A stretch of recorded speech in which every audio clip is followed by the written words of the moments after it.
sala te sona moe aele ala uale ai se tuina nau matala le tunga mau Lauti ute alongo mai di au sao atuai apai ua o le lango na taua tuai ua o le alofa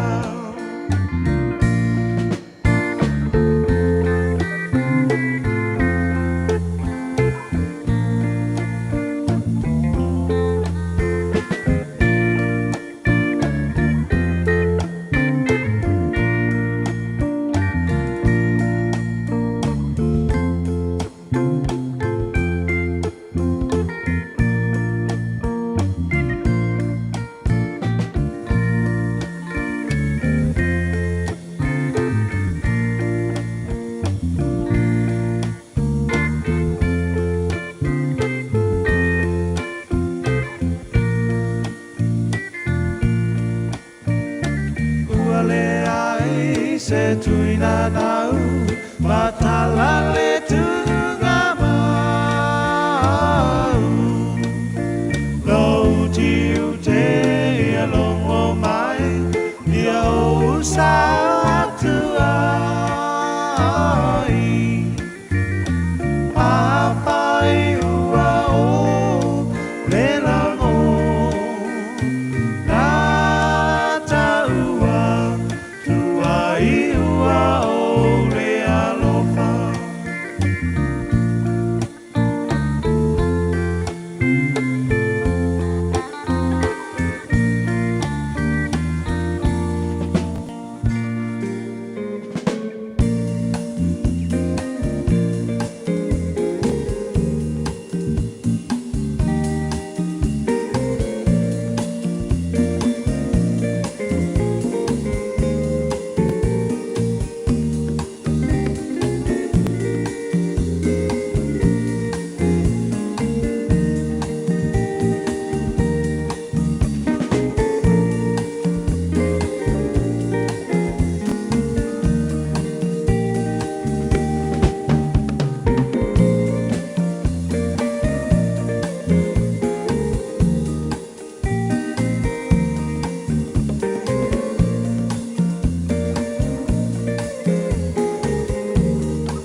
Ua na o le Radio Samoa se furulima iwa toru a mo e tautuaina o e ilangu ngana fitu aso le vai aso.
tali i o e malolosi tuuina atuia i le lii.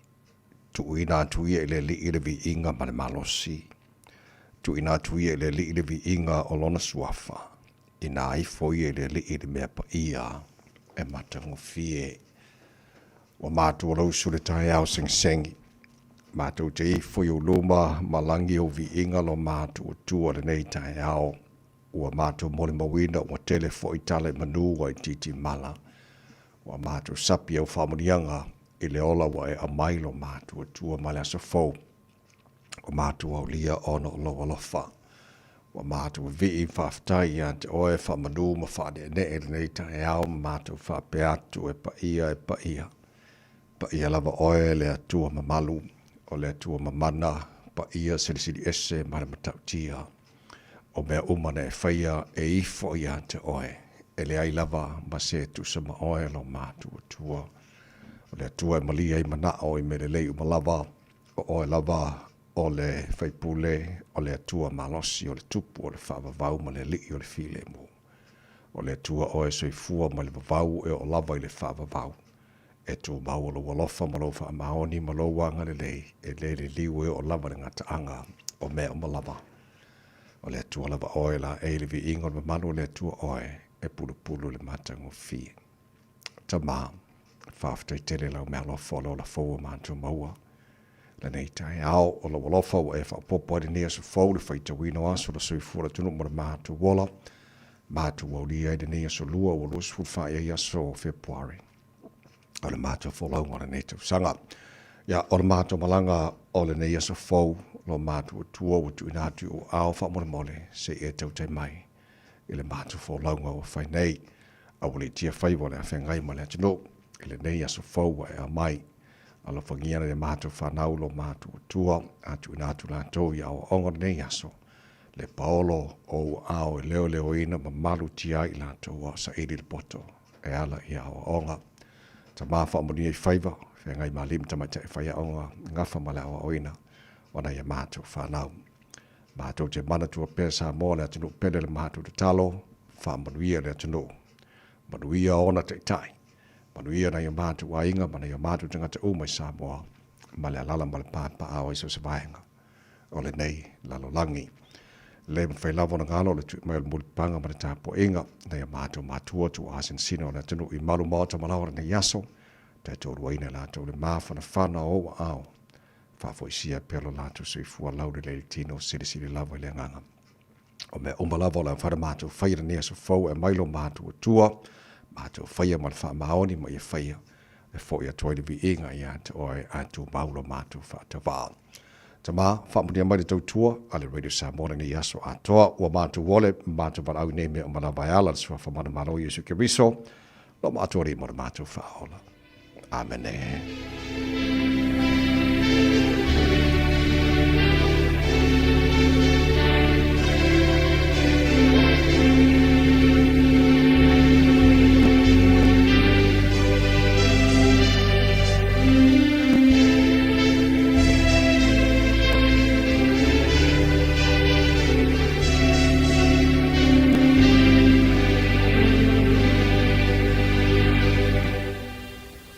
No one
leangi o le vi ingo ne tua langina la fai pesere kare siam beto tisi mai whangatongo America Samoa ne tau tua mo ai rede Samoa Sifalima e batolo a mo tatono le Julai ono.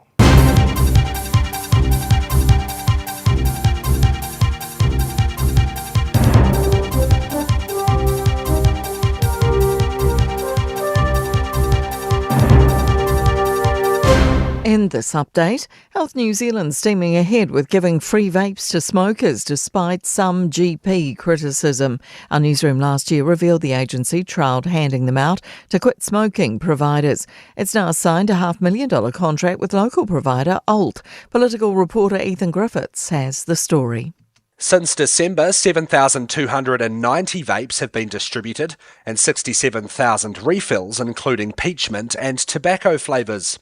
Health New Zealand says a third of smokers who quit in the trial used a vape. The Asthma and Respiratory Foundation says the devices don't have medical approval and should only be used as a last resort.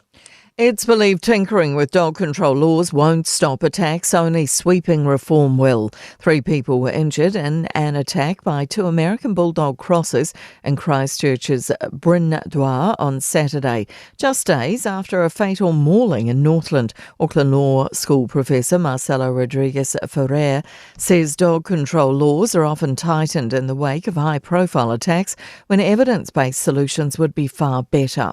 Labour knows this year's election will be won and lost in Auckland. That's according to the party's former chief strategist, who says Chris Hipkins' State of the Nation speech yesterday struck the right tone. The speech largely focused on the economy and jobs and didn't include any new policy. But political commentator Neil Jones says Hipkins tried to speak to Aucklanders by promising not to toll the existing harbour bridge and admitting Labour was unrealistic with earlier light rail plans. When Labour was in government, their support started to collapse in Auckland first, and it never recovered. And so they've been doing a lot of work thinking about how do we lose Auckland, how do we get it back. The thousands of animals who served alongside New Zealand in worldwide armed services will be honoured today. The annual Purple Poppy Day service takes place at the National Army Museum in Waiouru. That's news. In sport, the Milan Cortina Olympic chef de mission Marty Toomey expects a robust submission from Snow Sports New Zealand for their next round of government high-performance funding.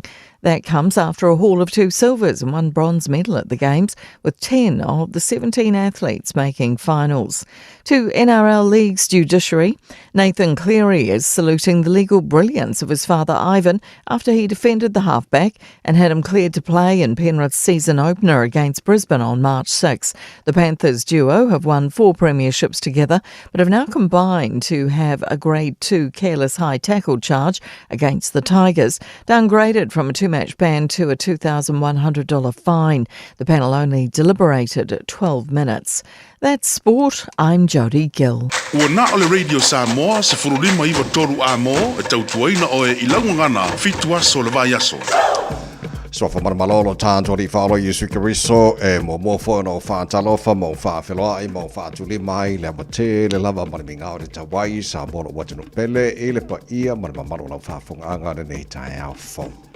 Malo se fu maruia malo fo le tno fo lau tatu avele mua mar fasangi le tatu tupu su sili le langi o lona lava lofa o tatu o lia ide ne yaso o le aso ne u faia le tua tatu te oli ia ma tatu fia iai tatu panapatia fatasi le ngare lei o tatu tua le langi o lona lofa o le fo mori mai lo to si fu mar mato malo si o tatu si le fai manua no mara nei tai au avet vi inga ia te ia lofa mai lo tatu matai le langi tau tai tatu fo lau ne yaso ia ma tatu fo lau le la lona lofa o tatu ia ne fo yaso lua o lua se fulu man fa ia yaso na masi no fe pari on tara fulu ngale lua fe lua se fulu mane ono smailo fa fo ngale por club e manual tie out al brede somos folima e batoro amone fe ngale manan tasha va lua so so mai sini on tara Facebook mari YouTube or samo serata spatia mari fe na festa al jelo sio mato ona ni tami meni tanto ino se pa ile tula se fulu le tai nei malo se fo mani malo so le tai fo al man ya tata fai fa malo le nei fo ita lo sunga le au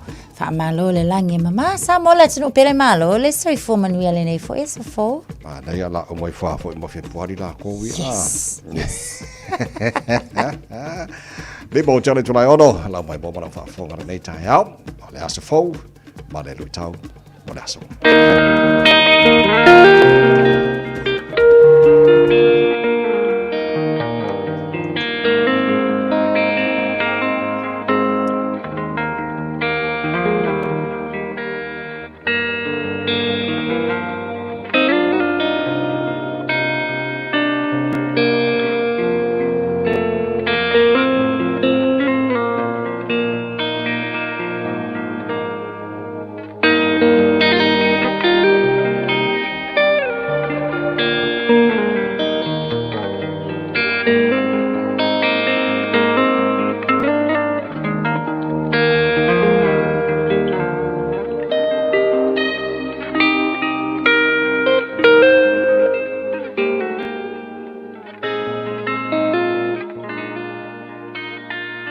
Lui tau mō le aso.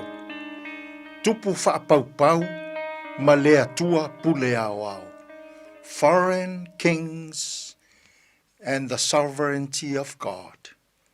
E soto ma tā upu e se furu ma le whā, o lona foi upu e valu. Ua wha ma a e le alii le loto o Farao, le tupu o aiku pito. Ua ia tuli loa mai le whanau ngā Israelu. Ua o atu foi le whanau ngā Israelu ma le 5 mālosi. Tupu whaapaupau ma le atua pule ao ao. Foreign kings and God's sovereignty. O Farao le tupu o aiku pito. O se tasi foi le nei o tupu longo longo a i le tusi pa ia. E tā puai i ai tangata ai kūpito, e pei o se atua. Ona o loo u mia e Farao malana whainga malo.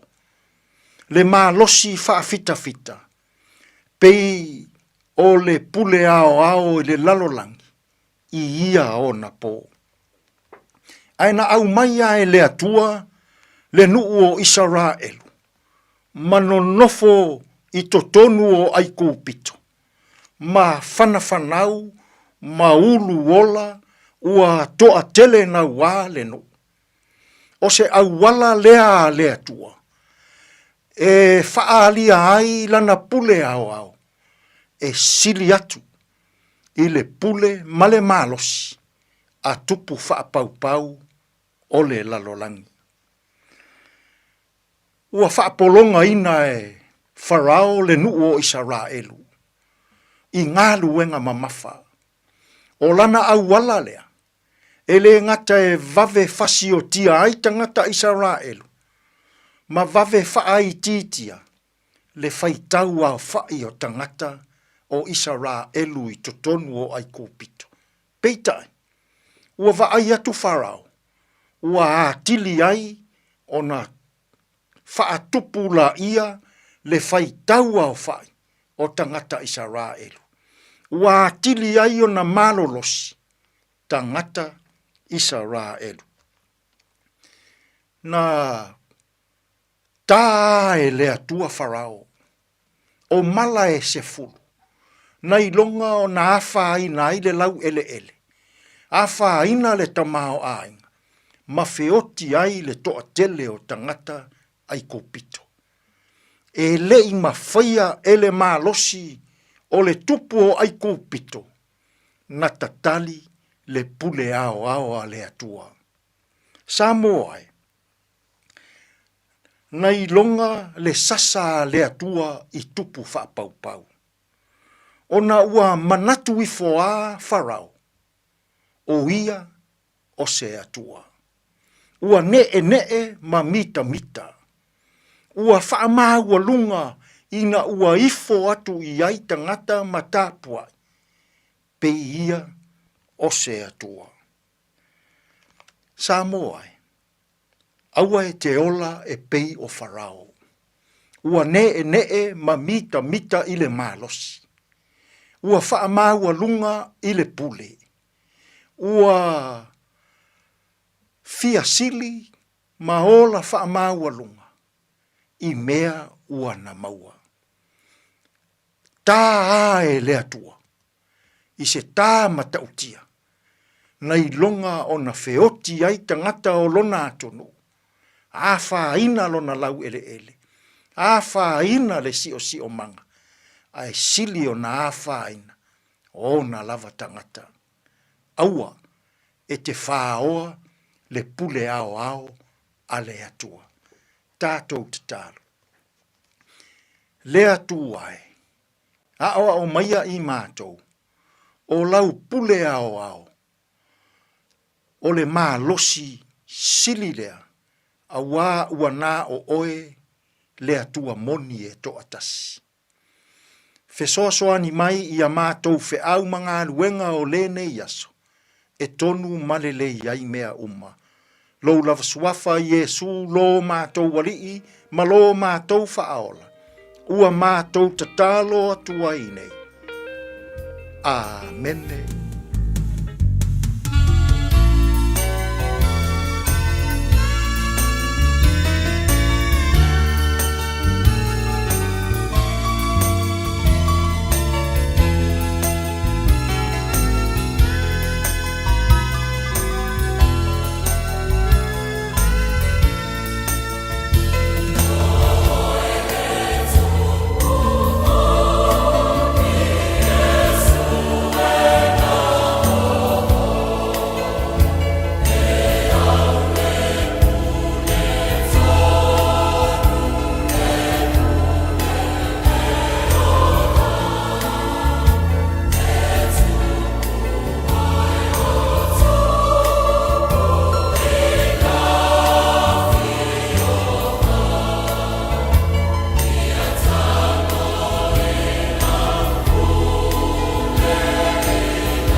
tupu moni mai lava pese le karesia e whakasa tanu ngā manono ina was fulfitu lawa tēne le tu la e ono por klame maro le tai harwere sa mas falima e batolo amo awinatu atu whanolonga ale Aro Memorials ma le tāne ke kā sana mi rojo tā tu musika sui whaifilo e whawhiwhia o nei tai au whaum whamana si au le tanu le rausi tu te mga haruenga o le nefo ia sa lua tō kuata le fitu le tāu nei o le ngalo wha no mai so taimi o le tāra pukalame areto o le ola Better way to sing pasta la file couple tato malua ta file ngara na more than for years of today in history tano ba mai parliament tupula so fa February ele teno to sang ba mai ole taina fitu ele tayo nei e mo ole fa pongo tato tal fo pe tal fitu ele tayo nei tato bo kala me nai amata ele tato tayo bo fo nei tayo fo tato le pochi mai lua ole au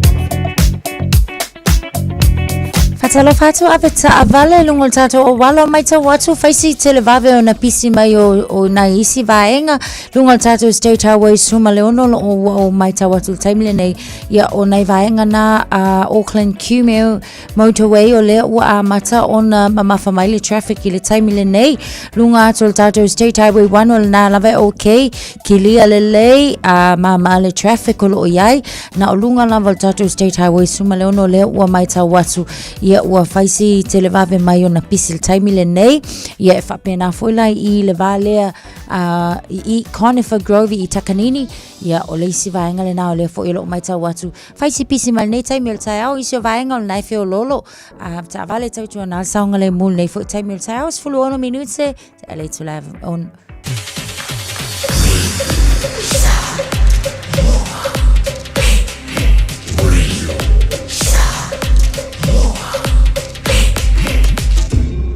Moi votu amo Mai ka mata talo tawara nei fo I tai au fo tama ki makaurau au ki lani no whanga leo whaasala launga ale radio sa mosfut wha o ele maha lulu o le ea nei maanga o le tai au fo o winga wha wina o le tau au e to wha pele nei tai au wale pong sa mai lava whafong o winga nei o le tau la mwhaone e sila i aima mon ma wina mon nei asa fo o la whaasolo ina langi le leile tau e awa oa I nisio taimi lua se fulu ma le wha e mawhaino e le mawalunga o le bela le ea whamawina mo au kilani nei aso sifuru ono I lona mawalalo au ria tai au no tu si fua ma le mātua malo se la whaasar fo ina awa o alanga le leili tau lua sifuru ono o le mawalunga o e le bela le ea whamawina mo au kilani nei aso a tai au o le vaiga yon tuatu la stofi o le whaasar fo ina langi le leili tau aso fo raile o le whaasar fo ina langi le lei o le te wabayatu o la langi le lei me fo ina sto nai o le aso molulina o le masina o February Afa mai labai kau anga fiki mula skonga ia loki ki loku le walangi le mai nei pe ia ke noi la ka polo le o kari mai la ko kalo Leso sa e pa utimu ai o maka ko lok pe audi aso mo fu langi le le tau le na vai aso o lumana yatu Pamamanga o mana o tu na mai la vai tau le foi tai mi o le tai o fa nga solo tala pakala be malo le tai o le foi tai o fo o la foi tala pa vai tu la o le tau telo isi vai ngoni sina fa pena fa le tau samo mani sa vai nga o le kelope Noas furu tele tu lai ono la malu Joe Whitney Mali toa wa malo tau tala ina fa ki nga rele samo le foi tai o fo le tu nga tu te mga wengo le tai o mano le su yeah Sala fa yele fa ngofia Mani fa bon so pesele bo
pa fi fiang on tai a radio sa mas fuli mai batola mo lua se fuli mai mo fa lo tia ne tu la e ono ya fa ta lo fa fo ta po kala me pa o mala mo fa fe lo in fa ta lo fa mai ne ta fo lu on ta to Facebook ma YouTube ro sa mo a ma lo la ma lo le sui fu fa tai mo tani mai o tu tu ro sa mo ne fo ta fo ya ma lo fo lo mo wi na tunu le o ka ko wanga tu la fo nai to ya so to o ma sina lo na luo ta fo lo ne tu sang Wow. Amazing. E va fo le alu le lua fe luo no na to Joy. o walu le pu le aso tonai Yeah. o la tu ma fe loa e ma se tasio o ma mai a wa le va ka usanga ma ke le koe fe loa iso o ka se le vapo o ma le lu se furu ka usanga o se ma kua ai fie fianga ia ta o te mana tua ona ia wo ia na mato fai mea o ga fatasi sa mo ia sola o se wo la le sa o ga le kolise le baula o nga o kolise le manga o nga le sia wo le kolise St. Joseph's e fai kasi la ma ko mea o nga e le po e awa langa e pe make isi ma kama St. Joseph's le e le ke le langa accounting malanga bookkeeping ai e pe make fa mo ia fa mo foi mai nga isi foi me make le pa o le le fa to le tala le ma na yo le ma to fa nga me o nga me ke ia ai fa le o fa longo o malanga ma ni usila yo fa longo fa fa nga le banking usila pe o so wa ma ko fa nga bookkeeping nga fa ia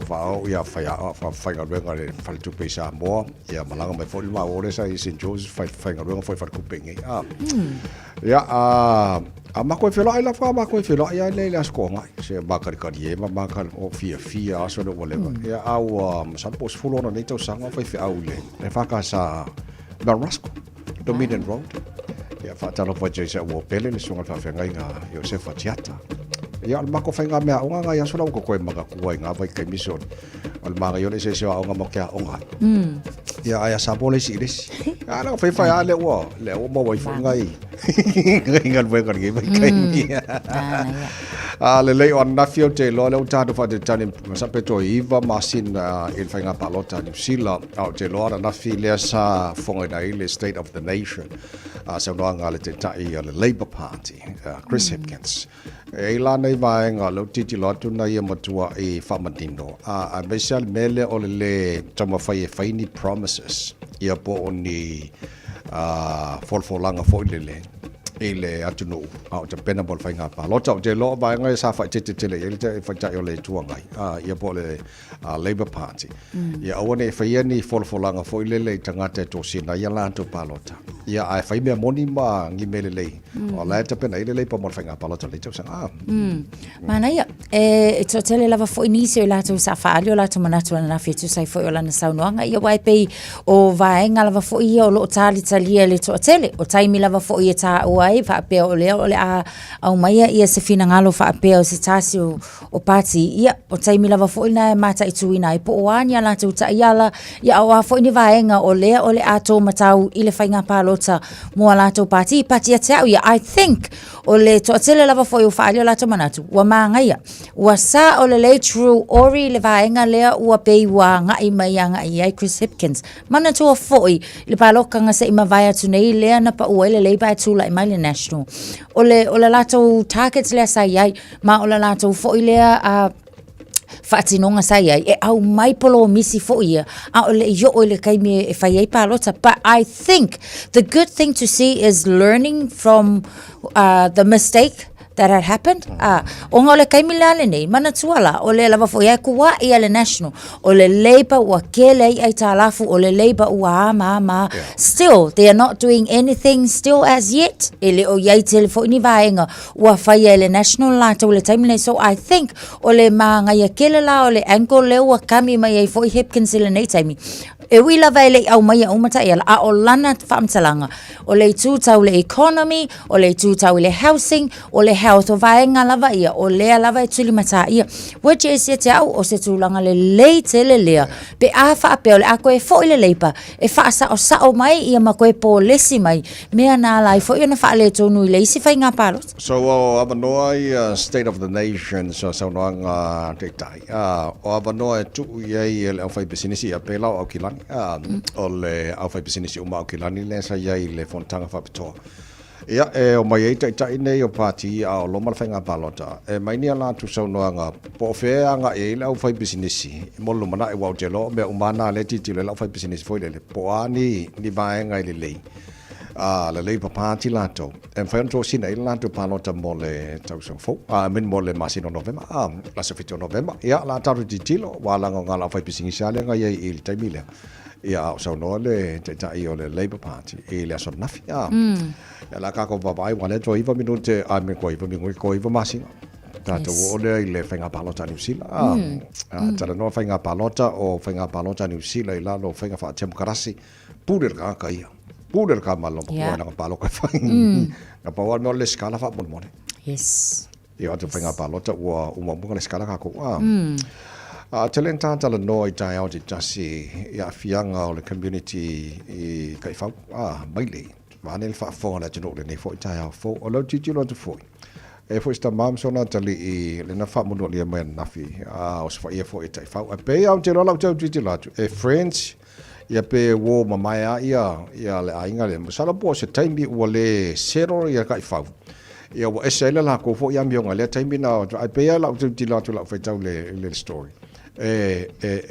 Good friends ia ainga ia folele ia ule no para mo fa kai faul ta mama le o i Christchurch le na sula mai e fo ia le fa la vela ai sa o le sa no anga ia neighbors e tua oi ia e fa awo le fo i lava pate pe na e sa no e ia le taimi e langona ia tai fau o under stress pe e ia fo ni triggers e mafuai ia ona ia loa mionga ona tai fau ngai o le ai mai their dog house dogs o lona winga ia kai fau fo ia e fa fanga fau le ia tono le fale malo lo le ma wa masani fo ila ia tai fau nei i se tamaititi lena afia ia malona tama o le ala o le afia o le tama malona tali ia unga o le tama o le na momo e mai ia e lave a isi o natali i ina ua o sofa ia e taifau but o le fo ila o lo mai tawatu na afia fo i male e ona taifau i le tau mawhai fo i le leina ia a tau fio fia nei taifau nei but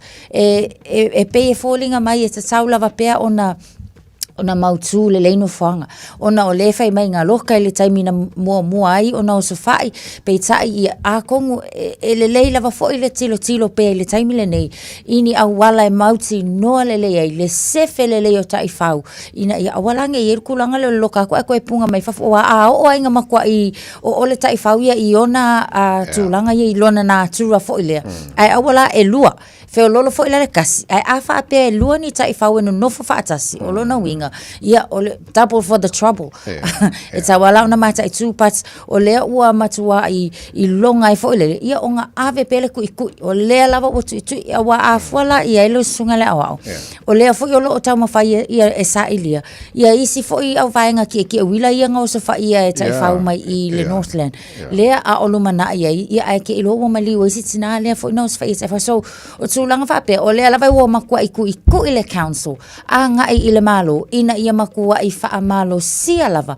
Nisi o ta i ala matu la fono. Ia i la tau ia e whai ala tau whanga whao whape. Ia, sawa. So o le whawhita uli, o le lava ele i matua i manino le mai po whenga i e le malo New Zealand matu la fono ia i vaenga whape. O le anga arikele o le kalangoa ele ia i ase whai unga mamautu. Po whea anga i tu la fono afoi. Pui ai tangata mai o sfa inga tai whau. Ia wa o le mele e nei nana o sfa il tai whau ia afoi. Kuil kai whau ma o malona leola. Ai e leo fo i el whawhita uli le. Il mele o sfa i o tangata fo i le leo le community. Pare fo le ta e kaunga alu i se whai unga. E mau se tali le lei. Ina ia waine i toes wha ia kai whau ia tangata fo i leo le tātu o lo. Ia o isi ngā kai o sāpani bani. Ia ma o fo ia sia singa ia inga o kosi wha i kai whau. Pera si inga le sta mama so nā tali o Christchurch. Ioi. O mana tu ai le weekend sa vai pala si toa na i le fiafi. Ia ngā ke whau alu al ka avale ui mai loa i te tonu mangele se sai. O ka wa ai lai mo ta ai whau ta aloa. Fo le lo kalango nga le lo ka fa ngongo fa pe no wanta ala I ona tele lava fo I faiti o nga nisi o nga saola ia wa o kele va ai kele I ma ko piko o I la le wa ka wa ki le afia fisole ka fa yo kunga o ka e o ai ka mai ka I fa fo I la fo I wa ka mo ka le lo po le me wa ngalo le ona o nga ia o le si o va nga la popo ia o le ta alo solo fo I ta fa le awala ia ka fa pe ma ko yo le fi sa vali ai ka wo so le pala ai le alo sa vali o ia ma ko pala ai ala pe fa pe ke ai mama aku ia nga fe lo le sa al mai le sa ai sa Fatalo faltaro bakala me e tausima e ole tunu olo o fa fo mal taro bakala me tela tanto fatalo fa mai le tai ambale tai au o titilo atu ai le nurse ale fa mai middle more o lo tama pa yatu u fa salaina ona olana pa na play is a pora lon to lua I mene o fala fa saina pole myth ia walanga a fa pe tu sa pe le leila ngarwenga ai fa pe le et involve for il telo isi me tu ato ia mesela o fa pe o lo ko lua a fia fo mene o fala fa sain ala ko ma oia e so swangi fo ye kusala pe le leila ngarwenga le fa I ai fa pe o lo afianga le I ia ke dea lo fo ia lo ki kula kula o il fa salanga lo tu ia o le o fa salaina nei I le fa tausanga mama sina I lima talu aina I oe wa ia I oe ina ona molianga ia pe ma le 15 molianga I le mea tau money laundering o lena I le lua fe lua suma fa ia o sitina tolu ia tolu le fa nau ma ata vi tolu sul valun tausanga o le swafale na o le tina ia a olona to alua o Sami Uwela Kuki ia o ia foila o lea ua pe ua o kusa o la ua I sanga te tolu se fulu ele au whaile na maa ua ele taimina alu ele o se whainga leo but na ala o na afua o no le ainga lea o lena tupu ele whaalavelave na whana I se tangata le ta maa o le tina lea I o ilo latou fale so a tonu e ina ele o whaapeala le atunu ia ele ingi ngā luenga leo o lo whaia but o tua atu o le ua amatau na sa ili so o leo se whainga la lea na maa ua ai but o le whaanoanuanga tolu le whanau o la sa le langa ngā luenga but yet on the other hand a fa pe ko inga le kinga le ilanga partner play ia a fa pe o le ka yulu le tama o le ainga I vainga uma I le dealing male o wa Australia le kingpin le o no sa ilia pe time le nei le awala mai ai le so sa inga ia a tonu ai longa nga ye se lo si fingi o ke lo longa fa pe ak malo vangela o account nga le ku aku o le mele se I fai mai le mele ia a tonu e kai lo ia pat o lo sa itala na ma salonga ai lo sia ia fai ma o nga mo tatou uma ia wa e sa o ma salonga ai a fa pe ai o tina e loa ele oni tupe sausia wala leile a mai le fa melon to lo tu lang account e ta one file advice wala nga pe o tu tena o tina o fautua ele me le ai so I'm sure e lo dal tonu sa 100% o langa ye lo inga le leia o kupe e mai lon to lo o kupe e sa mai I fora fa sai which is medley so je lo la faina na ole nurse ia ola na pale na play oile ai anga kua I long kiuke o tina e fautua le medley ai e fa wa long I kiuke ole nurse ta ko fo io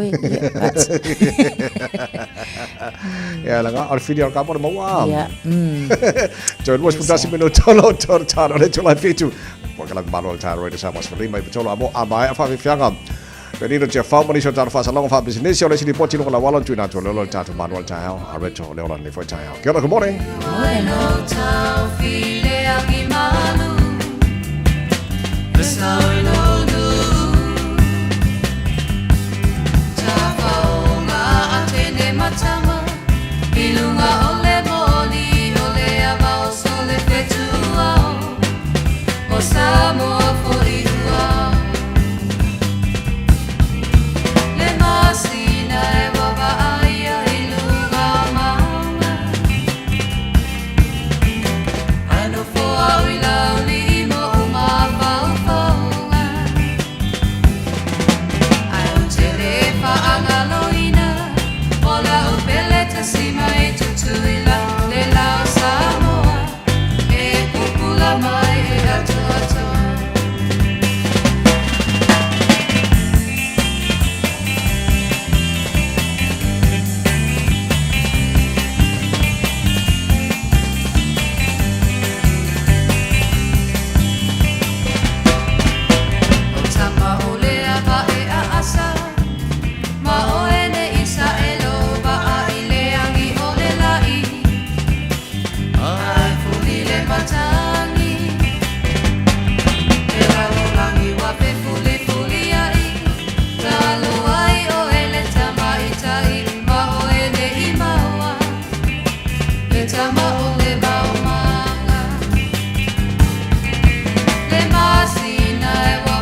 Fatulu Amo Radio Samoa.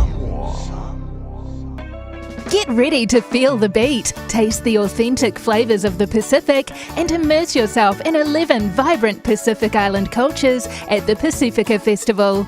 Join us on the 14th and 15th of March at Western Springs for powerful performances, incredible food, and a celebration like no other. Bring the whole family for an unforgettable free day out. Pacifica Festival, March 14th and 15th. He waka eke noa. O e si la fia me e whaatino e mawhaiona e umi ai so fale motu le lumanai. A whai fo i so fale motu, o e si la fia me whaiona whaatino ni isi o fuafuanga e whaonga aire e kuti o lo fale. A wane e misiere por kalame o le malu I fale. Ia fiafi o sururu taitasi le se fulu e te aile whaa. O le a e si la fia ai au wala e mawhaiona e umia se fale motu le lumanai, ma au wala e whaonga aile e kuti o lo fale motu e whaata wai se isi o fale. Le por kalame o le malu I fale. Ia fiafi o sururu wa yaso taitasi se fulu e te aile whaa. Talofa o tofinga le tautala ma eselo fia whalonga le breakfast le Radio Samoa o te maa o nai. Faise slow o tātou I Hill Road I langa ia te fo I lunga o tātou motorways ia o le mai tau watu whai a si pisi o wtaula I ngā ala le nā.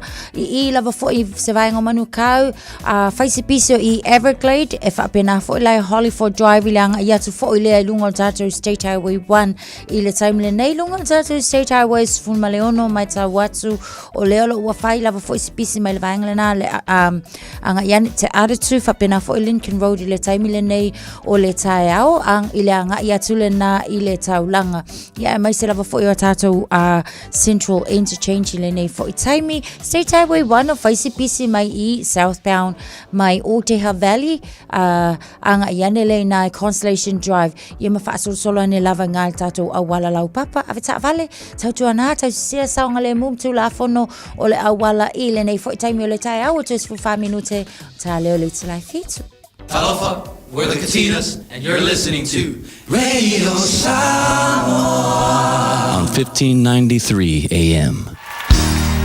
Bread of life sent down from glory. Many things you were on earth, a holy king, a carpenter. But you are the living word, say it now. Come on.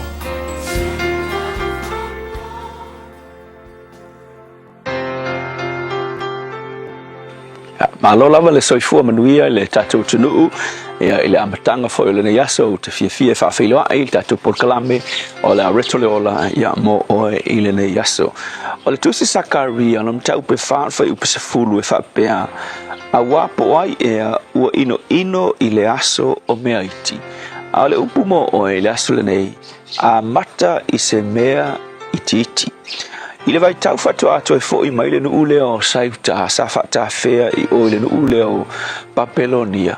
Ina o toi fo I mai la to mavai le tele o tau sanga pe ama le fitu se fulu tau sanga. Toi fo I mai la ia e o mai e no fo ia le nu ma fausia le ai ma le malumalu. Ai o le mea o tupu tangata ua fatutu ngata tangata ia e fatino le mea ngaku e o e whainga o e whai le malumalu o atu I la tau ono nofo mga ua whai la tau whale ai o le imases e ngā wai e toi fausia le malumalu a wafoi la o le manatu ta atele o tangata ia o manatu whatau wai fo lava I la tau I mea ia la tau te maua whapea I la tau ia o angi mea tātou te toi whai ai lea malumalu whaakusa I le malumalu ngā whai Solomonga o se malumalu kele o angi mea whawhenka kukoe a makta lea malumalu ua vema mea ua no whai ai la tau ua lea ia masaisi fia whai ai ua mawhau se I kelengi oa se I teleni tupe se I kelengi lau papa whako ako e whau le malumalu lea lai mafua I tala lea lea tua ma whai a selpa pelu whai ai o ai ea ino I le aso o mea iti. Inisi upu pe tilo le wingo le saunoanga mal fetalainga le tua wa faile nu fa ia selpa faile nu aua le manatu fatau va e a mata I se mea ititi aua fai mai aua fia tele le tua pe asisila mai o ia wa a mata le ngaluenga ue selu paperu le fua foi le fua ke le fale mai fia tele le tua pe vai mai wa maka singa mea so le sona ta ua foi la le mo oile asole nei onisi taimi ele o le lava o mea yo tatou lima e fai ai se mea pe a maka i se mea ai o lo wiloa o le taimi ale tua e fai ai e siri la ona ta ua melga longo vinga ke lolo mai le tua o le taimi le o mai le kue whakingo ai. O ala wangi mea i lima, ka ngolo e whaatino o le tua na te wha atoa ka la foi le a Paulo i a Filipi mea uma tātou te matiti vai. Sa iei le polo ke kitele lava mātou tau sanga le te a whaim whatu i tainga. O le whatuina o le mātou e kalesia ia o se vaenga o le kalesia le nei papotonga le tua i isi o mātou nuu le talatua pua.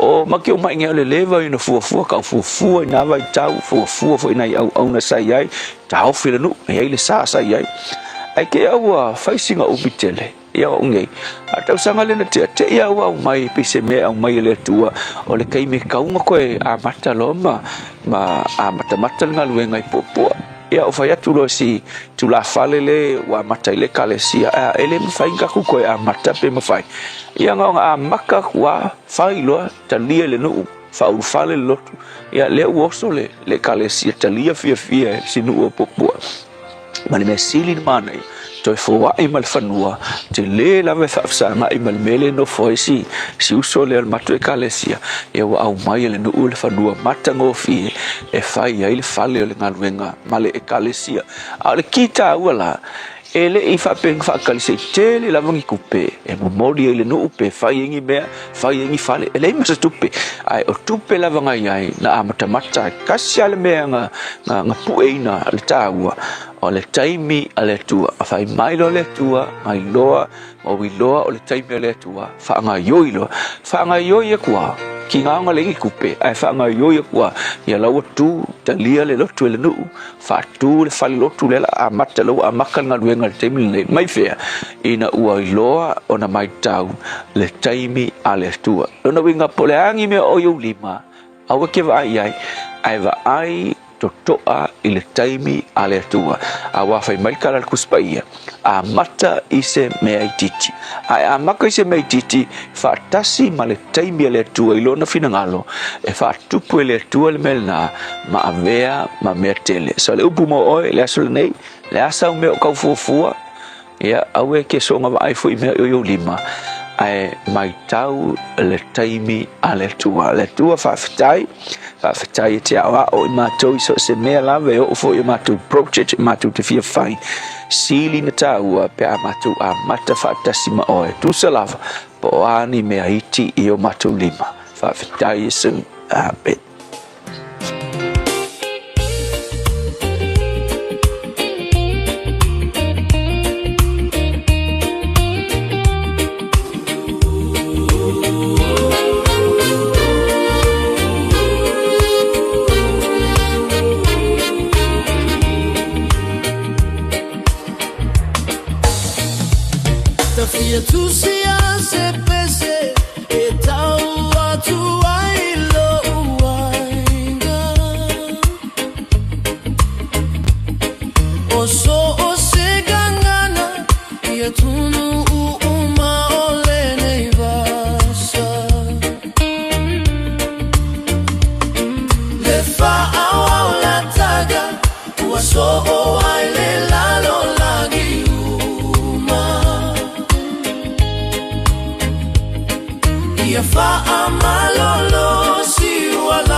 Tanto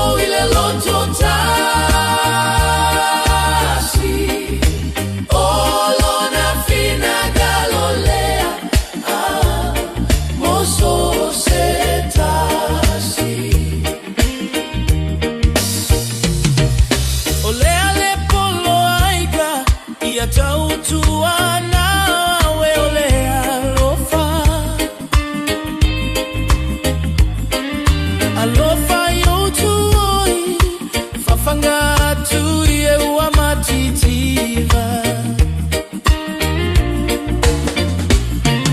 ya faa yala o Yesu le faa ola ole na mali utiga mosota saulo toga fetala Yesu yauto tumau ile fe alofani ina ia fahape olo tato tama o ile lagi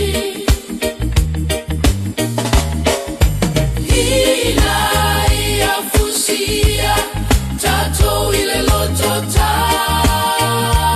lototasi olo na fina galolea moso osetasi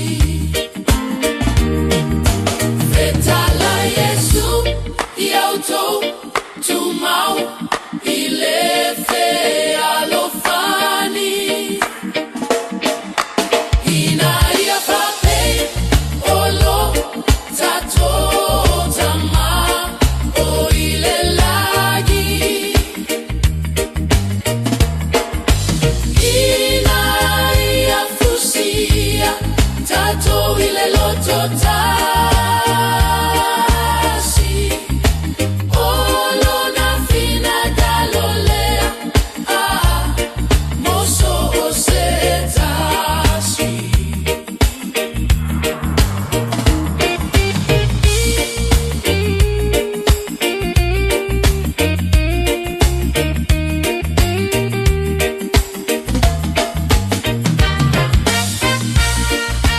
Fia tusia se pese fama ele porkalame arretole olone foi taia fo ino wato famino tolo toro talo le tula e fitola so rosi for fa pe February on mera tupurene ya so tausanga mambai Na so tausanga tasiva limalua manu malo ai kanata I le lato tausinionga I le Olimpeka on the ice hockey I le lato ta'alonga sa whaiai so na manu malo ai la I ai se fulu maleiva au le tasiva vale se fulu manu malo ai I le United States le lato au tele sa I le hockey team I lunga lava foi o le aisa I le isi foi o Olimpeka sa whata onawina po le Winter Olympics tausanga lai tasiva iva Ia na manu malo ai le pese lea lawi loa I le ato le Titanic My Heart Will Go On na tusia ele tamaita o Lauryn Hill I le Grammy Award o lona fast full maltasi ai le na Nisinawa ai ngai mena tupule ne yaso tausanga ua mawai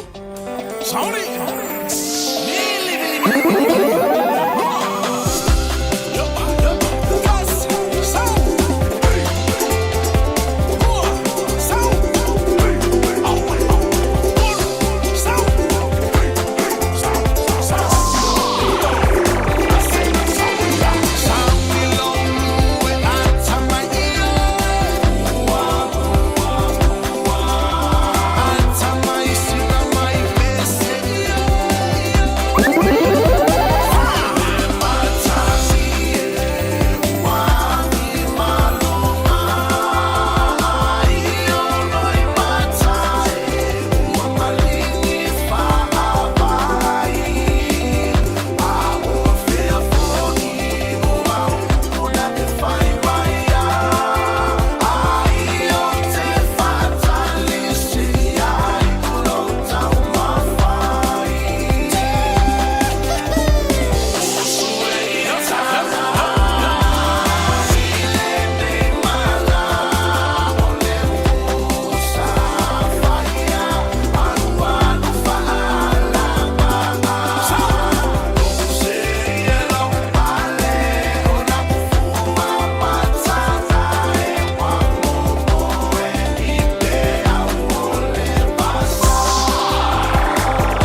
In this update, former UK ambassador to the US, Peter Mandelson, has been arrested on suspicion of misconduct in public office.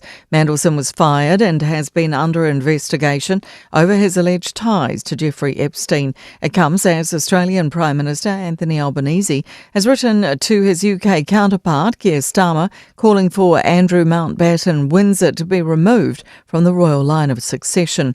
Australia correspondent Donna DeMeo says the line of succession is a very complex legal framework. These changes require all countries where King Charles is head of state to pass new laws. So the Prime Minister has said these are grave allegations and Australia takes them very seriously. One expert suggests vaping should be a last resort to help smokers quit.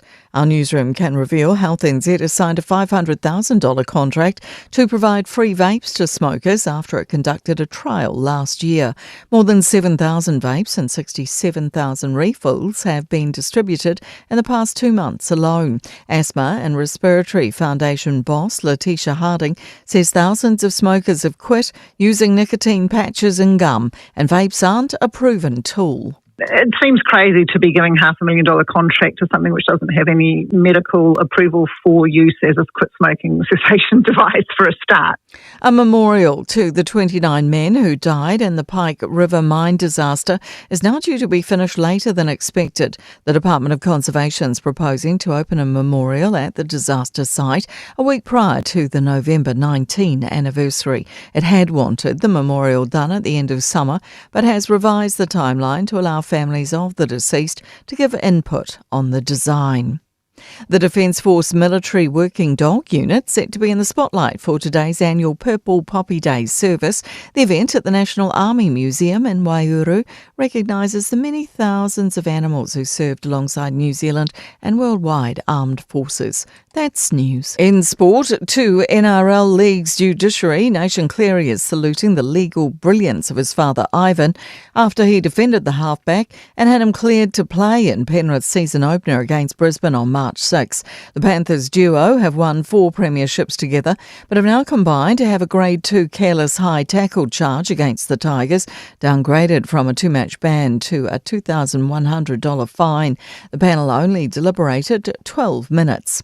The West Indies have beaten Zimbabwe by 107 runs, dismissing them for 147 in pursuit of 255 to strengthen their position in the Super 8 phase at cricket's T20 World Cup. Shimron Hetmyer led the way with the bat, making 85 off 34 balls. That's sport. I'm Jodie Gill. Ua na ole Radio Samoa se furulima iwa toru a mo e tautuaina o e ilaungangana fitua so le vai aso. Maenga pisa lungol tato a wala Hillsborough on State Highway Lewis Fulu faces slow on the northbound anga ia tula na le bona vitano ile nei fo itaimi ia ola na fo amata ona poloka amata mai ngai Hillsborough on ramp mo le taimi le nei Mount Roskill on State Highway Lewis Fulu lava foi mai ta watu on the northbound ile vale na May Road and a Waterview connection faisi pisi o tato mai over street olo mai ta watu foi ia ola na lava foi ua faatuptupla ia le pisi le na o lo o iai. Blockhouse Bay o mai tau watu foi I vaenga uma. Whai lava si pisi mai na le vale na Tiverton Road and Richardson Road I le taimi le nei o le nai makwalangu mu mai. Yo lona winga o le na o lo mamafa le traffic ai mai se langa I atu le nai New Lynn foi ia maleanga I atu outbound towards Hillsborough. O le taimi le nei lunga tato State Highway sumaleono le foi o lo whai lava foi si pisi. Massey slow city bound from Royal Road anga ia to Lincoln Road. Whapena fo I mai tau atu te vaenga Avondale approaching the Rosebank Road interchange. Ia maleanga ia tu le na I le taulanga te Attitude South. Mai tau atu fo I le nai te le na poloka mai le na le tatou interchange. Ia mai se lava on the city bound. O lo mai tau atu o Nera Road. Whai lava fo I sima mafal tatou traffic le na o lo iai leanga ia tu fo I le Harbour Bridge. Ia o le nga o lo o kele kako kiunga o iai wha mole mole afta vale. Tau tua na le nei taimi le saunga le mu. Westney Road I Mangele liu mai nei sauti o lo mai tau atu ona 20 sera wai lua sulu leo lo faisi pisi mai le nei fo taimi o le tae au Weary on State Highway lua sfulu fai fo isi pisi kako interchange le na malanga i mai le na i Manukau pa hure takanini ia o vaenga na o leo lo pisi o le vai o le awala le na mo tatou o isa vaenga na lava kilia lava tatou awala e lava na feo lolo le taimi le nei ia o na o le traffic lights fala blau tau ta avale manu e tele lau whainga malanga ta avale wona minuti se ele tu lai fitu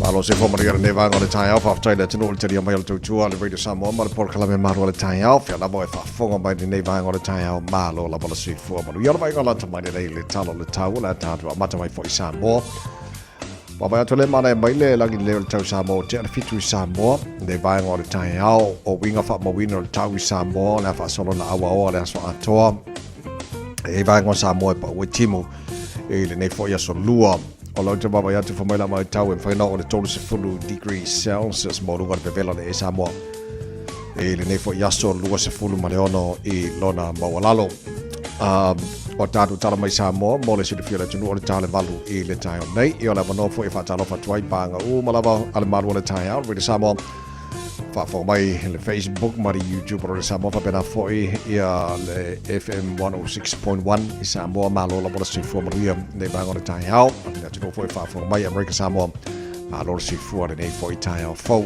se mai talo tau New Zealand nei e le vavai atu telo baenga o le motu i saute Queenstown la fasona langi le leile tau los fu lo maru ma fana fana ti maru langi le foi le tau fu i val maru maru le air Wanaka langi le leile tau pe vela le ea los fulima lona maulunga Westport pa o timoni so taimi langi le leile o uli ma le fiafia na nei los fulima maulunga ma fana fana te na vaenga o maru ora langi le leile fo le tau se fulima maulunga o malu o le ea Nelson awa pa o timoni so taimi los fulima maulunga pe vela kai Cora los utasi maulunga ma fana fana awa pa o timoni so taimi le so Invercargill pa o nai wanga ni so taimi le tai o nei Sifuru balu maru o le malu o le ea wha mawina mo le nei fo iasom Greymouth a le a whasaro fo ina pa uti mulangi le leile awa uli lua sifuru maru o le mawhana whana te la vaenga Blenheim awa oa pa utimu lua su whana maru o le Bevela Alexandra langi le leile tau lua su toru maru o le Bevela Dunedin pa utimu ni so taimi langi le lei fo ini so taimi le so sifuru iwa maru o le malu o le ea karastete maru si fo maru ia nei tai au fau e awa oa pa utimu whasaro langi le lei ia le tau mo o tau lua sifuru o le ngana ma fana fa mo wina mo Christchurch le nei fo yaso taro vai le motu i matu le pi tala lunga le motu i matu i kai taia langi le leile tau yangi mari mar savidi mai sau te si fo dos fo ono mo lunga le vela fa mo wina mo le nei fo yaso fo ta to wo dire le mo winning tone good morning Malo la versi fo manuia pa angal taro kalame so smangro lo mo lo ta to ma futa nei tai au awa pa una wanga ni so taimi fa so langi le lei e le fia na nei Maro sila teacher sa vidi mai matu ni so taimi fa solo nangi mai saute ni so taimi la wauri lo so tasi al maurunga na ma fana fa mawina ya mo le la mua le so fa solo nangi le tau i fanga rei lo so lima maurunga le vela langi le tau ranga le so vela yo le elo su fitu na maurunga tau po langi le fo lo so fa maurunga le vela roto rua langi le lo so lima maurunga le vela le so Palmerston North fa solo na awa pa uti mulangi le la fia na nei lusu tolu marunga le vela ni Plymouth lang le lei tau mo tau le so luas fulua marunga ma fana nei pia lang le lei for the tau pa uti mo ni so taimi luas fulua no marunga le vela Masterton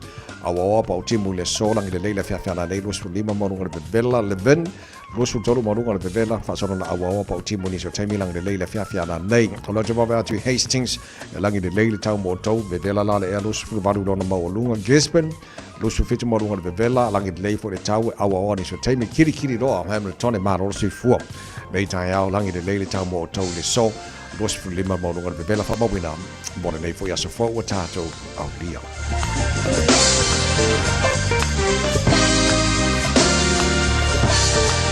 se mal talo talo no whanga whasalonga Radio Samoa tama ki ma kauro wa ke lani sfulima o ele malulu le nei vanga o le tai au o le utawa tata mai langi le lei o le wha marmon mai le tai au ma le wha tata mai malangi le lei ele nei vanga o le tai au for we got tau mo o ke lani le soe awa o langi le lei ele telo tai mi los fulfan mo no le vela wha mawina mo le nei fo yaso tai au pe au liam whasalona awa o langi le lei fo le tau los fulono mo no le vela mo au ke lani le aso tai au le vainga yon tuatu le aso tofi langi le lei le tau aso for raile langi le lei fo ia sto nai langi le lei o le aso muli na le fo masina a mata le aso mo mati le aso sa le pa o timu langi le lei le aso fu o le na pa yaso o luma na e atu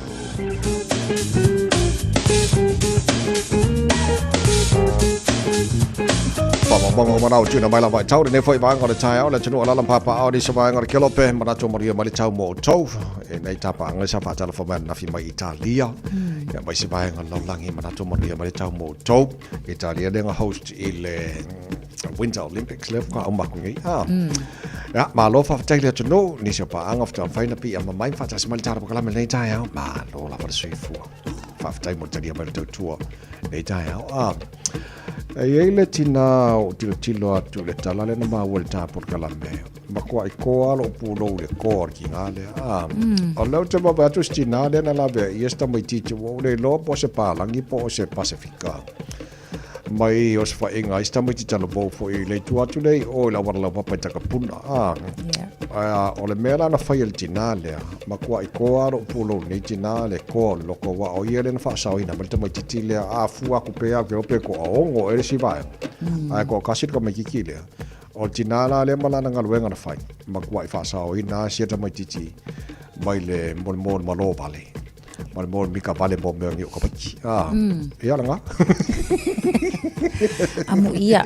O te wha amu ia foi au ia le tina ona o le tulang foi le e ui lava foi ele o sanga ka maenga ke le iloa le tamaititi a onga pat o le loto a lofo foi le ina o tilo aku sole ngal ko akasi singe ka mai kiki au ke fai akol ko akele a foi ko onga le luaku ia le vaenga foi e ka isful valu tau sanga ia o isi isful fa tau sanga o matutua a le tulanga foi le o kuinga o kuinga mio ia o le fa e mawhaina fa amtala ina o takete ia o le la o sa o sika mai kiki le fafitai o ngale ngal tina ia e ui lava fo ia mana tua fo ni so tato e ala o kako le intervening i tulanga fa apea o no le o kako manatu mo fo le lo tato lava sa ngale mu ia ai fafitai la le tina o no le o mafai ia e ia lava ia ilona lo o le instinct le o le tina kailo ia o ke leilo ia pat itina lava e ia lava le instinct fa apea so se ka mai ki nga ke kilo o ia se fainga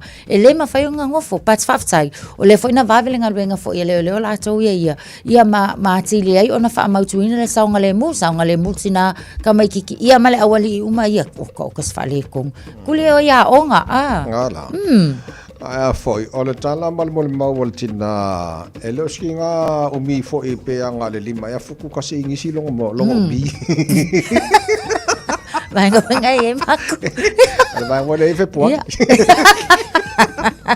O le mol mawal tina o lana ia vai aina sabali. Ai vai atu. E pe ia fo nga mai ku dir ko ngore ko kasi le a fa o lima ia. Ona manatu i fonole o ia e faisenga ruenga le. O pe lang ke fongi le video leo. Ai alu lo ku le ba ko miki ma fa ko miki nga ko on. Vai o e fangi me nga ko wa. Ole me lau titi la wana o whana, le whanong lo kuna sa ua le tasi vai nga o lau sa nonga nei tai wan man. O tangat, iskanga ka loki ki loku le talan whaitau. Na lato moni mawina, ai le ei mase menga whai e moni na lau sa nonga vai nga lea o le mo titi lo il saunga le mo tangata. Tua whai sif sosoani. Ai afua ku ka maiki ia, maka kai e ku. O ai arka ka makua la ki kilo ku ka maiki ia, tua whai ina, ai kuku. Ia ka ilo penga puengila ko wakapea. Al memonia o tinane na fera nga wenga lei mo ko ar pulo mo ko hero ar ki ngale mare wa o yelen la ve ina sieta mai titi mai fainga la ulai ki ele nga taina uma ona vao i nga alu ale tinale avel ka mai ki kile le mo Whaakali le pasi, whaaoso i lungo le pasi e mautinoa o la ua saunga le musika mai kiki alu lako. Sanga luenga le tele. Le ai, makua ke de alanga luenga, nga koe vidi la leo muri. Ia ai, ia langa whamestina nga pele. Pele ma alang kerfong, nga le vidi ngai leo. Mantua fo iso se mea tupu. Ele le ia le vidi peo leo. Vidi leo na mai leo. Leo e loe la ko ba mis e ala ngo ka ko ki o ma wang si ka mai ki iso nga fu ya ngia la ia wa ole tulanga le pe o lisi vaenga pe o e fai foi lele as an entertainment pe o a sava vali o fia po vale fai nga kai mi ke ale o fai foi le samai titi o nga fka ngo file o pu e ata pu e video ia o vaenga ia e ma kwa ke lele afianga e afia ka mai ki le ma afia ia le community ato afia ainga wa kilo e lunga social media la le wa lu akule akal fasingo si ola tuta o tulanga uma ia o le tau mawhai e kakawala o nga puipuia ia o le ala o vaenga umanga sa le mawhau sitina e ka whiwhi e angi wo foi pu e ngei video mawhai ngei mea mawhaasala lau solo le ala na ala i lava foi ia o na intervene sitina le lei o se tasi o vaenga na pu e la o whaitaun le vaenga na mawal tāpa kalamena po e mo ale loto foi le la titilo i ngaruenga whaatino a mene le vape e tau le pua mana foi oi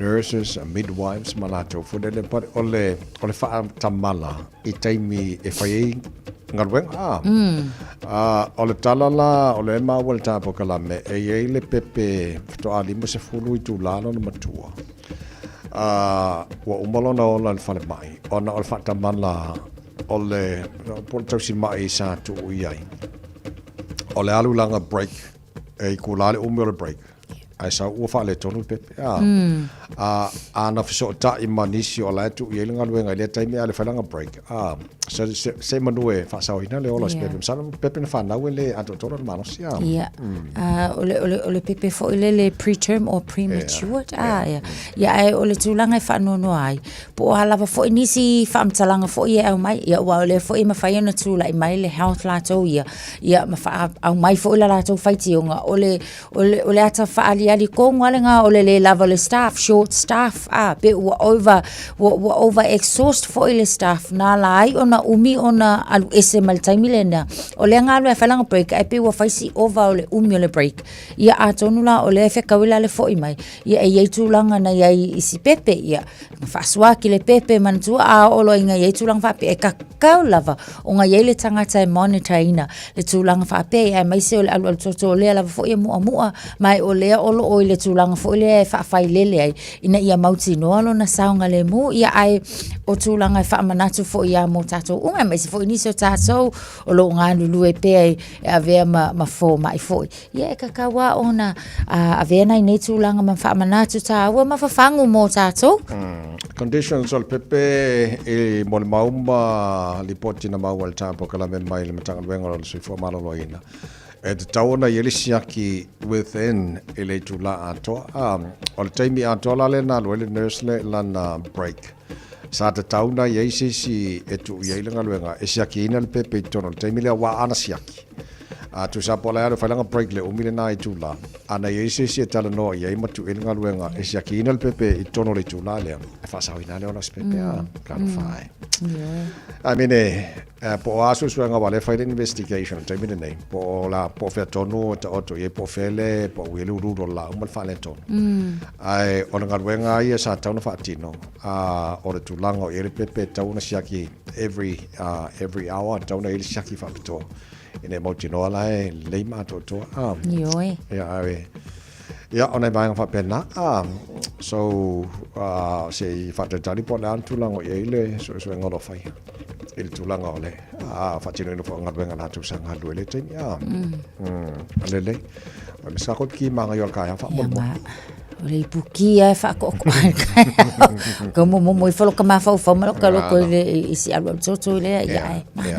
fa ya singa I puko fe fo il tai ala to ia makalo akile ile tu asawa ia lele fa me sta tu ti mana ia Christina Tarvasa mai o I Melpone ma non si fo morire nei fo tai fo O isi pa ngai no fa chalo fa ke lo ko fa chalo fa mal ka pa kala me chai ao fa vale le fu semi ma lo si fu ne chai ao fo fa tel fa te si mai le nei foi chai ao ia ma le sunga ia seman me ka le trafilo good morning sir ma lo si fu fa tel fa te si mai chalo pa kala me nei foi chai ao fo ia ma pa nga o mo cha to ma fu chal nei chai ao le ma ro le chai ao ai Ora ka manga e wa ia forka e ma so ako la ko ni ai a se me ke fai me ai ka ka e au pe a de ling fai ka ko ma do le tai yeah fai de petit o le fai mo le sia ka ko a bi ka fa mo le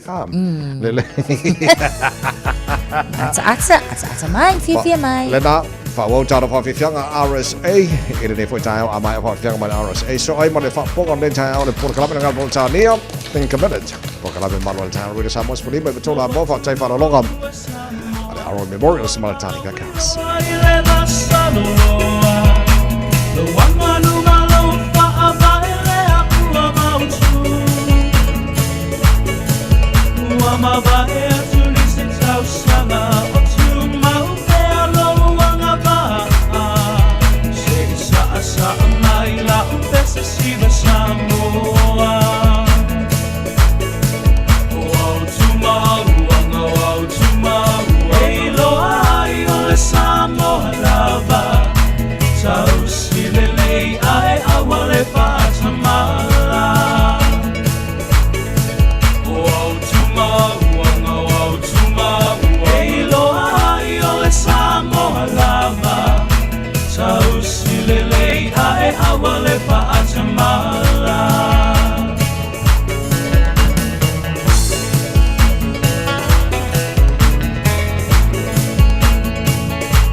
Talofa lava o aola pi Mariner, mau belo li tio. I le Radio Samoa tasi lima iwa tolu amo. Just think a minute.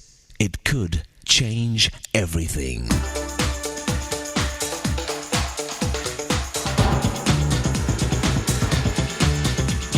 Think a minute. This is a true story about a boy who dreamed of sailing around the world, living a life of adventure on the sea. Well, the day finally came at age 15 when he was old enough to join the Navy as a midshipman on a real warship and follow his dream. So now all he had to do was convince his mother to let him go. But his dear mother had lost her husband only 5 years earlier and was left to raise more than a dozen children all by herself. So for her to now give up her youngest teenage son was almost too much.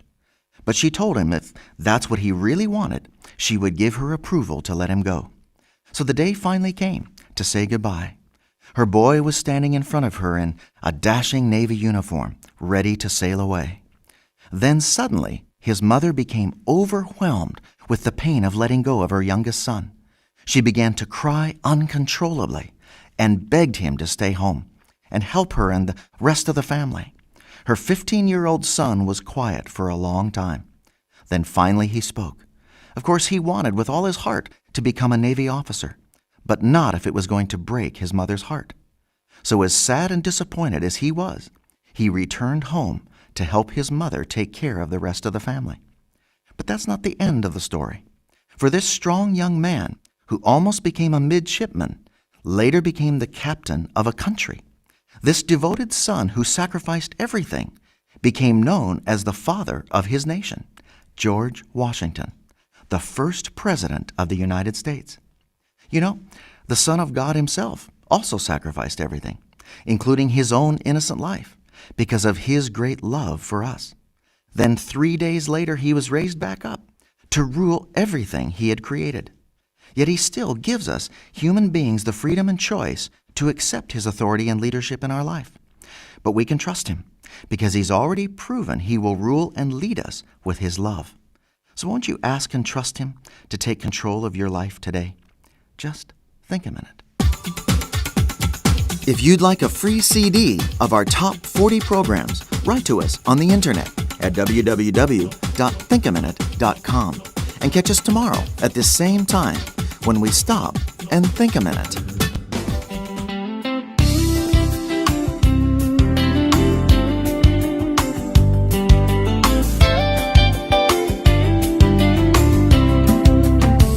Lo ualie uatu pulenga luegna. Lo ualie uatu pulenga luegna. Ua o falo no ilenya sese o ulula. Hona o ilolea uatu pulenga luegna. Lo ualie uatu pulenga luegna. Lo ualie uatu pulenya luegna. Ua o falo no ilenya sese o ulula. Ona o ilolea uatu pulenya luegna. Uso e tulai tua fafine tau pati. Ole a solene songa lemuai. So mai atili ileta venga vai. Uso e tulai mai. Uso e tulai tua fafine tau pati. Ole a solene songa lemuai. So mai atili. So mai atili ileta venga vai. Uso e tulai.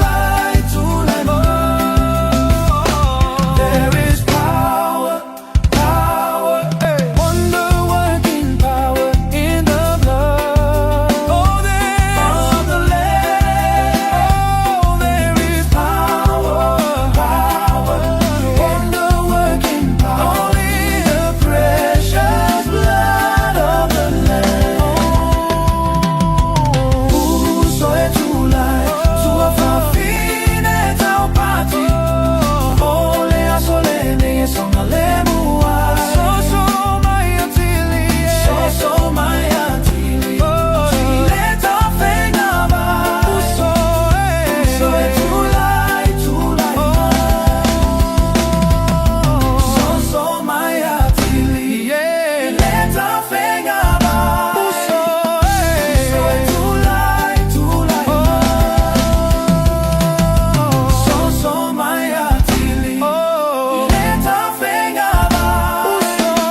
Samoa.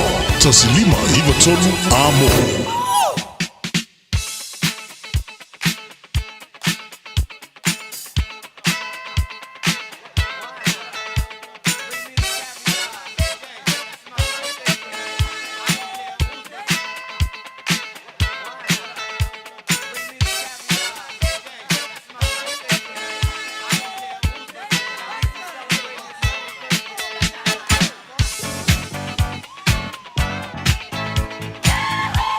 Pabnanga swara wala so luore nei wa tātou o lia lua se fulfai ia so February o tātou whalangora nei fo i tu sanga matala telefoni mo o e tolu fitu tasi lima iwa tolo lo mo whena wano tātou i meli. They're on air at radiosamoa.co.nz. A ma whane whanga ina ma le Facebook ma le YouTube o le Samoa o mana ia te le lava le napa wale me o le whawhena o mai o la whamurianga nei tai au e ta whamurianga le i meli a ngame mana. Ia lele, tātou whamurianga le nā mai nive taupa u. O le aso le nei, luas fun ma le wha o Februari ua ato i aile 5 tausanga o le tina ia fina o vale tolu wono o whanga malo i Savai. Le aso le nei, ua whai e iova tātou te oli ma fia i ai. Tātou whaafo i leo le vi inga ma le whaaftai lo tātou matai a wane tausanga e tele ua ia whaau pōpoina e lo o langa. Sa ia tausi ma leo ina oe le tina.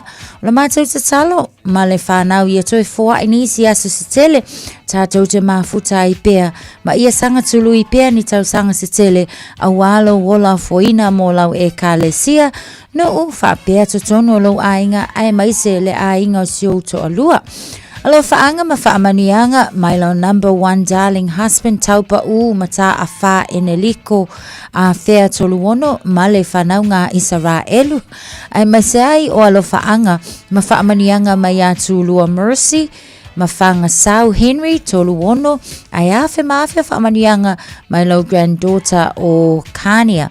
Happiest birthday, Mum. Tā whanau nei tai au whanole mālo sifo.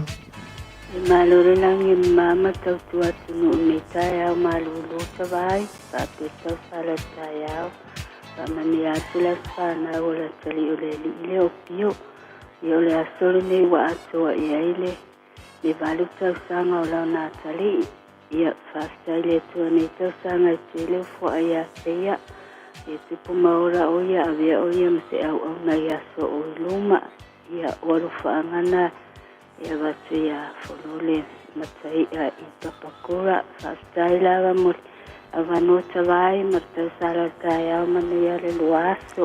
Nei pare nei tai au fau whakalawhala ia tu whea whani. Kau ia lai mata vai, maro lawa le ngā lulu e ngi kai au malulu masoa kau. Ai se wako ngai alo whaanga lea mo ki ngā lea ia Josephine, siusta mkau kai mkau kūka i whapeala mangoko. Josephine, a whai wai ala, i o kai o le aso nge wā kua ilo uiwa sifulu kausanga Josephine, lofa lea kua ia maungi se aso skele whapopo lau soifua, ia e le ngaka i leo loa lofa i kakoa inga, ia o le aso nge wā kua ilo uiwa sifulu kausanga whamuia lea kua e kioe, lofa anganga o mako uma, ia whapea fo ia skama leo, o sula ia makau ipo, male au makau kai umale mako whakas, lofa ke lea kumo oe whaftai tawai, mauia loka loki oke. Tai lau whalwhani bari whare nei tae au, i se sta whamanianga. Olo iai fo ili se whamanianga lungo tātou i meli, au mai lava ia nive taupa u, la sole nei aso luas fulfa o ato i aile ono sfulu fitu tausanga o le tama i a taupa u mata a wha ene liko a whea tolu wono mai vai loa i palauli. Tātou whaafo ila i ole vi inga ma le whaaftai lo tātou matai sili ona o nei tausanga i tele sa i a tausi ma leo leo ina ai lau soifua mai whainga tā ma le tele o whaafita auli o le nei o langa. Whaaftai fo i au ngā luenga le lei o lo e whaia pei tonu sa tātou a inga i Samoa whaapea i nei New Zealand. Mai se lau e kālesia o whoina ai lau wola e te tautua ma au na ai. O le mātou te salo i toi whoa inisi asu se tele, tātou te mafuta i pea le nei o langa. O whaanga ma whaamanianga mai lau to olua o whinau vale ma le whanau, ai awhi o whaamanianga mai atu lua Mercy, ma whanga Sau Henry Toluono, and your first ever granddaughter, Kania Toluono. We love and appreciate all you do, Dad. Happy birthday once again. Ka ko nga Ya, tal now nita ya. Hallelujah worship team a mas pese. Family el pure ka mala fenga venga ready sa mo char mo kala be balu ta ya na chno. Pabla jo was fa na de ya so Nani tele to was so fu. So lo se fulo mal tolu. Elefant.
for Samoa on Mr. Cowboy Lenny. Whaafafonga ma mai mo mai pea i le Radio Samoa. Yeehaw! State Highway Lewis full lo mai tau watu le taimi le nei whai lava si pisi Mount Roscoe anga i atu Hillsborough male anga i atu le nai Waterview connection o lo o matua mamafa le traffic i le taimi le nei Mangere Bridge anga i atu foi le tatou State Highway Lewis full o le mai tau watu whai si pisi ai mai se foi le anga i atu i tatou airport terminals i le taimi le nei anga i atu ngā George Ball Memorial Drive o lo o mai tau watu foi le taimi le nei whai lava si mamafa le traffic so on Route 5 o no mi nute o lo o yai le slow le na o lo yai taimi le nei hior voda lo mai tau atu pea ma le 5 minute ia o le nai slow wai fo ia tātou whainga malanga on the Southern Motorway on Ramsey le taimi le nei Route 26 7 minutes delay le o lo o yai tātou i le taimi le nei State Highway Sumaleono city bound from Massey o lo o mai tau atu fo le taimi le nei whai lava Sipisi Royal Road through to Lincoln Road ia o le ngā ua mamafa le traffic te Aratu South Interchange e whapena foi anga iane i nai Rosebang Road ma le lui foi ngai Avondale o wakul taulanga ia whai Sipisi tātou taimi le nei State Highway 1 o lo mai tau watu from Silverdale anga iane ngai o rewa whai Sipisi o te havalio lo mamafa le traffic anga ia tulunga le Consolation Drive i le taimi le nei tele kako kiu mai ngā lewaenga le North Coast ma le anga iane i le tātou au wala lau papa on a northbound o lo mai tau watu kelenga poloka le anga i mai le CBD anga iane i le Newmarket i le taimi le nei whapena foi Green Lane and LSC o vaenga na o lo mai tau watu whaisi pisi taimi le nei Manukau and Takanini on a northbound o lo whaisi pisi i le nei foi taimi o le tai au nisi na o vaenga o le na o lo o makuama ma whai lava le traffic mo tātou afta vale tau tua na le saunga le mu ma ia lava lo on sa ilunga la wala Joyce Fulvan Minuto na tā leo le tulai valo Sole, eva mali pese, malo le whafonga Samoa, malo fo ile eva ile musika, Radio Samoa #1 New Zealand akoa, Simpson, Le Aro Memorials le awaunanga wa o vantu ma le tolu se folu tausanga o tautua mo o e malo wainga o maafa amaratu e ngau sia i le maamora e pito siliona le lei. E mawhaiona lafo le maafa amaratu i Samoa. E tolu la e mawhaiona e asiasi a i e whai e ilau filifilinga ma ngele manukau maniulen. Pe te tanga iane le aromemorials.co.nz. Morisi whamtalanga wala au le lua fitu ono fitu valu fitu fitu. Lua fitu ono fitu valu fitu fitu. Le Aro Memorials ma whamaratu i se tautongo fie e ngā osi ma le whaamaoni mo e pele i a te oe. Talofa Samoa. E mawhairu sosoni atu Dr. Chen i ngasi o le maisoka, toto maulunga, ti ngā le tino, whaapa ui no mpauna, maisela, mangyesa ma le kānesa. Maua le tia whaamamai lo puta ma le paste mo nifo ti ngā ma le whaamalongi no lo fofonga. Whapea product po o loha e fisosoni e whaala ma le mole ma dark spots o fōlinga. Ua tele ungali i ua mawala tau pepe o nar sosoni a Dr. Chen. Ala au noi le lua fituono tolu fitu fitu, lua fituono tolu fitu fitu, pe a fiuane i le lua ono Great South Road i Otahuhu. E te manae maua se luma nae manuia o la wata li i polo wa fafine. Ua se fulu nei tau sanga o whaatino le Pacific Advanced Secondary School lea au onanga. Na whaawaile nei a onga e Sir Michael Jones. E whaonga i nae ngana le Pasifika i le NCEA. Maua fua o ngā toile ai ni pilia onga. I le tau sanga lua o loa whana maua lunga i le whainumera o alonga whana wale pass na au sia tongi e ulufale ai i le universite. Polo University Entrance i le tele o kolisi i au kilani. Ua uti awa noa mo le lua o lua ono. Mo nisi whamtalanga wala au loa le pass i le over se lau valu o fitu lua fitu fitu. Over se lau valu o fitu lua fitu fitu. Awane ge misia le whapitoa a le Moda Furniture. Mau le iPhone 17 Pro Max, lua whātala i le Vayaso, Samsung S25, ma le speaker i le nau le lua tolu tāla i le Vayaso. Mau le whapitoa muenga whaapea se tinu foa. A whaia te whaailoa i le Moda Furniture o le Radio Samoa na mawaili nei whaasalaunga. O le ama wasau mea lofa. Le Moda Furniture, tuatu si tolu lua Sales Yard Road o tau, te tala leiva le tai awanga i le afo le lima, i le asunga fuanga i le asfaraile. Asu tona i male asu sa, se fuluanga i le afo le fa. Hey, hey! Oh!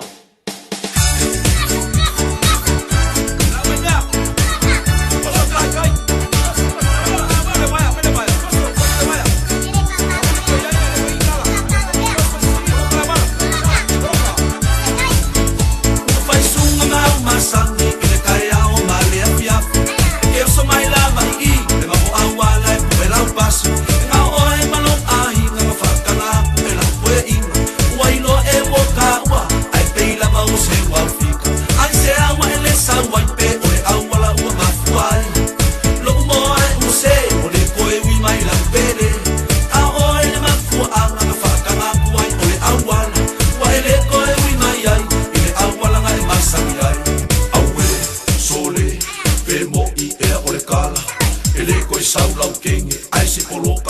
awala Aia, waike, sole les kama ikangaka Wa uma loka fia aka, se polo kare kako awala Sele ai, ualaba, nako sole mako waya Fasina sila kafana, wankele mokolo kare kako awala Sele ai, wakuai, wakoso wakawi sami Suka se mea, neo soile ko aina ko elebasi Sele ai, ualaba, nako sole mako waya Fasina sila kafana, wankele mokolo kare kako awala Sele ai, wakuai, wakoso wakawi sami Suka se mea, neo soile ko aina ko elebasi Ai longa e keilo ai makinga o mama i o la poe inga Ai fa asima i le munga la le awala mo le kou ai Ele nga oe, mai si aina Fa kanga nga oso mai i Ile mako awala fasima Ai sama-sama o nga moli E fa se la umi kare umi Le awala mai le kou fale E ilongo fie mo saule kanga ka i le umu ma le ka abali Fa penga le nge o langa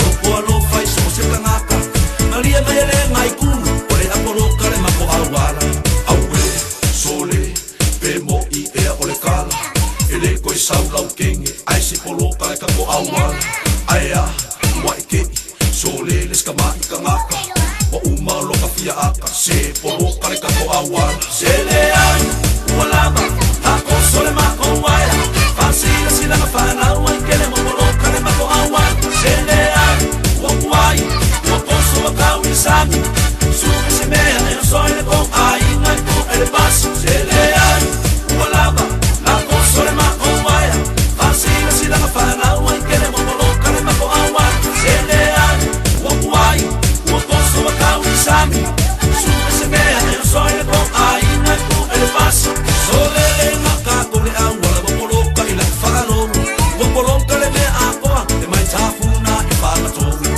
I whapena Amerika, Israel, ma Palestina Wapolo ka le kua oi e le ai sisi e whakasawina Aku mai la i le mesa o le kenge fo i le a malonga aina Whaanga le mako awala e ua sola i Amerika Aue, sole, pe mo i ea o le kala Ele koe sau lau kenge Ai se polo kare kako awala Aea, waike, sole les kama i kangaka Wa uma loka fia aka Se polo kare kako awala Sele ai, ualaba, lako sole mako waya Fasila sila mafana wankele mokolo kare mako awala Sele ai, wakuai, wakoso wakawi sami Suka se mea neo soile ko aina ko elebasi Sele ai, ualaba, lako sole mako waya Fasila sila mafana wankele mokolo kare mako awala Sele ai, wakuai, wakoso wakawi sami Suka se mea neo soile ko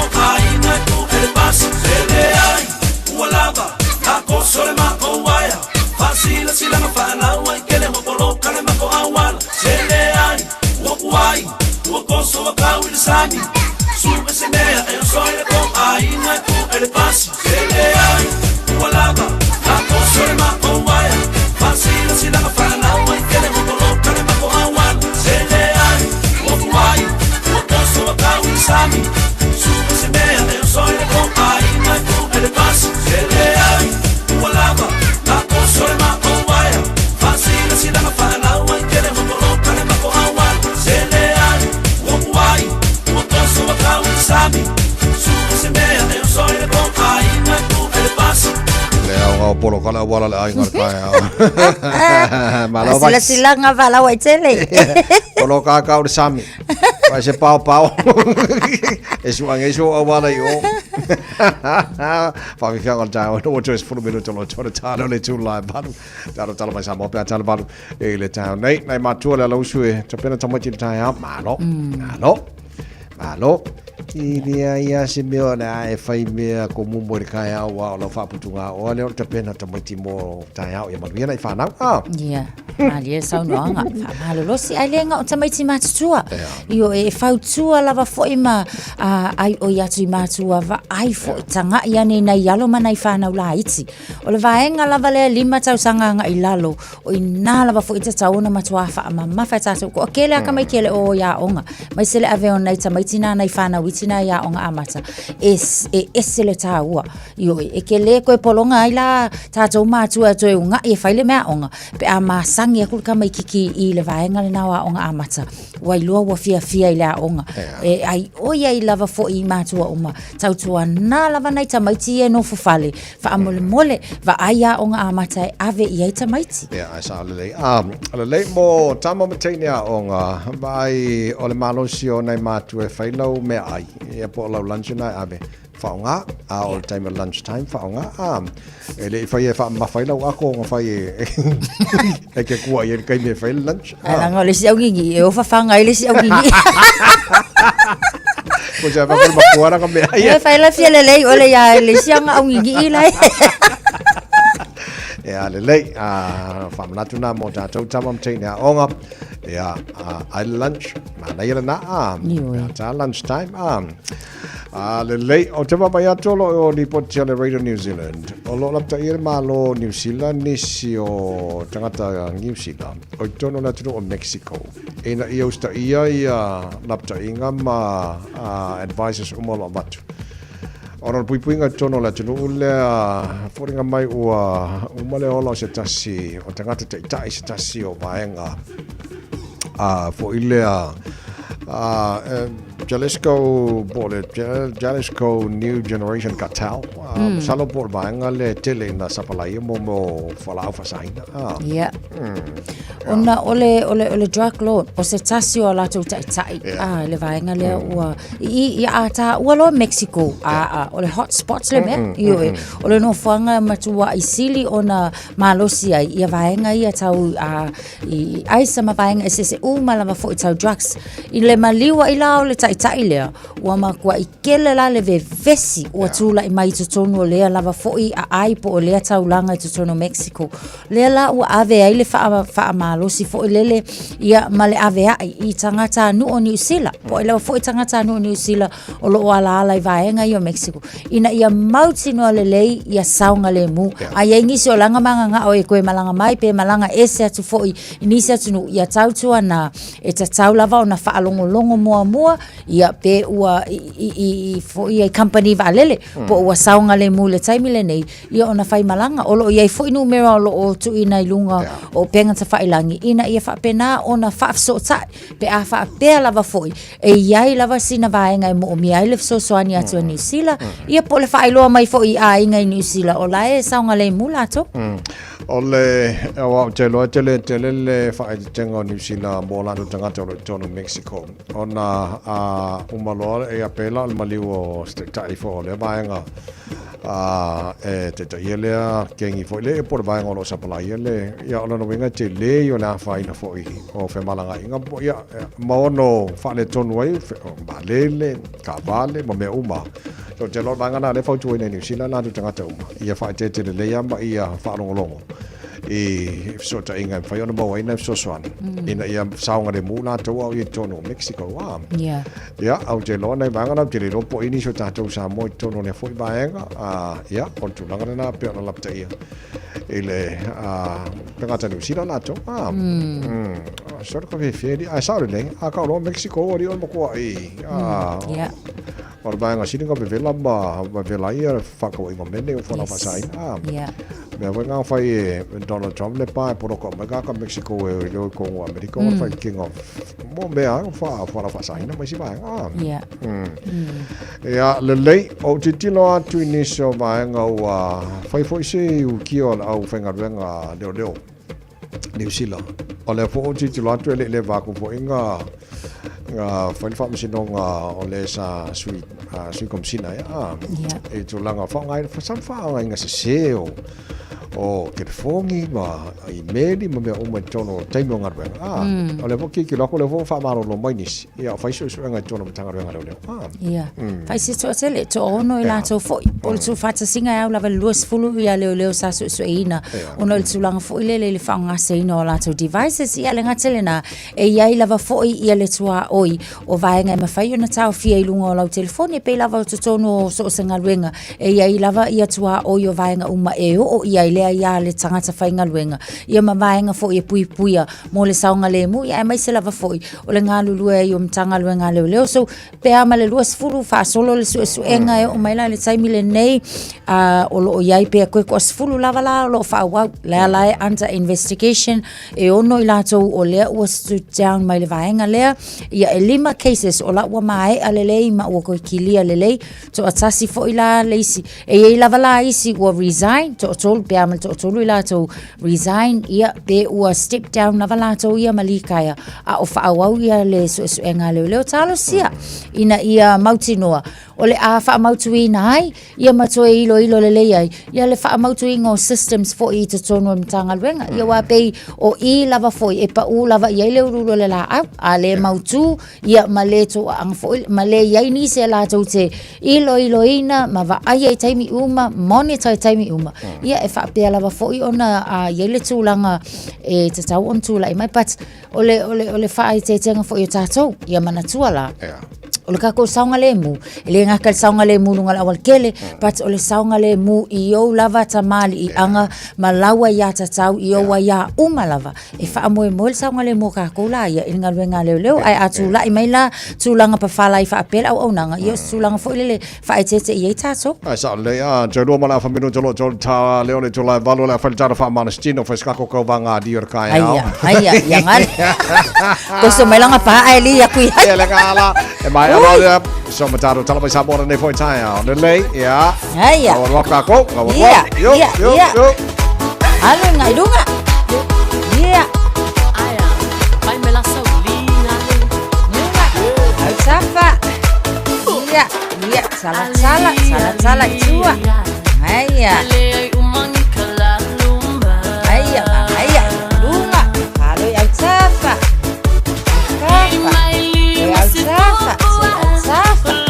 iya luma asa yai iya manaya iya ko ala ko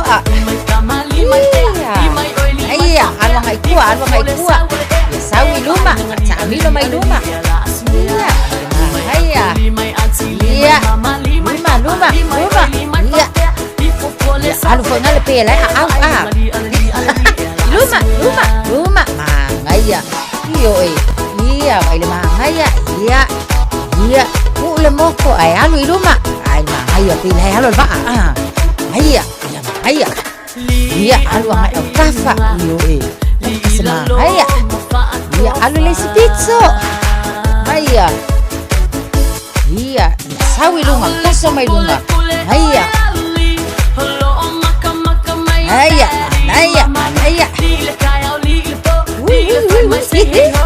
ambia fo nga iya ya akala so ako madila so atua iya yo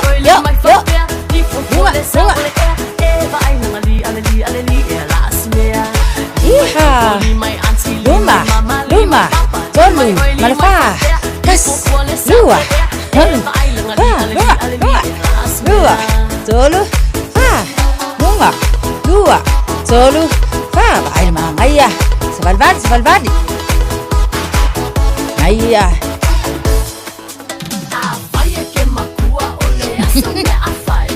yo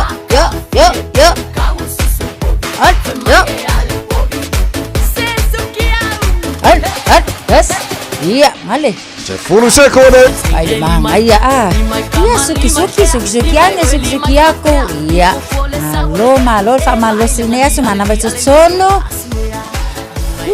na vai fafo tsono mana vai fafo iya malo fa malo si manietele ne yasa soifo iya Radio Samoa Tasimai Batolu Amo Radio Samoa Tasimai Batolu Amo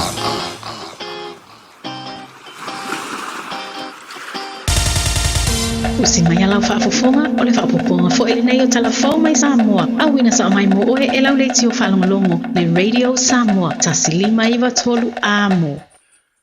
O te whātalo fwero tātou o tunu o nei fo ia sa fau, o tātou mafuta ma whelo ai, Ia usi mai le whaafonga tala tau longo mai lo tātou wa tino. O le tautua le fionga le tiupola te ivauta matope nei e upu whai o le malo Samoa. E ala le tofi whai pule o le pā le mene mo le itu malo a le ipata itu pā ilalo. E se furu whātau sanga. O se tautua na whaalia le fionga i le pā le mia. I le mōri maua le malo i toi sauninga o le tamali. Sa le leo na whaatino ma ua o ngai le atina e o le tinu. A mata mai le paya inga wha le mene lo na ono. Na urua i uru whale ai le pā le mene le tofi whai pule o lona i tu malo. Ina ua whato a tolu sifuru iwa tau sanga lona soifua.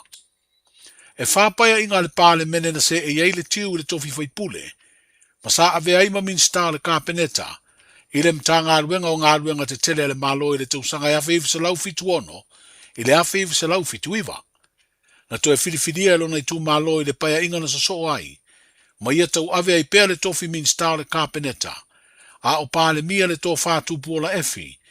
Mo le mta ngā luenga o le ati nai. O isi paya inga e lua muri ane ai. Sa avea ma whai pure le itua ngai. A o avea le fionga wa ai kolone ma tofi lau eti ale sana. Ma pā le mia o le malo.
O se vaenga o le mori mau o le malo i le sauninga o le tuu malo. O le fionga le tiupola te vauta matua penai e le asonga fua o le nei vai aso. E tuu malo le ata itai o le malo ma le atunu i paya inga ma whainga malo o mawai. A mata mai le tausanga e awhi se lau fitu ono. Se ia o atu le tausanga e awhi se lau iwa ono. Wa valu sifuru iwa tausanga o lona soifua. O ona to e sauninga na whaatino ai le whaalo alo mau alunga wha le malo. O le ufi ina o lona sa i le tanga vai po le fua o le malo tuto tasi, ma tau ave lona sa, e le vasenga o malu o le malo. O le teimi o avea lea tamali ima min sta o ngā ruenga te tele, na urua i fausi ai le tasi o ati nae, o le wafu lea i sāti toa. I lana tautua wha le lotu i le kālesia metotisi, o ia o se tasi o sui na se ei, i le komiti tu maua na ekalesia. Lea na urua i whiriwhiria i le konferenisi tele, o le tausanga ia whaiva salau fitu. Whaalia le moni maua le whailau tusi au le ekalesia me totisi Samoa mātunu e mamao. E lua se furu tausanga o ngalue le fionga le tiu, i le komiti tu mau, o se i tutino tāua e whaia tonu o le ekalesia au. O toe sa uninga le fionga le tiu polata i vauta matope naia, sa awai le fionga i leo mamalu o le tātu malo, o le fionga i le pā le mia ma minsta o le kāpeneta. O le belestene au le ekalesia me totisi, sa taitai i le sauninga lotu whaiu.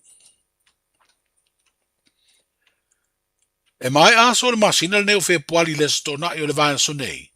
So oloa ma le so sale urua i aso le masina fōua mati, o le a amatai le tutongi fōua la fonga mō pase se uma, e malanga ese ma Samoa, mai o tātou malai vale le whawao malo. O le taimi nei, o le tutongi o lea la fonga e ono se fulu lima tā la. O le masina fōu, o le avalu se fulu tā la. O le ai fōu i Malaysia tutongi fōu, wa whaailoa le kompani vaalele o le Samoa Airways mō le si le fia, e tangata malanga i ona vaalele i le vale o Samoa, ma Amerika Samoa, o le se lauta la le tangata malanga mō le pūlenga leo malai vaalele, mai tā ua lea tupe tutongi, o le Aerodrome Facility Charge. O le si tanga valu se fulu tā la o le la funga mō pase se malanga e se ma Samoa, whapea lea suinga fōu le se lauta la e tutongi, o le a whaailoa uma i pepa o le pase se tutongi po le ticket. O teuteunga o le tūlafono whaatonu tonu, a le pūlenga o malai vaalele o le tausanga le nei lua olu ono, ua mai o na sainia le fionga i lea o le malo, e peo na whaailoa le Samoa Airways, o lo o mafua mai ei le si itanga o le lafonga, ma pasese le airport tax Malaysia tutongi fōu e se lauta la. O le vai o sonei e to tolu ni ta i o sui o nisi o malo i fafo, o lo o vava la lata la tō whainga paanga ma le malo Samoa, o le a whea lo tātou o tinu e o lātou sui, whapea le masina fōu o mati. O le whai unga le nei vai aso o le a whea ai Samoa, e le sui whailau tusi o le vai whafo le malo tele o Amerika, po le Deputy Secretary of State, le sunga Christopher Landau. O ia o se tasi o sui mawalunga o le pulenga maloa Palestine Donald Trump, o le a whea Samoa talu na toi tūla i mai lea teitai o le malo o Amerika. O whairoa le ofisa o le malo i a pia, le a whea o Samoa i le whai unga o le vai aso o le sui whailau tusi, o le vai whafo o Amerika, ma o se asia singa o le a whairoa i a tuai lea teitai, o lea malo i tai o le malo Samoa. O stasi o talinga malo o le tātu o tanu o le nei vai aso, o le fionga le tamai tai minsta o le vai whafo o le malo Australia, o ia lea o Penny Wong, lea tau nu i lea solua o le nei vai aso. O whata oto ai le porkalame o lea asia singa, le whairo inga ma le pā le mia o le tātu malo, leo le a whaatino ai nisi o talanoanga i ni mata upu taua, tau i le atina o le malo Samoa, ai maise o le ngāru lue whaatasi ai o malo e lua. Wa fuafua e malanga i sawa i le tamaita i minsta le vai fafo, o lea malo e tatala se tasi o ngāruenga, na fesoa soani i ei au satalia, o le fausia leo le nofuanga mo ngāruenga leo i salafai, le e ta ua le Tuasivi Maritime Wing Outpost. O le asia fo i a Penny Wong, le tūlanga wata oto mai ere ngāruenga o le fausia, o le ofisa fau o le fono o au fai tūla fono i mune nuu, o lo whaatupe foi e lea māloanga le lei. O le songa fua nei foi vai aso na whea i Samoa, e le Palestine o le prokalame fisoa swani o le malo i apani a taua o le Chaiga. Leo lo au mai ei nisi e iei anga waa matomai, e fisoa swani i ngā ruenga o le ati nae o le tātu patino. O se prokalame le malo i apani o lo wha safua atu foi, i isi atunu o le Pasifika, e peona sa whea le Palestine o le Chaiga le malo tonga, a o lei malanga mai i lo tātu patino. O le masina fōua mati, e tali malo ai Samoa i le malanga wha le malo, a le pāle mio New Zealand, ma ta tala ai ma le maketi fau i Savalalo, o se ngā ruenga o lo tere se sautau tupe o New Zealand i lona whātupeina. Wa pasia le pāle mene le na fono talua i nei teu teunga le tūla fono le pūlenga o teunga tupe whawao malo Samoa. Ma wa tau nuu se tūlanga le leia teu teunga, i le solo ia ese o le ingoa Samoa, ma le lisi uli a le Unia malo Europa. O se tasi o whaalaptonga lo au maia na visoa swani dati nae, o le tamau ainga o le tātu tunu. Ua whailo ai le sifa po le Samoa International Finance Authority i se pepo whaamtalanga whalau i tele. O le ave seo le ngō Samoa o se tūlanga le leilea le tausisia lo tātu o tunu o tūlanga whaavao malo i tūla whono tau tupe. Wa umaile tala le lei mo le ngō tau le lei o Samoa ai a whea lo tātu o tunu ele ampasa o le Union Malo Europa i le amatanga o le nei vā yaso le asa whailoa i atuai le te tai o le malo le fionga i le pāle mia. Wa whailoi le ofisio le komisina mawalunga o le malo peretania i Samoa. Le taliu manuia mai ai le atunu o se tasi o alo tama i tai o le tātou atunu. Wa whai uina ma le manuia lo na tau mawhai le whailonga mawalunga o le master. Mai le vaenga o sua suenga o le wha mai o le kanesa. I le University o Queen Mary. I le ai o lone tona. O le tama i tai o sa wila Melissa Tolova e peo na whailoi le ofisio le malo i pia. O se tasi na wha manuia ina i seawa noa sikorasipi na talo sanga i ai mai a maua. O se awa onga wa whaalia le alo tama i tai o le tunu usa vea o se lu i tau i a teia. Ona o lona langona e le to tele nisi mai Samoa. E awa o ina ai ni awa noa whaapea i a tunu i whafo le tomai te usai e nisi. E fo i manuia mai. Pei tai o se fia fianga tele i a teia. Ina ua whaai uina ma le manuia lona tau mawhai ma ua whae aina. I le whaelonga le Masters in Cancer and Molecular Pathology and Genomics. E na o sa wila le tamai tai Pasifika mai Samoa, sa wha manuia ina le awa no sikolasipi na talo sanga iai. Ma o lana lu i isi alo le tātu utunu, e mawhaia mea uma pe atua iai le loto, ma wha mua le atua. Talai o le nei aso, saifua. Talofa, we're the Katinas. Talofa, this is Pat Lam. Talofa lava o ao lapi marina, mau pelo li tio. I le Radio Samoa, tasi lima iwa tolu amo.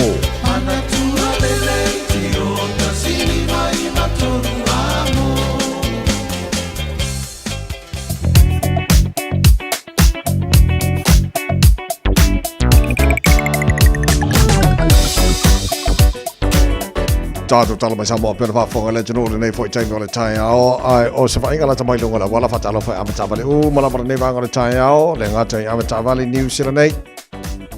Whatalo whai amatawale lo whaafonga e le FM 106.1 i Samoa le nei tai ao.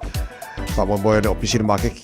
E kai ao ai i New Zealand nei. Whaisi poloka telo tātou lo malanga mai sifo. Highways fulona na o sina tunei le waka ko tahi le ise update la tamai. Pola ale mea o pisi ke le tātolo malanga mai sifo ai mō tātolo i lunga highways pumare ono. O lau titilo atu. Poloka mai o le highways pumare valu, ai le i o mai Hobsonville. Whiololo le pasi mai Hobsonville le linka nga i Westgate. Mata mai Westgate, Royal Road, Lincoln Road, Te Ara 2, Rosebank, Pontchevelia, Western Springs, Poloka, whasoro atoa. Le vangana tai au. So arus fulu ono anga le tauranga ki lani ai awhi mai le tano, Poloka fo inalo le tano, Pontchevelia. Whapena fo le Mayoro Road, anga i Hillsborough Road, Poloka fo le neva ngore tai au, pasi mai o ne hanga, ma ngai el flow li leia o le luose fulu. La fo i o keni malanga le vale le luose fulu afa, wa ma luose fulu, Massive Road on ramp, lai PCLI flow li leia, au le mai Puini Road, Malambi Drive off ramp and on ramps. Poloka vasolo atoa e o lava le linka o luose fulu anga southbound State Highway 1. State Highway 1 city bound, leo titilo atu le neva ngore tai au. Poloka na titi lava e ale va Drury anga i Papakura. Manurewa on ramp. Poloka Fort in Levanga tai au. East Tamaki Road on ramp. Highbrook, Tip Top Corner, Mount Wellington. Poloka ia Levanga tai au mo tātou malanga i tauranga Pilani. Ele State Highway 1 city bound Levanga tai au. North Shore, malanga by North Shore. Poloka ia foi. Pasi mai Rosedale, Silverdale, Wairau Valley, Takapuna, North Coast, Poloka le Levanga o le tai au. Whamnatu wasani le tāru pakalame ap tāwale. Wai tamai ti whamor mole, awe whamor moe nei whanau. Saunga le mūnei whanau. Kolosina la wala nei fo i tai au. Saunga le mūnei whanau leanga iatu ia onga nei fo i tai au. Nā alofa Samoa. Wa ule nei o kāsu ti alu. A wale sui ale ngila wa ule ki o. A eva mai ina se fudu lima iwa kolu. A mō. Radio Samoa. Vevela a. Malo whafteile tino ila mai mōmala whafonga ne vanga o le tai au fau o le vainga la tamale nei i le tala o le taupa vatu Samoa o luas mumar whale vela o i Samoa ne vanga o le tai au te ane valu e tu mawinga awa o le tau i Samoa i vainga o Samoa e pa ue timu o le nei fo yaso mawhaina o i le tolu se fulu anga le tolu se futasi degrees Celsius mo lunga le vevela le e Samoa e le neia so lua se fuma lima e lona mawalalo panga umana mal tara pakalame e lunga le FM 106.1 papena foi lunga le Facebook mari YouTube o le Samoa e ngate Samoa America Samoa malo la se fuma nuia e le foi tai au fau taru sasi tulanga i le tau i Australia good day mate malo se fuma nuia pa angal tara pakalame so se vainga Australia taru mata mali la mo Canberra furbaru o ele malu ne vanga o le tai au winga fa mo wina o le tau mo le la mo Canberra o la matele na awa o le tau le so tolu se fulu mo le tolu mo lunga o le vevela o le efa mo wina mo le la mo Canberra le so spulono i lona mawalalo matalo fa le malu le atunu me le pone nei tai au spulono ele malu ele ne vanga o le tai au fo winga o le tau mo me le pone e fa solo ina malo si savili o lo titolo atu o lo iai i nai lapta inga severe weather warning for heavy rainfall ma mafati munga telo taimi mo tatou i Melbourne lo su fa mo lunga vevela fa mo wina o le sos fuli mai lona ma wala lo sini Australia good morning ma lo se fo mo nuia ka vela fo ka lo su tasi o yele ne vanga o le tai au winga o le tau fa soro na awa lang de leile tau tolu se fulu degrees Celsius mo lunga vevela o le e sini Australia lo se fulu lona ma wala Brisbane ma lo se fo mo nuia vevela fo ka mo to winga o tau mo Brisbane fa soro na awa pa o timo ni so taimi tolu se fulu degrees Celsius mo lunga vevela le e e mo Brisbane le so Perth Australia le tele fa talo fo mai to telo tatou vevela fo ka lo se fulu lo yai wala fa soro se sulu mata ngo fire la tolu se fulu ma le lima le mo lunga vevela fa mo wina mo Perth Australia e le nei fo yaso tele na vainga Australia mo tulanga o ile tau e mo le nei fo yaso fo o tatou o dia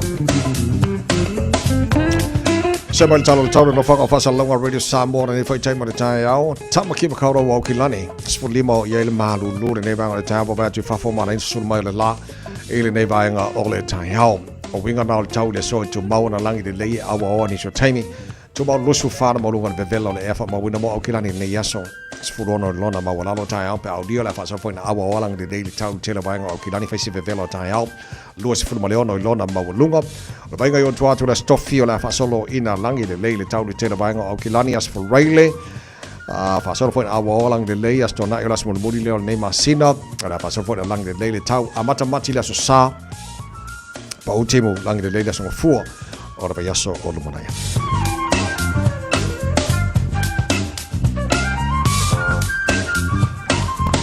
Fa bongo banau tuna baila ba tau nei tai ba tai au le tau mo le Samoa Spalima eva tolu amos fruiva lo cha le tula valo taro tala me Samoa fa sala wina pe tale tula se fulu mo le do le so le si fa bongo taro tala me Samoa le tala van e le tai au na we fa fonga e le tele o me lo tupu Samoa nei foi tai au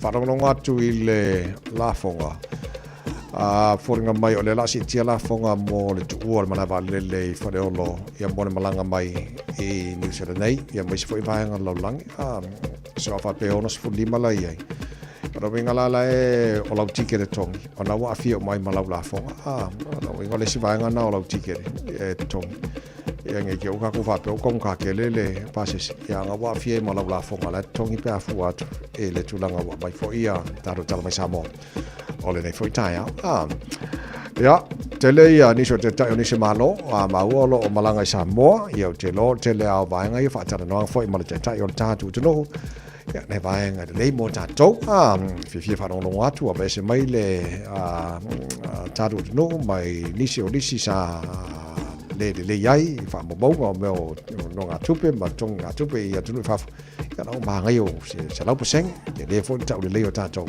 le tu langa malo le tu le mai e fe ngal palmia mal nga malo ia vai nga uma ia ka ko uma los fulu tele tu la valu semana fa fonga o le fa ponga o tatou ma fa Samoa nei fo e tai afo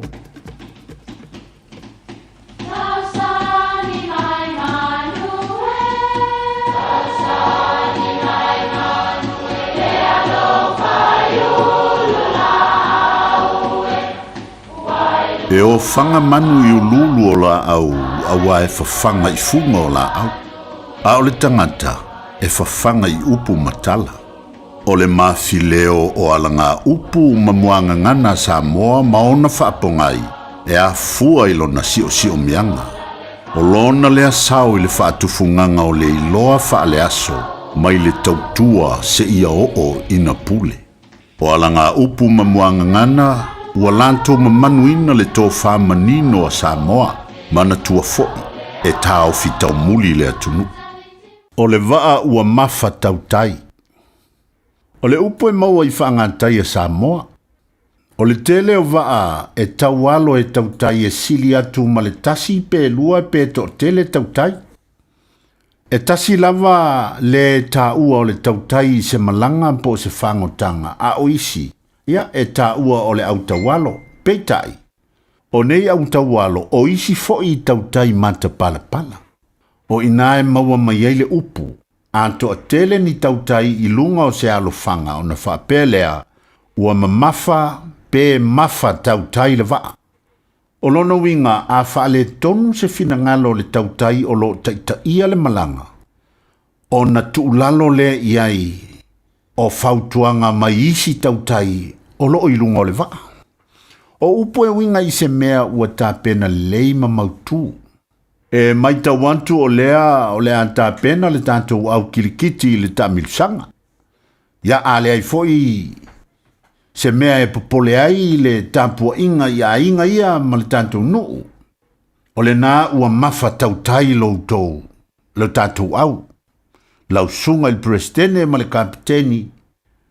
Nā e toa tele o tau ua masani li tālonga. Ngā lulu e whaatasi tau te mālolosi ai. Ia a whai foi o se tofinga mo le ngā lue ngā lea tua. Ia o na whapea foi lea. Ia o lea ua mai a lo whaau unga pa tele. Tau tua nā mā oil tofinga ma le ngā lue ngā lea tua. Valu tau sanga nei na e a ongai. E talitonu lu tātou a inga mau mātua. O le waa ua mafa tautai lo tangata. Ia manuia lo tofinga. Ma ia e manatua le meni e tasi. E sā o na whaia se to lua o patele. Manuia leo whaasonga Samoa le nei aso.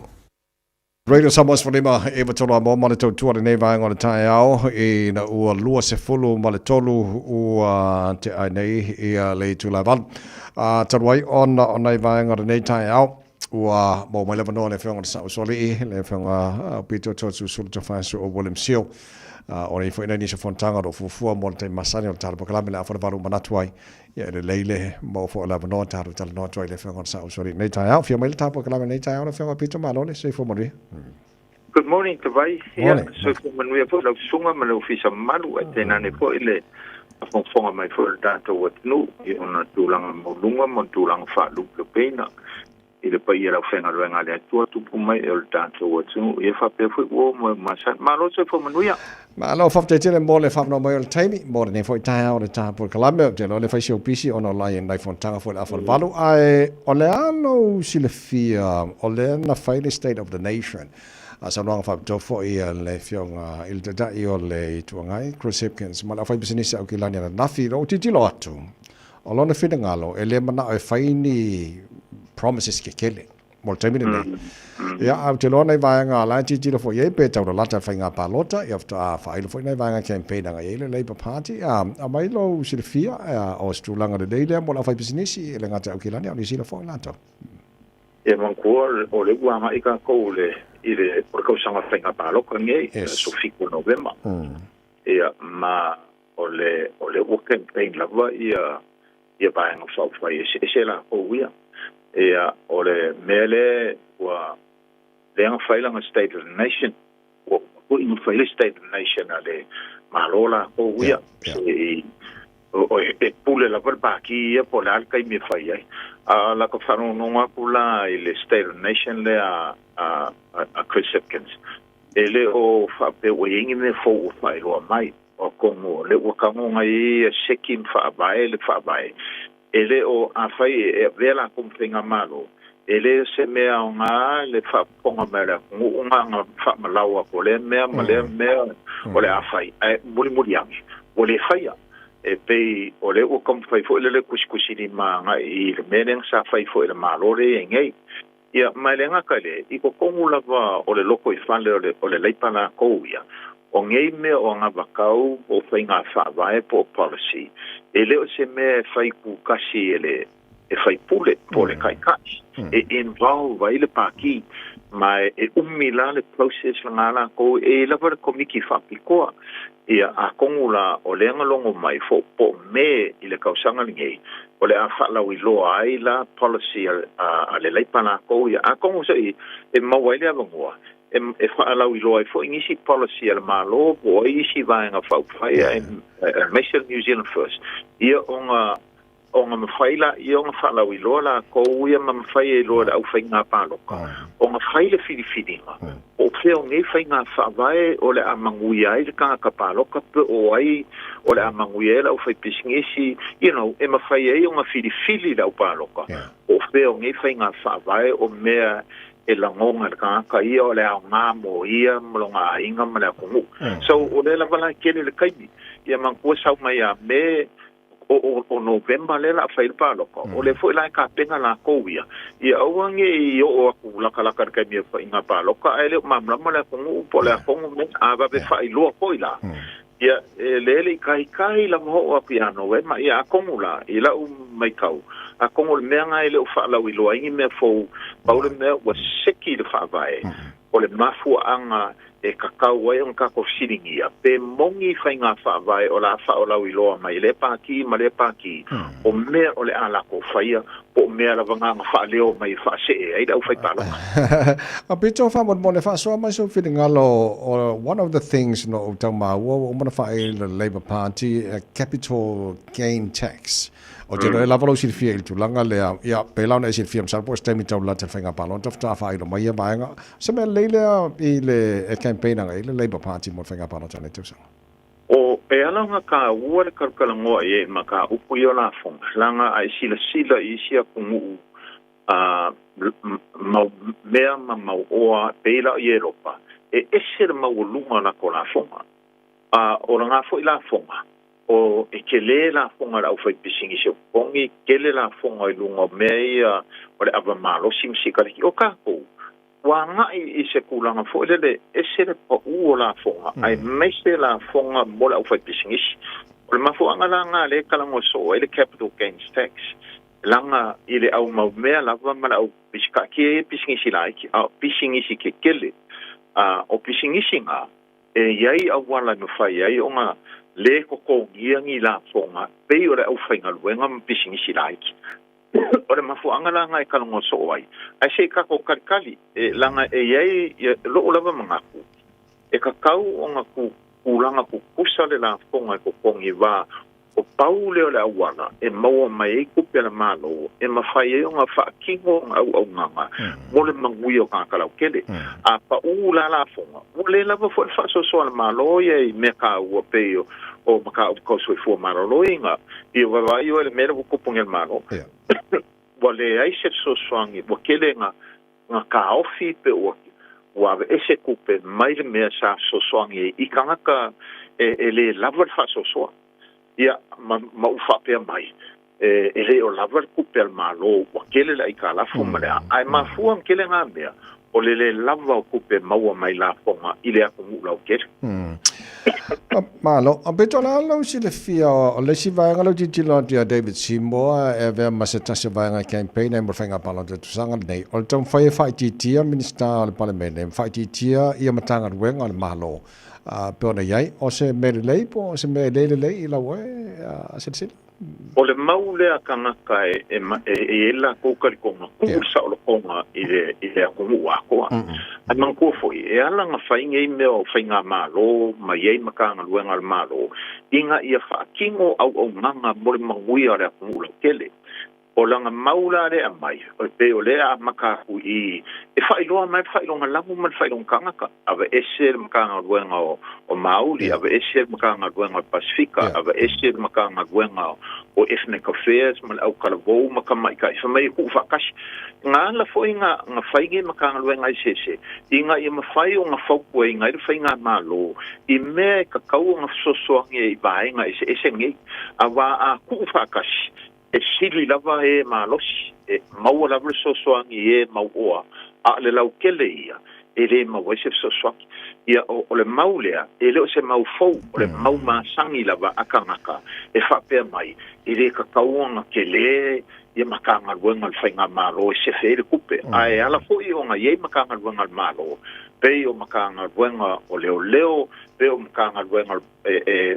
whamsingonga o a uma makanga luenga iei e iei longa kiuke o le sosoangi mawhaakingo ngā luenga o le mangui o kākalau kele ia kia ula le maule a mai e loa ai longa whai longa langu ma longa whai ngō kangaka ma longa le kea lava i le ko kelo le a kungu paulava kangaka lai a veilanga ia wha mua o le au maumea mai la o e kele kupe maua lo whafte tele le maua e se mai le minister se fo maroloina o kilani tae a na whenga pitu ia o le miskale o se fo maroloina o le vango ka kalsanga iai mau songa vangoa fiwa e o taa manukau se i onga sisilai i mea lai whakingo e whakonga fo i kumaoki community providers i onga iloa ai e lai kiki kupe ua vaku i South Auckland ai o lai ngā lue lava mori so swangi i kākalau kele i malamaku o le lo mal whainga pāroka i ngā i e maua i whau ngionga mangaku le lei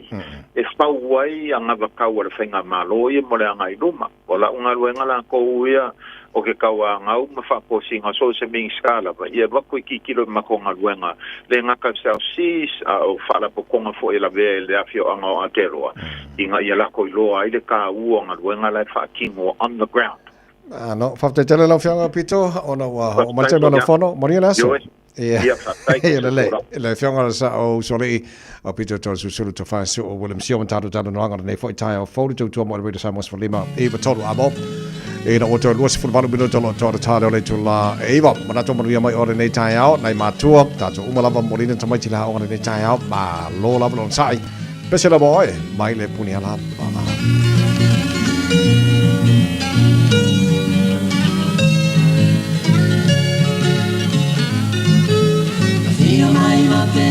best lay that's the whole tonga best fia all of my nuia le no fa best no me ole best so all is so severe best ole not to be I let to ole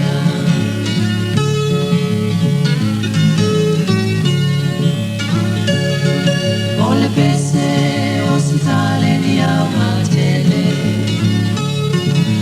This is how I live is This is how I love This is how I know I was so my you a time no for I no more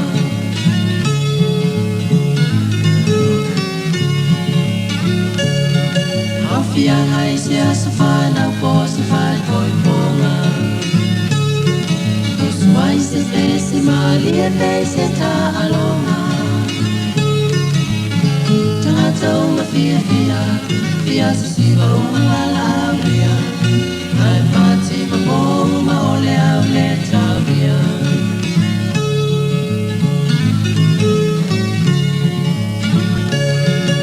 Afai e te malanga i lunga o se maha Ole sani pole e foi stau malanga Ua misia e le loto E fau la pole ti e fau E mali e la tope se ngai le ma fau fau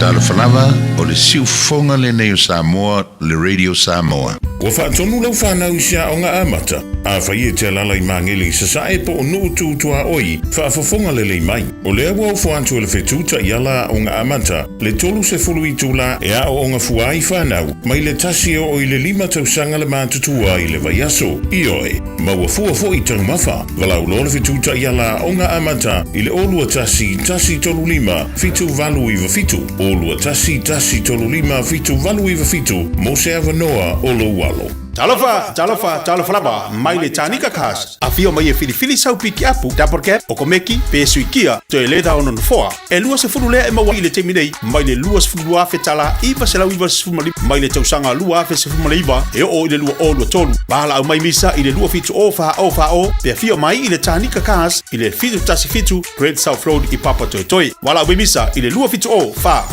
o.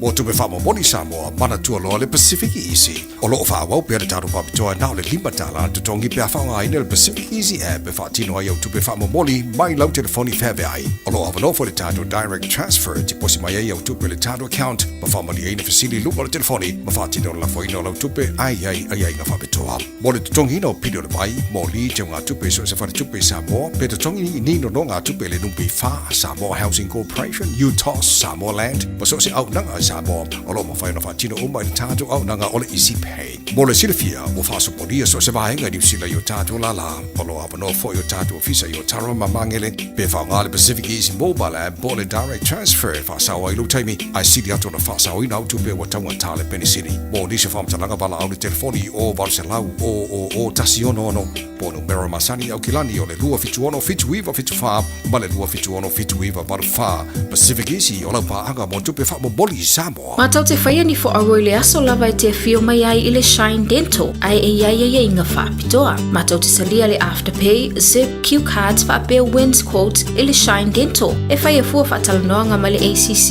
I le Shine Dental. Le aise tongi mo whanau I le bao le se furu lua I le se furu walu tusanga I le Shine Dental. Talanoa mai le tongi ino le whainga o nifo I whaunga ai le Zip, Smile Now, Pay Later. Le aise tului I le Shine Dental. A whio mai le 5 Great South Road, manukau pe wala au le lua fitu ono fafa, lua fitu ono fafa, mo le Shine Dental. Talofa lava, o le siu fofonga le neo Samoa, le Radio Samoa. 1, 2, 3, go! Lunga ile folo, vili mai vivili lotino atoa. Mei mai totono, lue mai uae fo mana yale aso ile zumba mai. Taimi ole si vai ile zumba, shake shiva mai. Lunga ile folo, vili mai vivili lotino atoa. Mei mai totono, lue mai uae fo mu. Lunga ile folo, vili mai vivili lotino atoa. Tusa, saune shake, limai lunga limai lalo.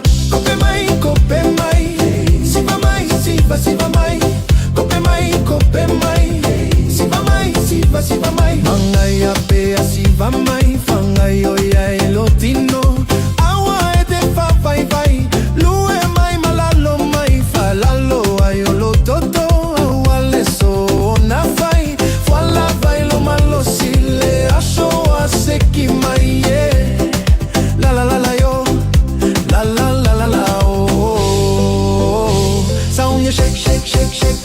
Limai lalo, lunga ile folo. Vili mai vivili lotino atoa. Mei mai totono. Lue mai ue fomu. Lunga ile folo. Vili mai vivili lotino atoa. Tusa, saune shake. Limai lalo. Kope mai. Siva mai. Kope mai. Siva mai. Passe mai otto le betla lea. Awai ke va vegei kupu o semea. Siva lava wei la u best la lea. Magaya u kaga u le fa kafa. Zumba mai. Fa seki mai au fika e. Lunga ile foloa. Vili mai vivili lotino atoa. Mei mai totono. Lue mai ue fomu. Lunga ile foloa. Vili mai vivili lotino atoa. Tu sao. Saune shake. Limai lunga limai lalo. Kope mai. Siva siva mai, kope mai, kope mai. Siva mai, siva mai, kope mai, kope mai. Siva mai, siva mai, kope mai, kope mai. Siva mai, siva mai.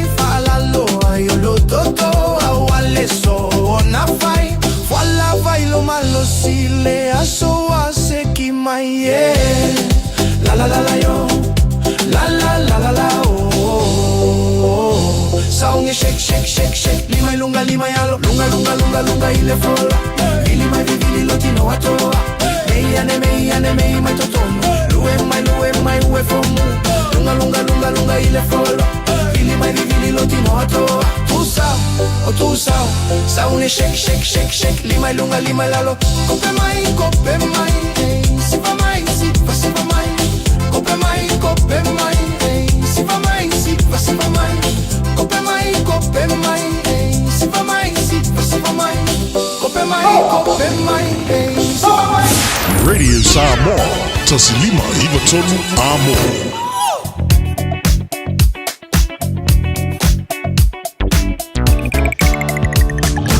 Le poti fai mai lunga wala ne foi tai au fo malo la va vale malo no sai malo le foi malo le fatto toi lunga ole awala te papa ngo le te papa jono poloka lunga taro highways ole Pasimaya West Gate Royal Road Lincoln Road te pauna va ngo le poloka okay mai le Pasimaya taro 2 nga e Ponchebelia Western Springs ole fai poloka ne va ngo taro malanga le Alkilani por city bound ole highways full ono to bon poloka le ba Mayoro Road ma Dominion Road mo tanto lo mai le Luce Fulu fa bena foi la lo le tano e Ponchebelia southbound the highway Luce Fulu to bon poloka le Lincoln Luce Fulu le State Highway 1 southbound in they foi bang on the tire around Rainbow's End in they take me all the tire fo to bon poloka around Mount Wellington and Ellerslie Penrose mo tanto langa Kilani City bound State Highway 1 Favorite Poloka Malanga Bay North Shore, city bound to north and motorway around Rosedale, Wairau Valley and Takapuna. It is Vanga Ole Tayam, Telo Nisha Vanga, Wala Tabale from Manatu Masani. Ale taro pokalame ole saunga de mo oil of afoina tavale saunga de mo pasese lo tono tavale lo e afoina mar saunga de mo tavale umalaba fai malanga so se vaanga na ino fai malanga ingor ne yaso o lo o yo ao.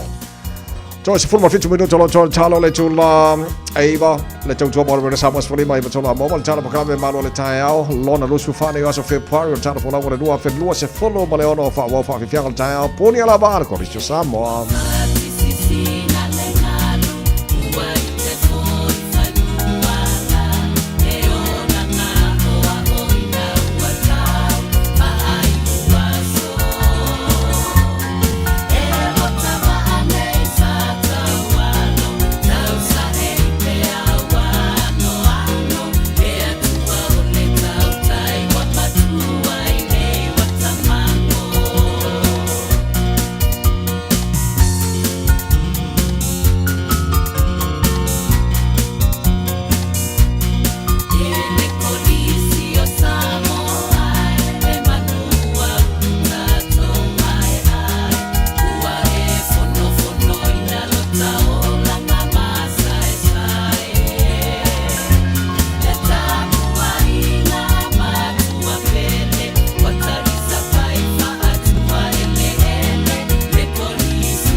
talo pole por kalame nei vai ngole tai au.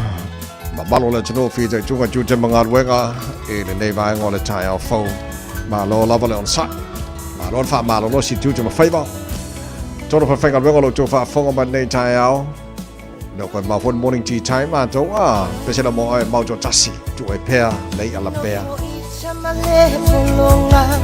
Ano fo e mau ma fong ale chama fuchanga po fea sonai unga inei chala pe avea e fili ua pe ole machan fale anga icha aone nei uchino fo tachali helo a ise asa Fatang nuo chamana tuai bele alabe e pichi lava e uile o pepe Helo ise asa Fatang nuo chamana tuai bele alabe e pichi lava e uile o pepe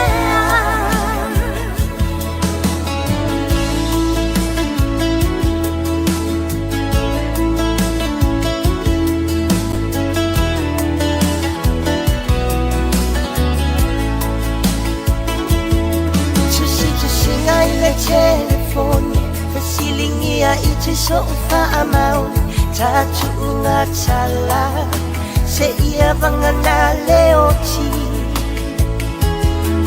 Tingawa ela umai Neanga umamale pa apunga Se abanoa mo ita Se o uta ua tuai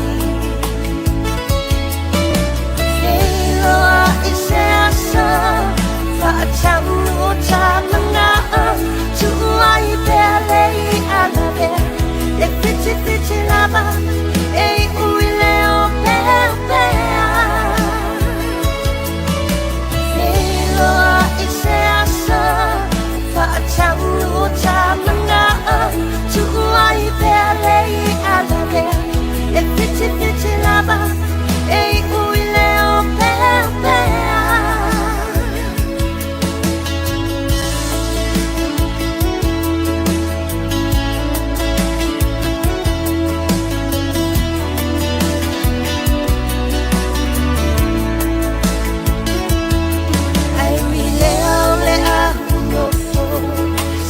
Pangaleli pocho Tomu se aso Faatau nuo umanao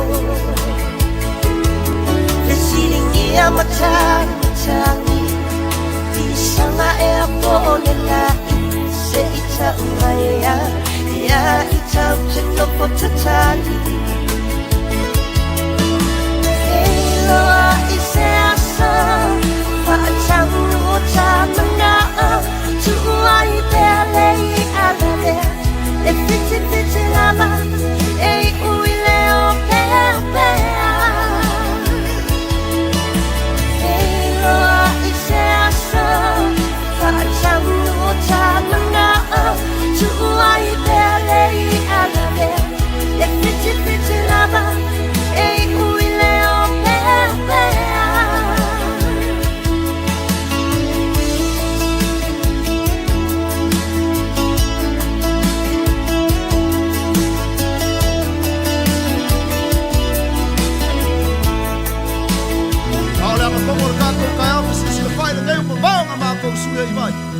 Vale lupe ma lupe o le fa so so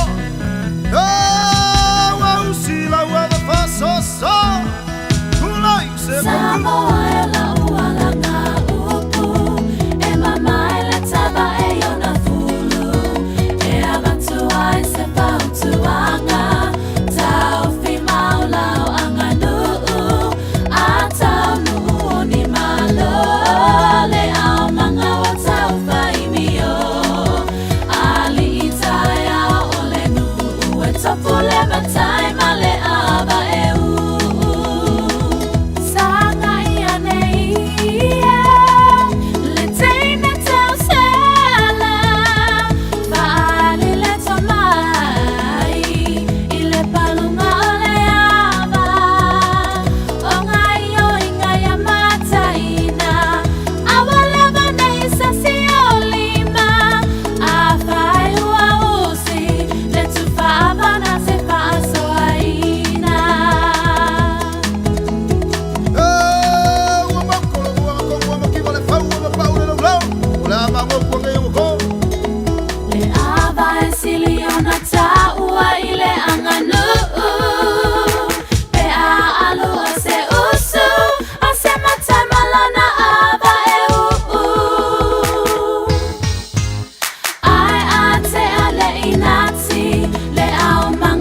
All Stars. Manipese le ama.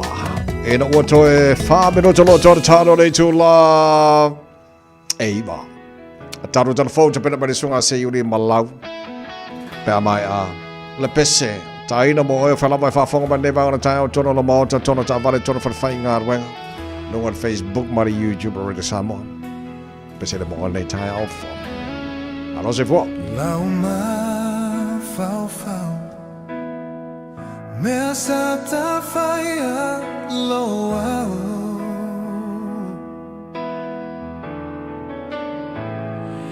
Au le nei ua le tau lau Talu lotu ina nau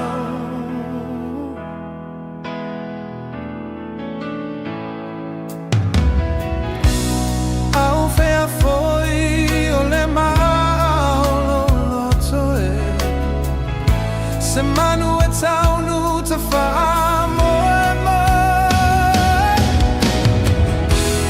O e lava o le sini o lolu o langa Sulu sulu o le la o fallinga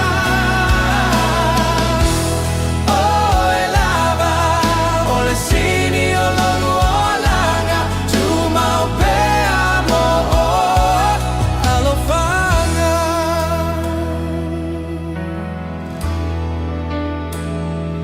Mo e lava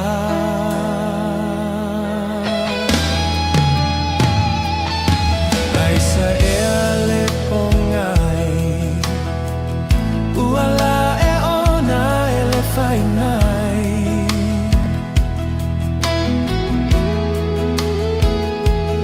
Atu ialo wha Italia O e lava mau fili filinga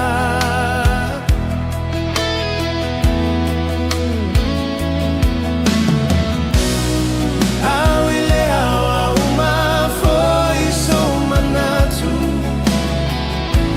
O te teo pea o isi o fatu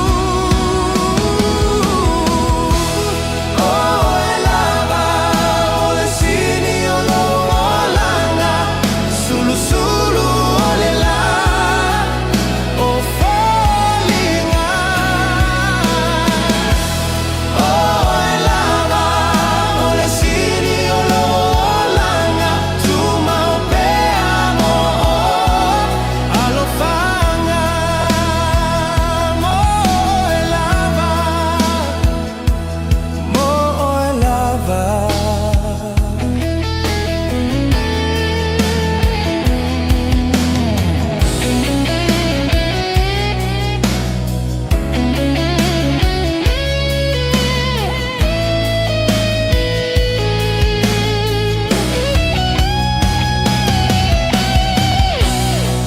Ai wile aua uma foi sumanatu O te teo pea o e isi o fatu O e lava o le sini o lau o langa Sulu sulu o le la o fallinga O e lava o le sini o lau o langa Tu mau pe amo alo fanga Mo e lava o le sini o lau o langa Sulu sulu o le la o fallinga O e lava o le sini o lau o langa Tu mau pe amo alo fanga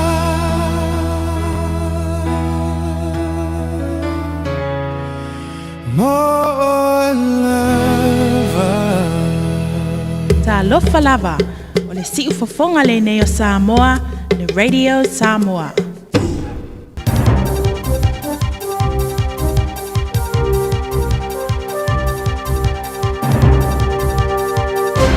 Mai a te roi ni sila nei aso tai au mani o tala ni mo lau whaafonga mai. Ile tau talanga li tai tai le batia le leipa Chris Hipkins a whai le tunu i au kilani. Sa ia taula ia e ngā whaatino se la tau whai ngā malo ili tunga tau le soi fuanga maa fianga swing o le tau.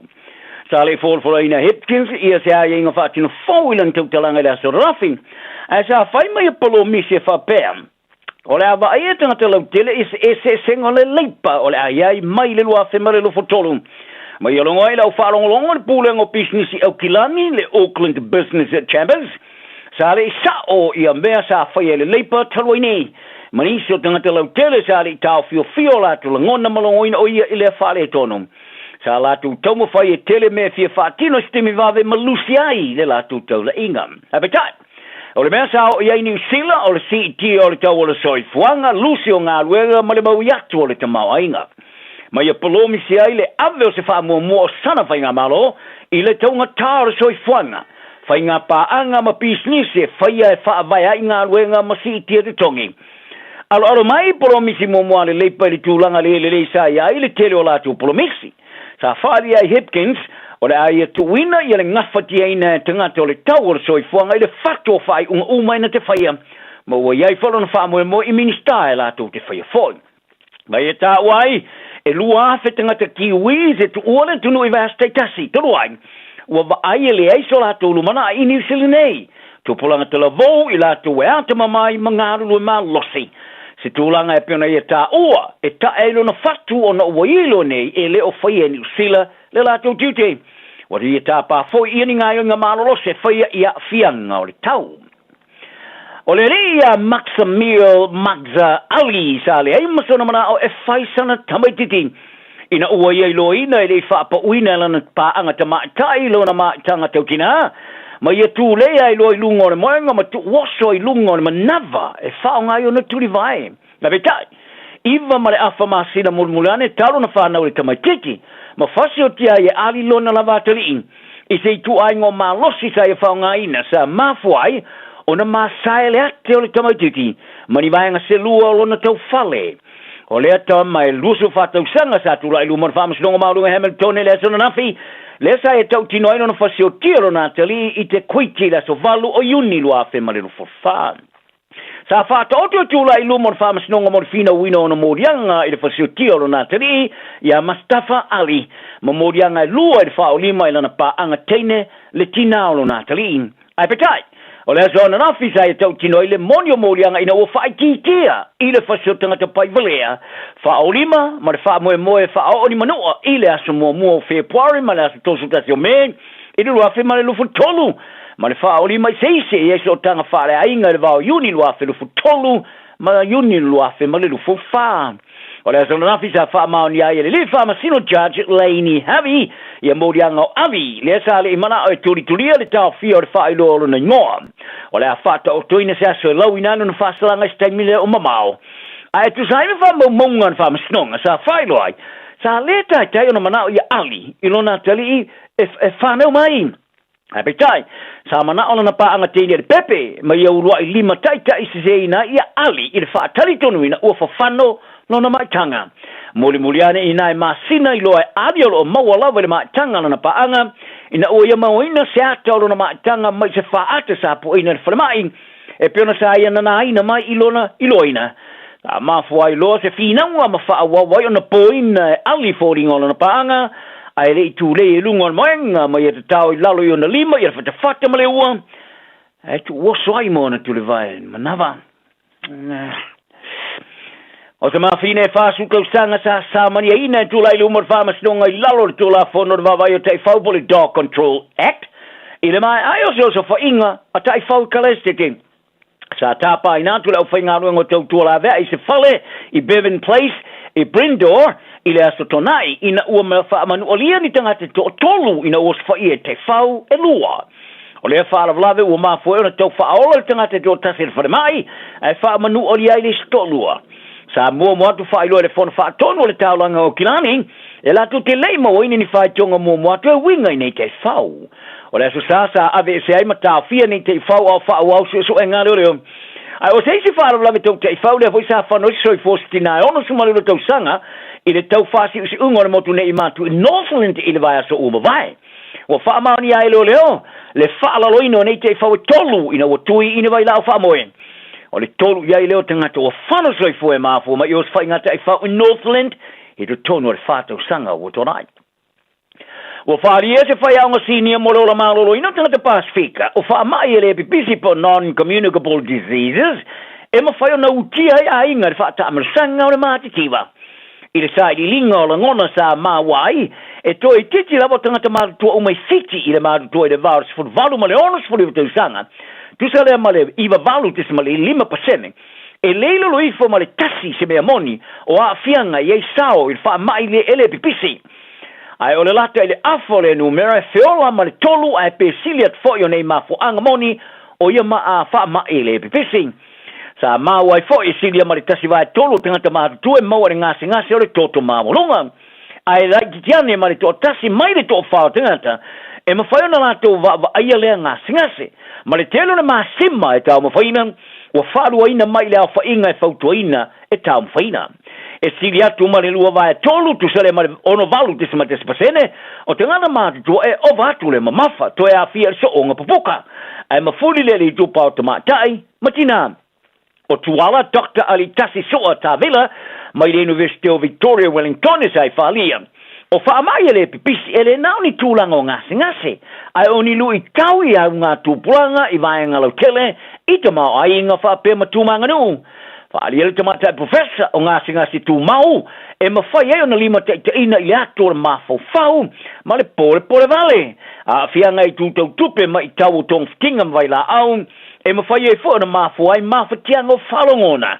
Whaari e tuala, e tele nau ia mafo anga monia whai masao i nei ngase tū mau, ma i le suia leo tau mawha e tau mawhaina ma i me ai sa masani ai, pe o la au tō maia, ai sui me ai whaau whale atu, me ai o mai ona ngase seira ma tu apa ma tu posa, va inu so marie, ma le malu pui leo me ai masani i Pasifika. Ua io e tuala i non whaalia o le fō i o whawhitau di ngase le pipisi i Pasifika, e mana o mi ai se swing o whaatulangano whaatinonga so i fō malo roina, ai na o swinga i wingo o tangata taito tasi. Tālonga o toi misia fo i tonga o na tani malo ai, le tālonga la ulaka pia le moana Pasifika e whaia lea ele o tonga lea ili ruafi maru fulono, i le tāmarasanga roro supalaka pia Pasifika o na ole lea ngaftia ino whaatupenga.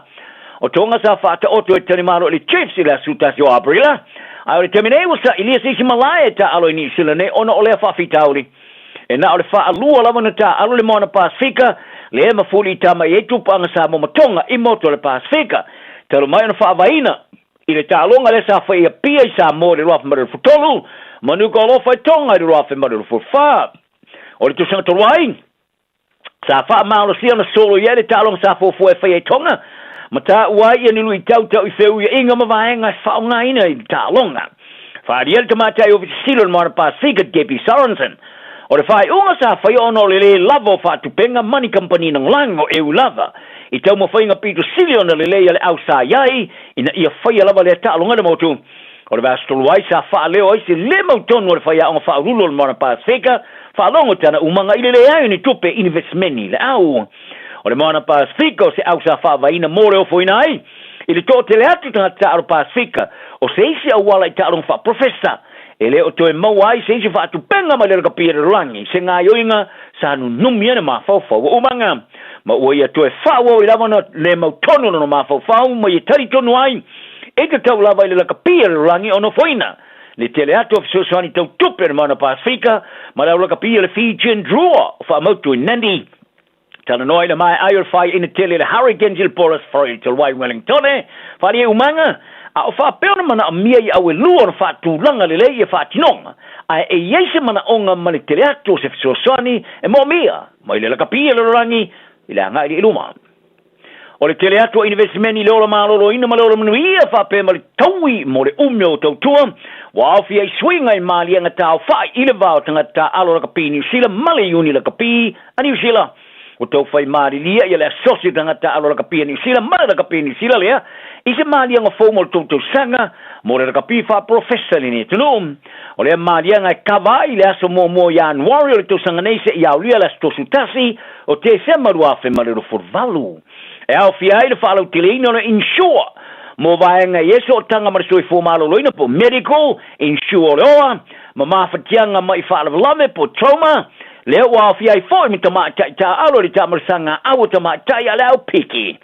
ono le fa wo pe ole aveo le fa se ato tanga ta alo ye tu fafo o le mau ia tuai le fa tulangana tanga kiwi e ye ta lening o le marianga o le ava ia fo le sitio investment fa le tau sanga mo ta fa ta ofio fiai o tangata ta alo ni silanei a tinei no tangata hao o nga fufuanga o fa tupenga o la maloroi na marsanga le mu o le tangata ta alo o le tamata le kiwi mata ine tungata mo Sam Ruthi wa alo ia ona ia toe tustu sia fa mongo ana la matatia ina oia ngau sia ia matatia o mo tungata mo i lato i lalo o le Lucifer tau sanga le matatua i tu unga le lorangi i le mai ai o ia ona umia matati e sao i tu unga o le valsela i le lima femika a e tasi la tu unga sa alo e se maia e ato ato ai le lei o le i tu lau o wha mamunga matati o lantaling tamoe o le tu unga le o le tolu a femika a e wilea o Ruthi na o le sumaleo tau sanga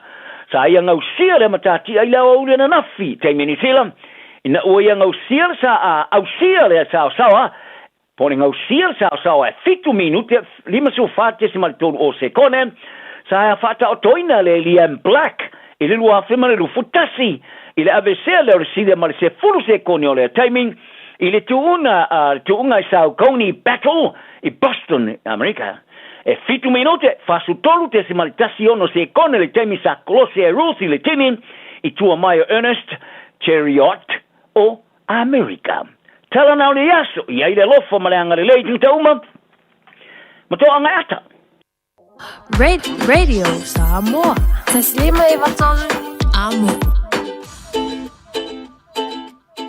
Talofa lava, mai le tanika kas. A fio mai e fili sau piki apu, dapor cap, o komeki, pe suikia, to e leda ono foa. E lua se furu lea e mawa i le teminei, mai le lua se furu afe tala, iwa se lau iwa se furu mali, mai le tausanga lua afe se furu mali iwa, e o i le lua o lua tolu. Bahala au mai misa i le lua fitu o fa, pe fio mai i le tanika kas, i le fitu tasi fitu, Great South Road i Papa Toi. Wala au mai misa i le lua fitu o fa. O mana o mie o e pose isi alo a inga se fisoso ani tau fe malanga inga mo New Zealand. Ima ta au poe peo le vaita mai no whanau po anga luenga. A whai lau tali o le ioi, wala au loa Ken Ferniho o le Fern Immigration Services e iaila na lai sene. Ma o silia ma le se funu lima tau sanga hola na tau tua. E toa tele tangata o fisoso ani iai Ken, ima ta au pu tau fe malanga inga. E awhia ima ta au pu na o atu le tribunal. Ma apili le minister. Tanga iana e le Facebook, ma le upenga te whailangi I Molimau. Mo nisi whamtalanga, wala au mai le Fern Immigration Services. O luatasi, tasi lima tasi, o lima. Hey, don't be that guy, or that auntie, ignoring a sore throat. This isn't just some drinks and lemon tea in your sweet situation. Untreated sore throats can lead to rheumatic fever. Nobody wants that for their family, eh? Go get your Pepe's sore throats checked at your GP, school nurse, or pharmacy. It's quick, easy, and most importantly, free. So come on, whānau. This summer, take care of your tamariki. Get it checked and get it treated. For more info, hit us up on socials at Stop Sore Throats or visit stopsorethroats.nz. O e sauni malanga I Samoa. Maratua lola mana rento solo o maua iso o seitu ai ngā taavale e talawhea ngai mau mana onga. E mawhaiora piki la taavale mai le malaiwa lele whale o lopo o whangalii. Whapealo tātou o fisa au tui ala fua. Pe momoli atu fo I le whalitali malo o loo e whaamautu ai. Ai ngā whaabitoa. O lo iaia tātou insurance cover e te fili mai ai. E nani tupu se whaalewelave ai o loo iai le whaamama avenga. Maratua lo iai le tātou account I New Zealand. Pe lafosa o fo I le moana rentals e whaonga I le Pacific Easy. E whaonga I lau credit card. E whaatino ai le tongi na o lo sa. Mori si whaamtalanga wala au le Pacific Easy I le ovalu se lau. O tasi ono. Po onu mera masani au kilani. O le lua fitu ono fitu iwa fitu wha. Po le lua fitu ono fitu iwa valu wha. Talo sanga e transfer o I le moana. Pe asi siane I le tātou Facebook o le Moana Rentals. Po le upenga te wha ilangi o le moanarentals.com. Moana Rentals o laupa anga e taitolo ina oi. Au e malanga siasi I Samoa.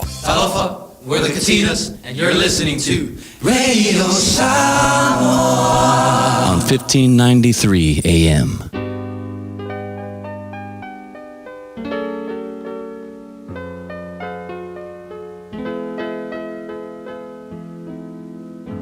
Faitauina le upo le poto no le tautua matavela linga Fusi and Sons Funeral Services I Mangele ma Samoa.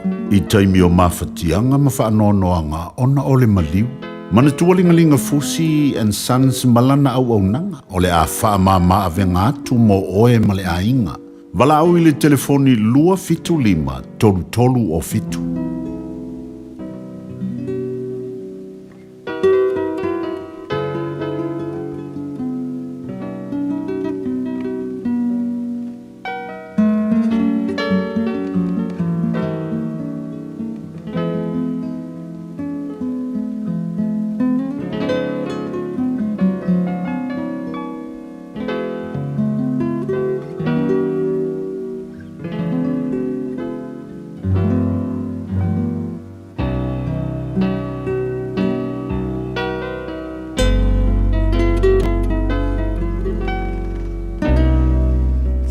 Tolonam tau pue lua se fulu malfa.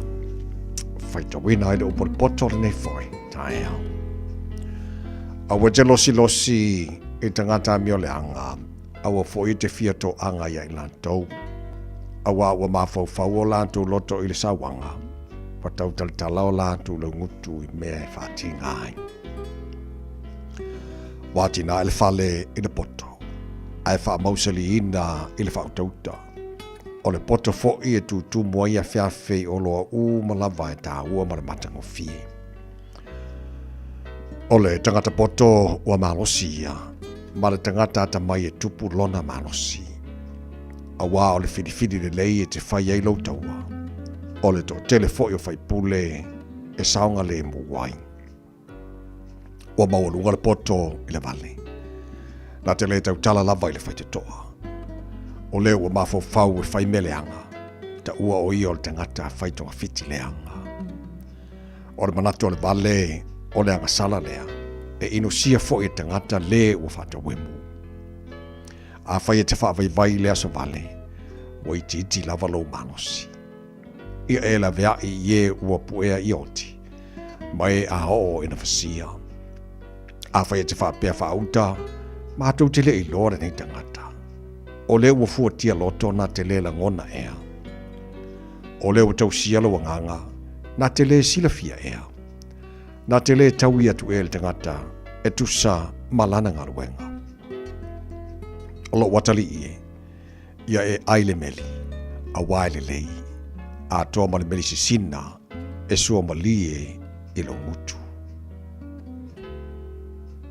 Ia e loa e whaapea fo I le poto I lo wanganga. A whai wa e maua.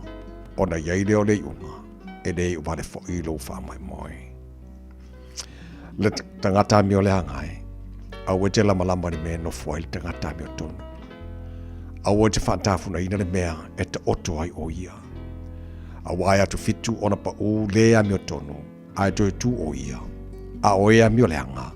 E pa u la tou le mala ia. A pa o leo waita ia te oe. A oe te fia iai. A tau suai foi o ia. A wale oli ai lo loto. Ne isi la fia e leli I.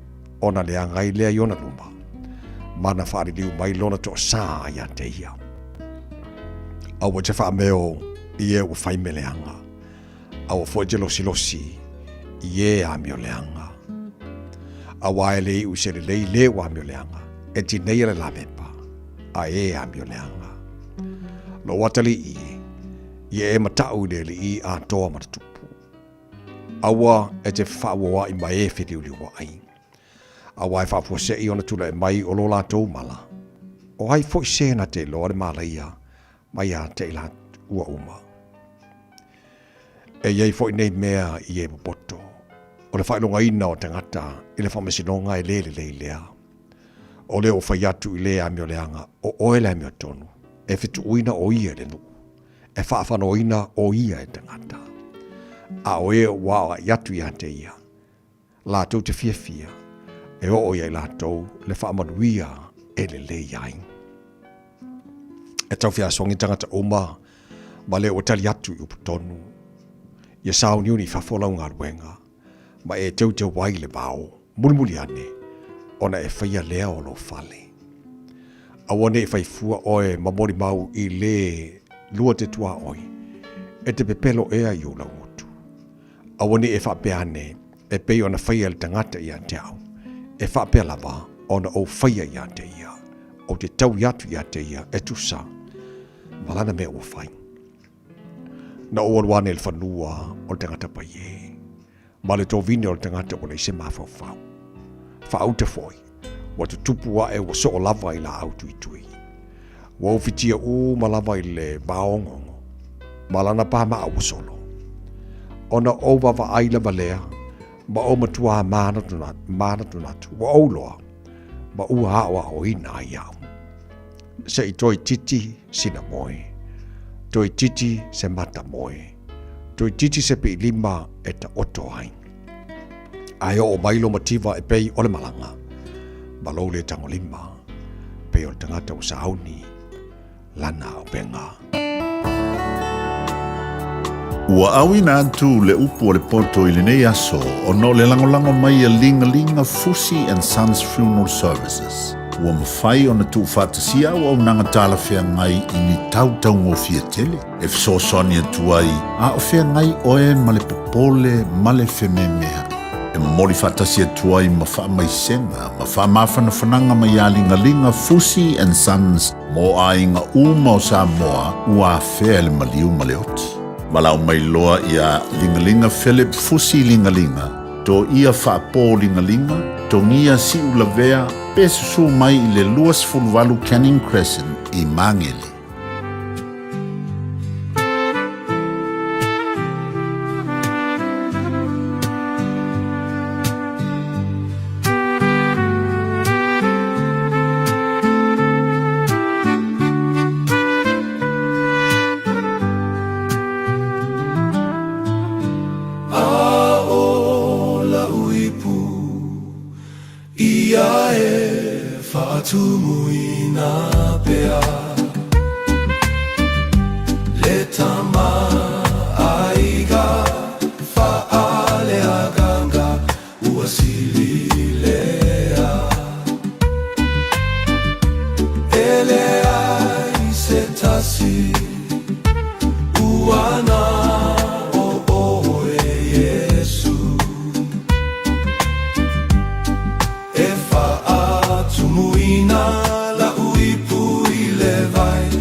Ia e whaatumuina pea Le tama aiga whaale a ganga Uasili lea Ele ai se tasi Kuana o e Yesu E whaatumuina la uipu I le vai O le file mu A o la uipu Ia e whaatumuina pea Le tama aiga whaale a ganga Uasili lea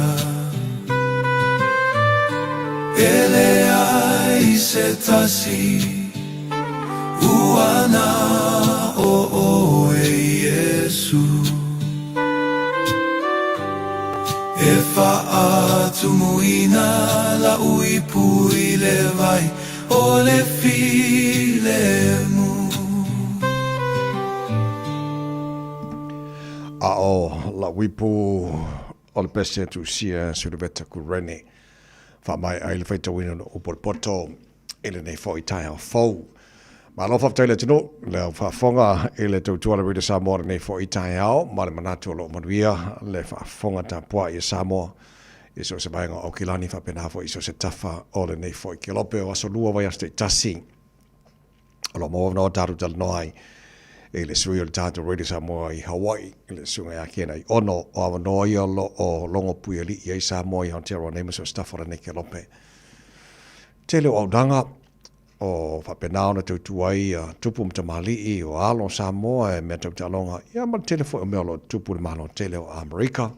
E le nevai taimo le tausanga o tātou iai. Ia lau sunga kena I ono. Ma lo le whatasi mai le nei tai a whaftaimo le tautu mai le tātou ngā ruenga nei tai a ma lo le sifua. Malo se fua I le o lus tabai la malo fo I le ngalwanga I tautua I basta ita se me se fo tatu ngalwanga I tatu ngalwanga na ya Keroa Radio Samoa ya ole tatu po kamile tu sa atu mai na seto America ya ko le silfio le madonna tunu o do fa fo mai I me lo tupune tunu ya fie fo I tatu tangata ya me se fo I Pacifica to o mo bebe me inga mal panetanga ile tu ta toje mai fo ni tu la mal ne yaso te vai na tailor fo ile na wenga vita ala sunga I pai status ya ai malo se pu apte te vai malo fa te le uso malo le tu no fo il ta tu ngar wenga Iai nei vaenga luo te lo stasio vaenga yesa sile fo inisio pa angal tara kalame Fia malama vaenga le cryptocurrency.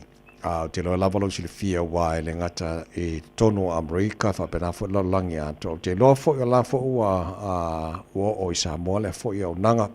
Ma le si vaenga sa tara no nei le tatu pokala me kena le maru le tai au. I le maleu o le taitai o le stasio vaenga I tono Mexico. Jalisco New Generations Cartel. O lena lapta ia il malo New Zealand tangata umbo New Zealand tono Mexico ina ia va aile le ma fa utauta le I lapta inga mo fe malanga inga ina ne ia ni afianga la tu tono vaenga le o te loe lava lo silfia nei vaenga ia pe fa so san mai na vaenga ia lo fa mon mone ha malo la fa ftai te vai o mta upo ile mta fengo fia mi amzalo tinanga fo I o meio na koti ya mes fo ia pauta fa saina le vale o United States of America por the border southern border e Mexico ma ya ma United States of America o se tua oi metatia fia sang ele se me fo o I America saute e numero tasi langiato I tulanga I mo pauta fa saina la au o la au ia malau la au fa saina cocaine so se tu ai nga mera vai o lo sila fiel ma le tunu sau mai tunu ia pas o le South America i America South e la i Mexico o tu lava foi Colombia malalo i sia tunu ia o le me foi la o le vana fai o mini o foi o ta inei ma ia tunu o ko msalo tu te si fia foi al chapo le foi samo o mai te sango te o lato te inga ia meni yo elintanga ta voilia magiba tanga te ia fatau ia potenei po cocaine po la lava to inga vai po te fa o lo sawe o tanga ni milion ne tanga te faitau bilion na bilion ta la mo wantu e foi atu uia mai i subject it's donor United to America ia mai ono le tele foi la le tupe ia le una tau va ia kengi ni o ia te tau o na lantu fa tau mina mai United to America ia potene ia o le nala o le fitawa ingala o kengi ni o ia tele tupe o i foi o a fai fa motia sisi elisi kengi le kengi na ia pa fengo fela iona mawala to ia le po le marketi le lo sau i United States America wa fai tau bilion tala o le masala mani po i le lau sau non i le cryptocurrency misala si fai o te sa pamtanga wa le si le vai no le o te lina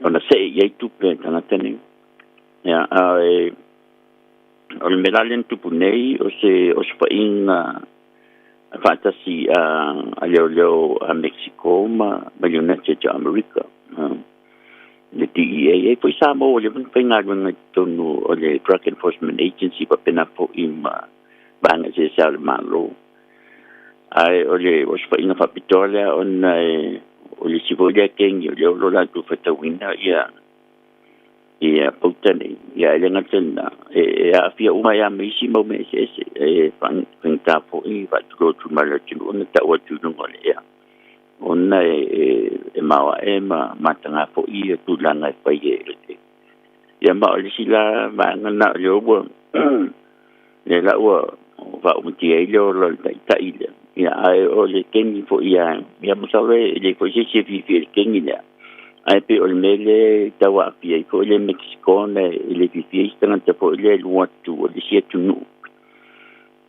fai ya na os fa inga ti tonu o lona tunu te pe o le luatu o seina o so fa isi si tonu sa moa na ta tu tenu pe fa pe tu na o sovereignty pe o issues fa pena ma ia mai o namta upuia ele o sa pamtalanga o ai o tulanga ia pe o le mele o tula mene po ia le mano na tsa America o fa marsia la valios pa ia o tunu ia mise la vai to o mai mene e o foi la le poda po le tua o telin tauleni si o mai awa to telefo tangata ia e mai tunu ia mai saute o America ia te tongi la to ia kengi nei ia on mafai leo no mai ui mai awa o tangata ia pai tau se lau mai la o i tangata e o vai a mai ta e sava vani mai isia tunu o America saute ia e o mai te tonu o le toa ia o wale la tulang papena le la o telina to light e manto foi la o le si foi la na le fa pitau yo ia la ona so la mai ni tangata ona me o la tupu o la tu ona mai lo le me foi ta o asylum seekers ma refugees o no winga ia o tangata e lo la tu wa ia ta wa le ona so la ese mai matinu le la o mai ulu mai ia foi paia ia poporas po anga yo o sola mai atunu ia le leo na nantu tam fai bo ile e apalai tulanga na e wile ya o le mena le o tupu nei o masani sa pe fa tu no o lo Mexico ya mo ma e va ngola tunu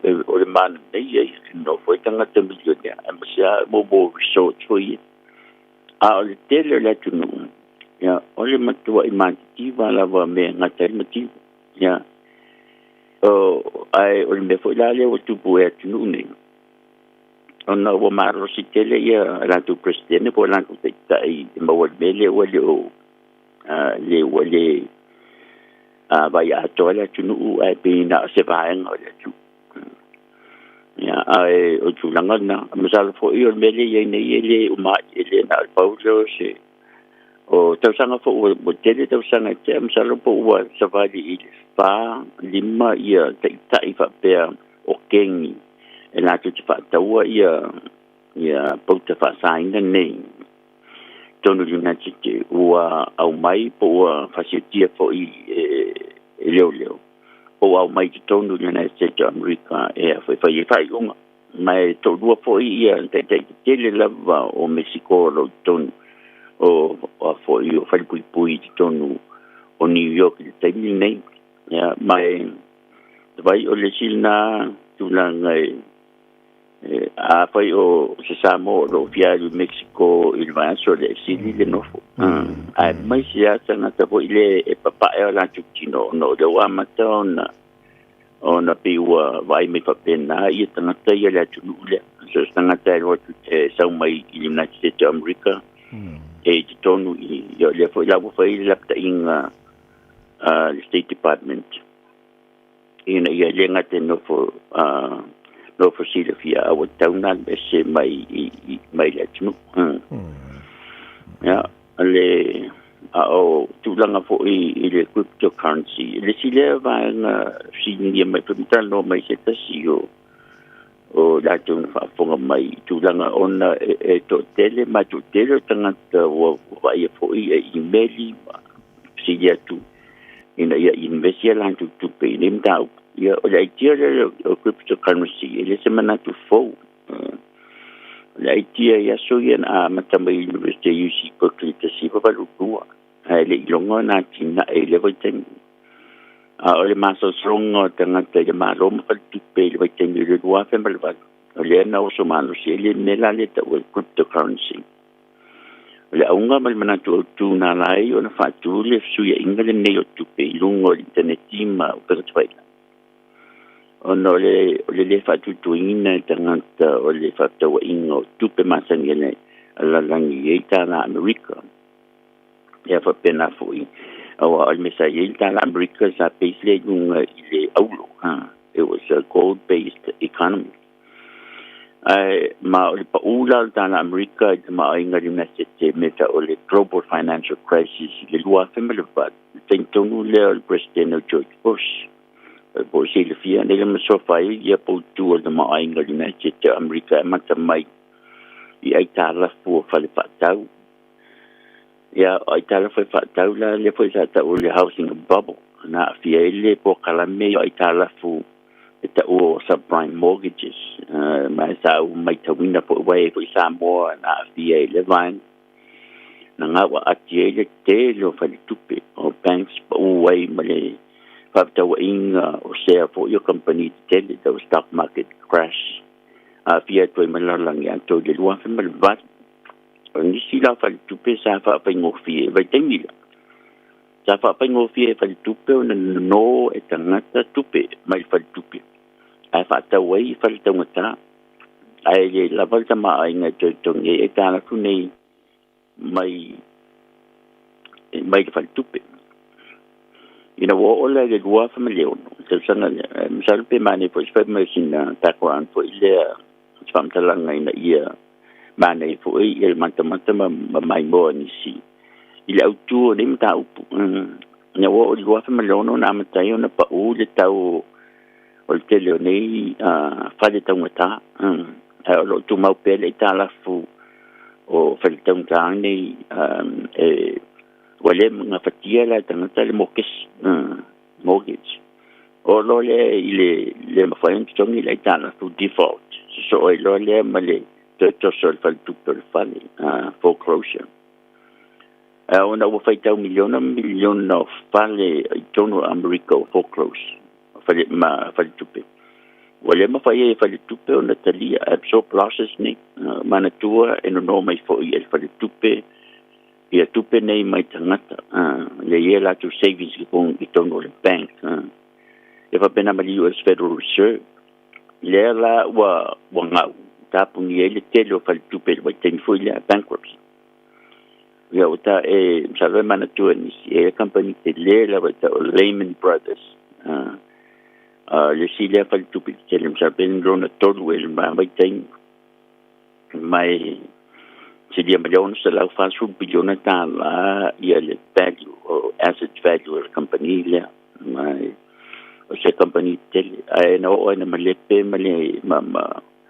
ma tapuni ai Lehman Brothers a fiel tele o tanga tan fal tupe ila tunu nei le na ta o great recession ina o tapuni fo i tapuni mai si fal tupe ya na faalongo le na ye upu masani na ta o ni si fo le ta o too big to fail no minga ta una ve email malos company o oro na tele se tulanga fa mo ina to tele le tunu ya o ya fo i na vai te mina fai tio tanga te fa pe o ave malo fa mo tanga ta milionaire mala to company to so to tanga te le tele welfare for the rich o ni si fo ina fa no tonu le na tu fai tio ile mal si anga ma le power le fatua o ia o fale tupe a fiai tangata le tele le la na amata lo le ona consolo mai o le fia la nisi ile tau ile banga le na tau pula lo nisi fa pe fatu le fale talie tupe currency exchange ele pule se malo mai le pule fa is company o fa ta wenga fo ilale lungo internet mo puna fa langi te we tupe tangata ele pule se ai orlai lungo machine computerized currency ko ile la fa pena ile lusu pai tula tamata fo imele ta bitcoin o tangata le sa tamata ina la batamila ole tangata ile ilo ile fitawia se sine tangata ta ngoi ngoi ya Satoshi Nakamoto ai amata ina ko kala mele ta ole peer to peer transactions then amata mai cryptocurrency ni so inga leo tu pe ngol computer ma telefoni digitally ya no me stangata ya po se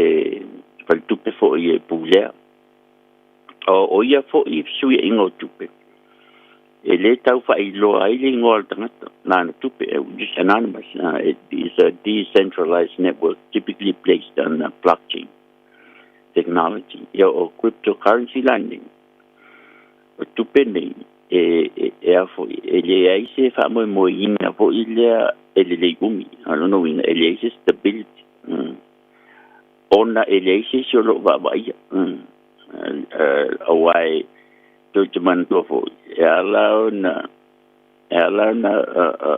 ona wilta vale to vale ona la ile le ala na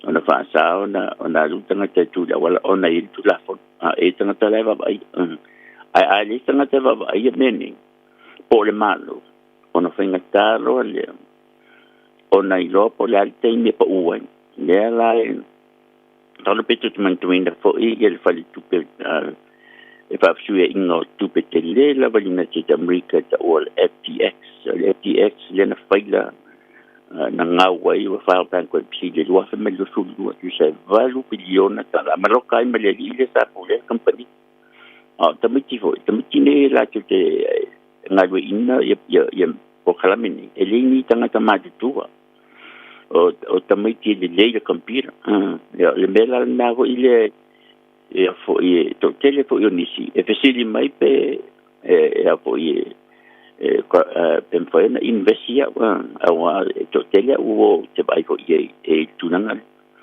ya msalo a fast food no fisi mai ta fast food fo na termino fa ye le ai ole ona tu temi Ia pe o se tulanga na vo ile e tau e foi o na no fo uta ma matala tangata o mata upu ni o cryptocurrency o to tele o tangata ta aloi tai pio stock market o tangata millionaire so what to let you know o la savings account o le se miliona tala masalo o tangata e o no ta alo dalonga le ai ale ia masalo le mana ia fata o talo ia malin wa ala fa umaidas e bata de alo va tayo so matango fiel fam ni nei nei ba ngai fa mo ta po kala nei ta malo tele te vai ai ko so pusala le ai ngai manga le leo la ona ia mo terminate sai fu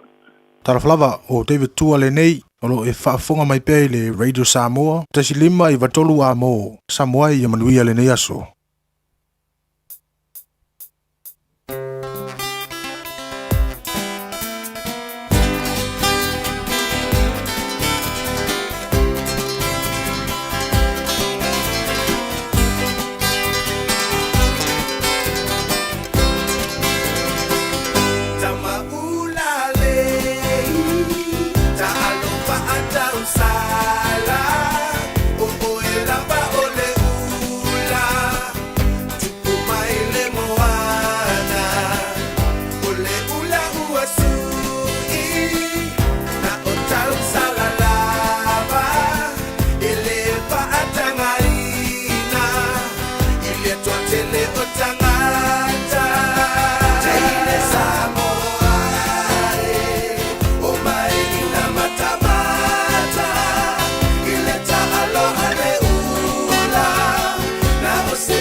Pia la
Alofa o to finga le tau tala ma eselo fia whanonga le breakfast le Radio Samoa o te maa o nai. Le Aro Memorials le awaunanga wa ovantu ma le tolu se fulu tausanga o tautua mo o e malo wainga o maa whaamaratu e ngau sia i le maa mora e pito siliona le lei. E mawhaiona lafo le maa whaamaratu i Samoa e tolu la e mawhaiona e asiasi ai e whai e lau filifilinga ma ngele manukau maniulen pe te tanga iane le aromemorials.co.nz Mori si whamtalanga wala au le lua fitu ono fitu valu fitu fitu lua fitu ono fitu valu fitu fitu Le Aro Memorials ma whamaratu i se tautongo fie e ngā osi ma le whaamaoni mo e pele i a te oe. Le Big Pots and More, o whaiti tia tau ni si o loa. Maua steamers, woks, olo la pupua, ipu te ata, ipu popo, maisi. E iai fo i o ngā mukesi, e whaonga i tutonu mu whafu. E whetau i le lei mo a inga e ka le sia ma so o si wha moe moe. Le Big Pots and More, o mea uma e te mana o mea, i le whale o loa e tasi. Asia siane i se la lai lata i fo iate oe. Tolu lima tolu Great South Road o Tahu, Westfield Mall Albany, Unit 3B, Tasion tolu Stoddard Road, Mount Roscoe, tolu noa tasi Great South Road, Takanini. A whaia mo o mia ne o tai ni fo whapii, o le tali o le Old Dentures. E whapitola mātou au nanga i so se tu ai ngani fo whapii, e a whiai le plastic ma le metal dentures, Talia Wins Quotes ma le Afterpay, e le aise tutongi o whaatal noanga. Wala au mai loa le Old Dentures i o Tahu, o iwa, lua lima iwa, whaafatas tasi. Papatoetoa i le o iwa, lua fitu fitu, lua lua tolu tolu, po pēmioa i le o iwa, lima lua fitu, fitu lima lima lima. Awana ge misia le whapitoa a le Moda Furniture. Mau le iPhone 17 Pro Max, lua whātala i le Vayaso, Samsung S25, ma le speaker i le nau le lua tolu tāla i le Vayaso. Mau le whapitoa muenga whaapea se tinu foa. A whaia te whaailoa i le Moda Furniture o le Radio Samoa na mawai le nei whaasalaunga o le amaua sau mea lofa. Le Moda Furniture, tu atu si tolu lua Sales Yard Road o Tau, te tala le iwa tai awanga i le afo le lima, i le asunga fuanga i le asfaraile. Asu tona i male asu sa, se fuluanga i le afo le wha. Sa mola tino pele mai lo awa tino lima ta o fatu wha, o le taman mo le tai au le nā mora ne fo i asu. Lua whaftai tine lau tano mo le tāpua inga manuia te le lavara ne i asu le lofa maranga le lei o le tano matai le langi o to o rangi tamai mene se fua. Maria.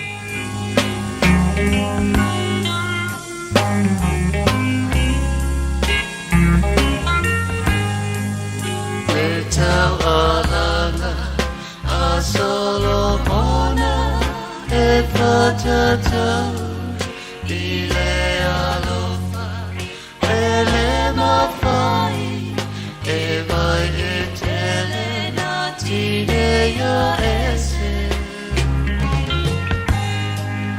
ole e wo i aso uma a ole uso Ia sobari, now le Samoa, to il Samoa, fala velame. Ai fa anoa, ai olo anganga, a eita, uso tutuila. Ua e la vita Ai mai o Samoa I sisipo E mativa Ai nalia oe Oe lava Mai falo maina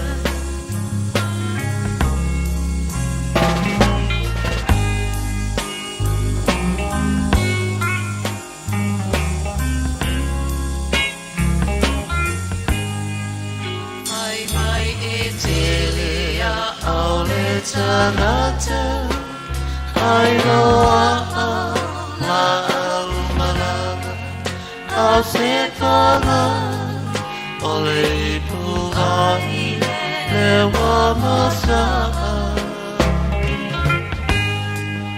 ai idea o te talia malo uloto te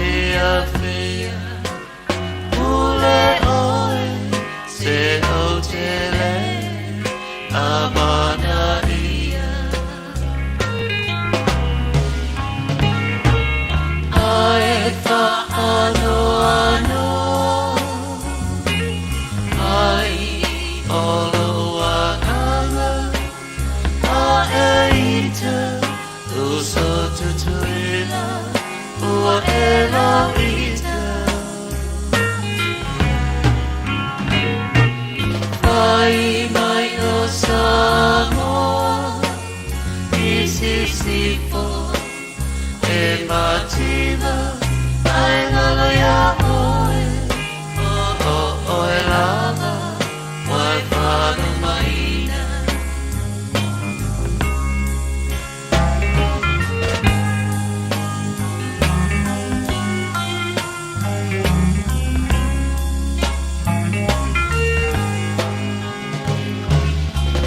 Tau so Samoa Sei tau tuana Sia tai noa Kai mata E a whelele E mai moa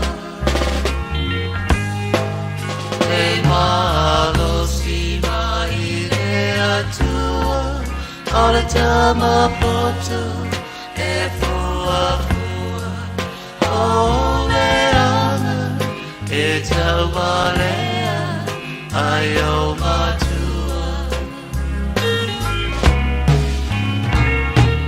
Ai whaano ano Ai olo wanganga A e ita Uso tutuila Ua e la ita Ai mai o Samoa Isisifo E mativa Ai lalo ya oe Oe lava Wai whanu maina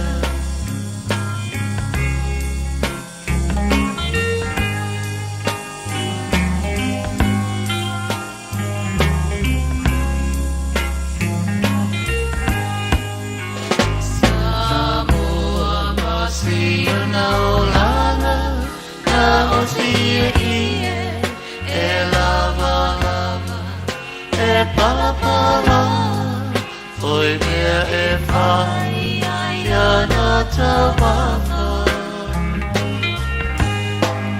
Le ai le mea Ai tuku apa E susure tira Si ana tama Tolu masina Papangaloa Ile mama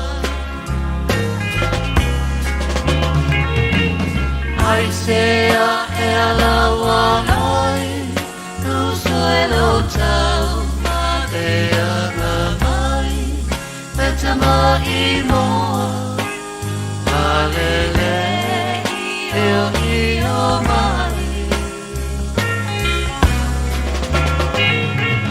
Awane e tawatua I tanata Sia taolanga Mana tua Samoa ole pena ole masa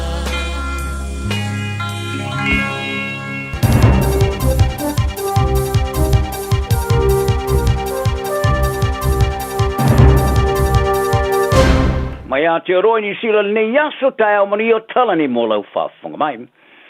I le tautalanga ni tai tai le bātia le leipa Chris Hipkins a whai e letu nui au kilani. Sa ia taula ia e ngā whaatino se lato whai ngā malo i le tonga tāora soi whanga mā whianga swing o le tau. Sa le whorwhora Hipkins ia se a e ngā whaatino whauilan tautalanga le aso rafi. A sa whai mai a polo misi e whapea. O le awa ai e tangata lau tele e se sengo le leipa o le ai mai le lua whemare lo fotolu.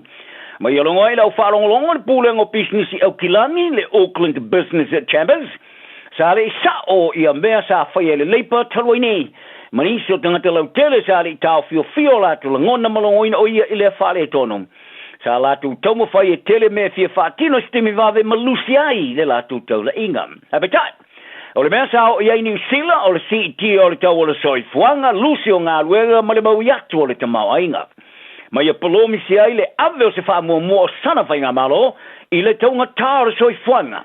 Whai ngā pāanga ma pisnisi e whai e wha vai ai ngā luenga ma CET e te tongi. Alo mai polomisi mua mua le leipa le tūlanga le sa iai le tele o latu polomisi. Sa whaari ai Hipkins, o le ai e tuina i le ngawhati aina tangata o le tau o le soifuanga i le whato whai unga umaina te whaia. Ma ua iai whalona wha mo i minista e lato te whaia fwoi. Mai e tā wai, e lua awhe tangata kiwis e tu uale tunu i vasta i tasi, tolu ai. Ua wa ai e le eiso lato lumana i New Zealand nei. Tu pulanga te lavou i lato e ata mamai mangaru e ma losi. Se tūlanga e piona i tā ua, e ta eilo na whatu o na ua ilo nei e leo whaia New Zealand le lato duty. Wari i tā pā fwoi i ni ngā ngā malolo se whaia i a whianga o le tau. O le rea Maximil Magza Ali sa le ai masona mana o e whaisana tamaititi. Ina ua i lo ina e le whaapa uina lana pāanga tamaitai lo na maitanga taukina.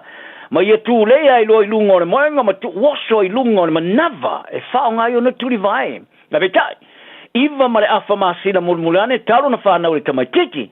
Ma whasi o tia i ali lo na lava tali. I se i tu ai ngō malosi sa i whao ngai ina sa mafuai o na masae le ate o le tamaititi. Ma ni vaenga se lua o na tau fale. O le ata mai lusu whatau sanga sa tu lai lumon whamas nonga maurunga Hamilton e le asona nafi. Le sa e tau tino ino na whasi o tiro na tali i te kuiti la so valu o yuni lua fe malelu forfan. Sa whata o tu lai lumon whamas nonga morfina wina o na morianga i le whasi o tiro na tali ia Mustafa Ali.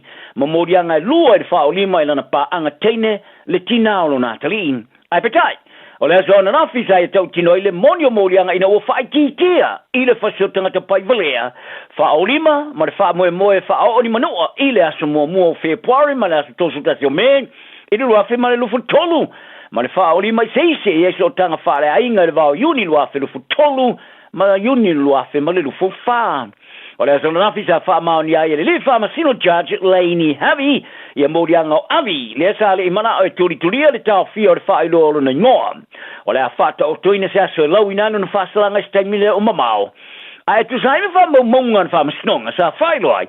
Sa le tai o na manao ia ali ilo na tali e whanau mai. A petai, sa manao na paanga teini e pepe ma ia urua i lima tai se zeina ia ali i le wha tali tonu ina ua whawhano no na maitanga. Muliane ina e masina i loa e adiolo o mawalawa le maitanga na paanga. Ina ua ia mauina se ata o na maitanga mai se whaata sa po ina le whalemai. E peona sa ia na aina mai iloina. A mafua i loa se whinaua ma whaawawai o na poina e ali fōringa o na paanga. Ai le i tū le i lunga o moenga mai e te tau i lalo i o na lima i a whata ma le ua. E tu waso ai mo na tu le vai. Manava. O te mawhine e whāsu kausanga sa mani e ina e tūlai lumor whamasnonga i lalo le tūla whono le wawai o te whaupoli Dog Control Act. I le mai ai o whainga a te whau kalestete. Sa tāpā i nātu le au whainga ruengo tau tūla vea i se whale i Bevan Place i Brindor i le aso tonai ina ua me whaamanu o lia ni tangata to tolu ina ua swai e te whau e lua. O lea whaalavlawe ua mafue o na tau whaaola tangata to tasir whare mai e whaamanu o lia i le stolua. Sa mua moatu whailo e le whona whaatono le taulanga o Kilani, e lato te leima o ini ni whaitonga mua moatu e winga i nei te whau. O lea sa ave se ai matau fia nei te whau au whau au so e ngā leo. Ai o seisi whaalawe tau te whau lea voi sa whanoi soi fōsiti nai ono sumalilo tau sanga i le tau whasi usi ungo na motu nei matu i Northland i le vai aso uma vai. O whaamaoni ai leo, le whaalaloino nei te whau e tolu ina o tui ina vai lau whaamoe. O le tolu iai leo tangata o whano soi fōe mafu ma i os whai ngata i whau i Northland i tu tonu le whātau sanga o tonai. O whaari e se whai aunga senior mo lola malolo ino tangata Pasifika o whaamai e le epipisi po non-communicable diseases e ma whai o na utia i a inga le whaata amarasanga o le mātitiwa. I le sai li linga o la ngona sa mawai e toi titi lavo tangata mātua umai fiti i le mātua i le vārus furu valu ma le onus furu i sanga. Tu sa lea male iwa valu tis male 5%. E leilo lo ifo male tasi se mea moni o a fianga i ei sao i wha mai le ele pipisi. Ai o le lata i le afo le numera feola ma le tolu ai pesiliat fo yo nei mafuanga moni o ia ma a wha ma e le pipisi. Sa ma wai fo i silia ma le tasi vai tolu tangata ma tu e maua le ngasi o le toto mawalunga. Ai lai kitiane ma le to tasi mai le to whao tangata e ma whai ona lato wa aia lea ngasi.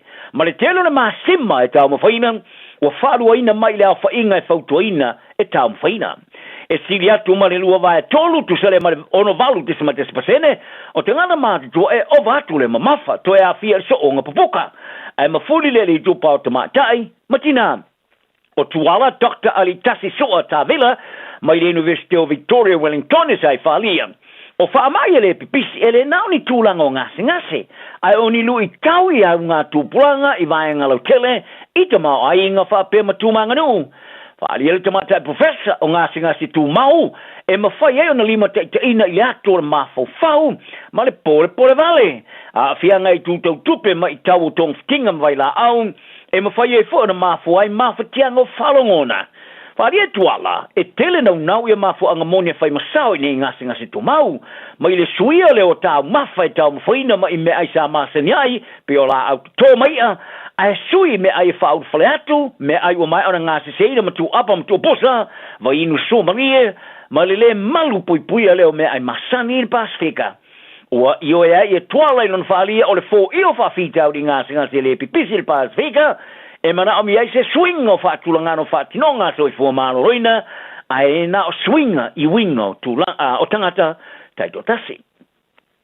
Tālonga o toi misia fo i tonga ona tani malo ai le tālonga la ula kapia le mauna Pasifika e whaia lea ele o tonga lea i le ruafa maru fulono i le tāmarsanga le supala kapia Pasifika ona ole le ngaftia ino whatupenga o tonga sa whata oto e tani malo le Chiefs i la sutasi o Abrila ai o le temine wasa i lia sisi malaya ta alo i ni silane ona ole whawhitauri e na ole wha alua lava na ta alo le mauna Pasifika le e mafuli tama i etupanga sa mo matonga i moto le Pasifika talo mai ona whaavaina I le tālonga le sa whai a pia I sa mō le ruafa maru futolu, manu ka lofa I tonga I le ruafa maru fufa. O le tusanga toruai, sa wha maalo sia na solo ia le tālonga sa fōfo e whai e tonga, ma tā uai ia nilu I tautau I wheu ia inga ma vahenga I whaonga ina I tālonga. Whaari ele tamatai o Silo Mana Pasifika Debbie Sorensen. O le whai unga sa whai ono le lava o whatupenga money company ng lango e lava. I tau mo whainga Peter Silio na lelea le au sa iai, ina ia whaia lava le tālonga le motu. O le vastolu ai sa wha leo ai se le mautonu o le whaia onga wha rulo le Mana Pasifika, wha longo tana umanga I le ai ni tupe investmenti le au. O le Mana Pasifika o se au sa wha vaina mo leo foina ai, I le tō te le atu tanga tāro Pasifika, o se isi au wala I tālonga wha professor, e le o toe mau ai se isi wha atu penga ma le rakapia le rangi, se ngā yoinga sa anu numiana ma whawhau o umanga. Ma ua ia toe whaua I lava na le mautono no mawhawhau ma ia tari tonu ai. E te tau lava I le lakapia le rangi ono foina. Le tele ato of Sosani tau tupe le Mana Pasifika, ma lau lakapia le Fijian Drua, o whamautu I Nandi. Tana noi le mai ai whai ina tele le Hurricanes il Polis Froy til Wai Wellington e, whari e umanga, a o whapeona mana a mia I au e lua na whatulanga le lei e whatinonga, a e yeise mana onga ma le tele ato se Sosani e mo mia, ma I le lakapia le rangi, I le anga I luma. O le tele atua investmenti le ola malolo ina malolo manuia whape ma le taui mo le umeo tautua, wa awhi ai swinga I mali anga tau whai I le vau tanga ta alo rakapi New Zealand male uni rakapi a New Zealand. O tau whai mali lia I le asosi tanga ta alo rakapi a New Zealand male rakapi New Zealand lea, I se mali anga fau mo le tautou sanga, mo le rakapi wha professor ni ne tunu. O le mali anga kawa I le aso mo Januari o le tau sanga neise I au lia las tosutasi, o te se marua fe marero forvalu. E au fia I le whalau tile ino na insure. Mo vaenga yeso o tanga marisoi fo malo loina po medical, insure le oa, ma mawhatianga mai whalau lame po trauma, leo wa au fia I fo I mita maatai ta alo le ta marisanga awa ta maatai ale au piki. O no le whaau au peo le aveo le wha se ato tangata ta alo I tuni whafo, o le maui atuai le wha tulangano tangata kiwi e yeri ta leni, o le marianga, o le ai fo le sitio investmenti fare tau sanga mo tau fa tau fio fiai o tangata ta alo New Zealand nei a tinei no tangata hao o nga fufuanga o whatupenga o la maloloina marisaunga le mu o le tangata ta alo. O le tamata levo kiwi mata ine tūngata mo Sam Ruthie wa alo ia ona ia to e tustu sia fa maumongo ana la matatia ina o ia ngau sia ia matatia o mo tu ngata mo ila tu i lalo o le luse fu tau sanga le matua i tu unga le lorangi i le mai ai ona ia ona umia matatia le sao i tu unga o le valsela i le 5 femita ai tasi la tu unga sa alo e se maia e ato to ai le lei o le tu lawa fa maumongo matatia o lantaling tamoe o le tu unga le o le 12 femita ai wilea o Ruthie na o sumale on tau sanga sa ia ngau sia le matati ai la o le na nafi te minisila ina o ia ngau sia sa au sia le sa pone ngau sia sa e fitu minute lima su fate se mal todo o sekone sa ia fata o toina le Liam Black ile lua fema le futasi ile avese le reside mal se fulu sekone o le timing ile tuunga sa Coney Battle i Boston America e fitu minute fasu tolu te se malitasiono se kone le temi sa kolose e Ruthi le temi i tua mai Ernest Chariot o America. Tala nao le yaso i aile lofo maleanga le lei tuta uma mato anga ata. Hey! Oh!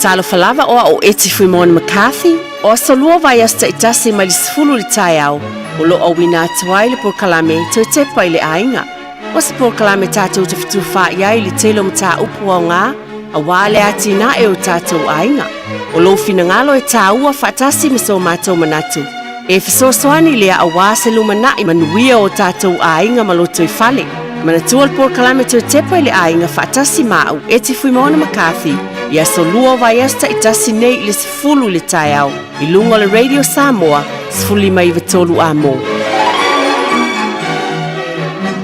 Apeno ia tuma le whaalolo tele lau fo i le nei asta fau whaafitai lava le anga le leima le alofa o le atua o le ua tātou taunu umai le vai asta muli muli o le nei fo i masina o Februari e ese le alofa o le ali whaafitai tele i lona alofa ma lona anga le lei lana tausinga ia te utau umalava ia whapena aina fo i maa une le tina. O le swafa lava lea o te ofalofa mwhawhelo e tuai le pa ia mawalunga o le tātou watinu o lo sila mwhafonga mai i le nei tai ao. Ia lava e mafuta mai ai o te ofalofa mwhawhelo i atu oe. Pa ia mawalunga o tātou watinu i tupu mai ia se i o lava i e mātitua se i o lava i se o pito i titi. O le au whaingaluenga pa ia le atua i whaitawhaitaulanga e fia. Le tua matausi ia e whapena fo i ona le tatalo sanga lava ina ianga le leile atua. Fia lava lo whapena na e mafuta mai ai. O te tonu o ainga, whaptai le lofo le atua molo o ainga. Pa ia fo i te tonu o nuu malala whanga o fia o mafuta mai ai. Ia tunu o mamao whaafo mai lo tātou o tunu pele o Samoa. Ia, whaafelo i atu ma le nganga whaalolo tele lava. Na ia tātou tu asina sina fo tonu o New Zealand nei pe lawa na masani ai paftai tele lava i lo tau tapua i matatalo o manuia e fo ia tape nanga ia mai se nei por kalame i lungo le nei ala leo tai tonu lava o lo whapena no tau tatalo ina ia manuia po fonga uma lava i ngā luenga ia status ai mai se fo i ngā luenga le nei ala leo pe lava e mafuta mai ai mai e matitua se o pito i titi le nganga whaalolo tele lava e whawhelo i tuai. Proclame tu te pale ainga le mawhaina whaangaloina. Le alofa ma le manuia o le atua. E tau lai lava le wa aifo i te tono New Zealand nei. O na pe lava no te usila fia le awhio mai ma maali liu mai msitu mai. Ina i whapena o na ati na le manuia o ainga. Ia o manuia i pisnisi. O ofisa o lo wati na e ainga fo o whai na ye ofisa. So soani i o tātou tangata no. Apena foio, fale o loa pe ona uta ua tau tuai, fale suʻisuʻi fale tusi ese le alofa o le atua fale taʻavale pisinisi fale kamuta faapena o fale insinia viia le alii faafetai ua faaaeina outou o le tatalo lava iai pe le poto ma le atamai mai le atua e faaʻaopegaina ai auā le faatinoina o nei valaauina faamanuiaina ai outou aiga faafilo e faapitoa foʻi monisi ona ai o tatou aiga faatoʻā ua o mai i niusila nei le winga o se whaamatalaga e ei aiga po lenei tausaga po le faaiʻuga foʻi la tausaga faatoʻā o mai e totonu o niusila nei matina e aiga ia o le faanaunau taʻiga lava leʻia manuia o tatou aiga i le alofa o le atua ma lumanaʻi manuia mo tatou aiga malo ma fanau ia e maise foʻi faafeloa e faapitoa i tatou ekalesia kewisiana uma lava faafetaitele lava le tautua mo le atua ma lana galuega faamanuia tele le atua iā te outou uma lava faafeloa e faapitoa foʻi le ʻaufaigaluega a le atua malomalo malōlō o loo vaaia pea loutou lagolago-sua i totonu ekalesia ma le alofa o le atua ma le talaʻina o lana talalelei fea foʻi o e faafoga mai totonu o le toʻese sa ua lona utaʻua ona sa taʻua se tasi tamā na feiloaʻi ai ia o lana tala o siona atalii mai faafofoga mai ma faalogologo mai lava foʻi i lenei a laleo ia e alolofa tele atu ia faamanuia lava le atua i lē faagaloina talitonu mo i tatou uma lava e tatou talo i aufaiga lotu tonu foʻi o tatou ekalesia i le o faagaloina outou talo matou te alolofa iā te oe lenā ae sili ai le alofa o le atua o le talo tuefuataʻina se taeao fou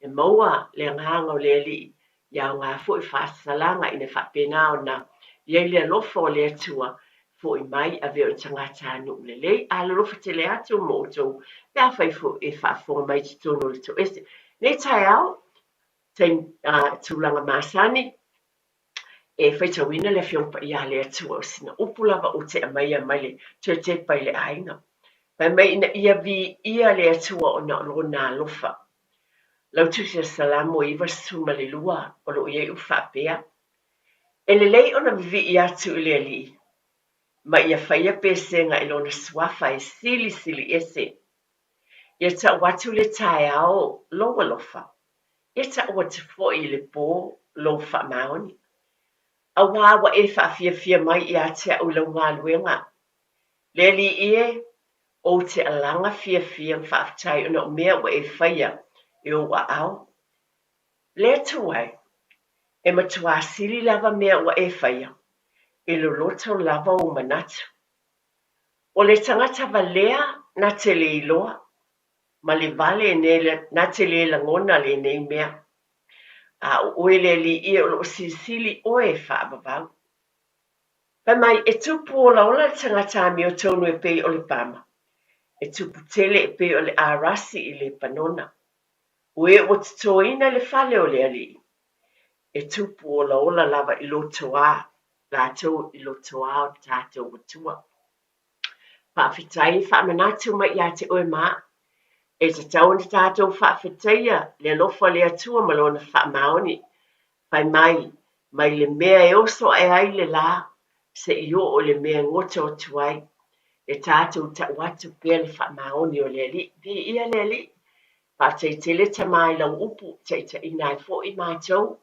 o loo iai laua fioga paia o loo talaʻina aiga ekalesia ae mai lava le tuetepa i le aiga na outou e faamanatu ma loo faalolo tele le alofa o le atua i o tatou aiga le ala le uma uae foʻi lenei taeao fou ua e silasila ma e faafoga mai ona le alofa ma le aga lelei o le atua o taʻitaʻina mai e loutou soifua ma loo ola faafetaitele faafeloaʻi ma le faaloalo faafetai foʻi i le suga le aʻoaʻo na tautua i le taimi o tuanaʻi ia ma le tausala o le taeao e ofolofa faafelo eti foʻi lau suga tiatia e maise le ʻaufaigaluega o loo galulue mai tonu o le tatou alaleu nei taimi faafeloaʻi ma le faalolo tele lava iā te outou uma lava o nei lava taimi o se taimi tāua i polokalame tuetepa i le aiga e vai a sa taʻitasi faamālo tamā ma tinā o le faafetai faapitoa lava foʻi taeao uma nai o tatou aiga faafetai ona foʻi uma ai a laugaluega masani o le ave o tamaiti i le aonga.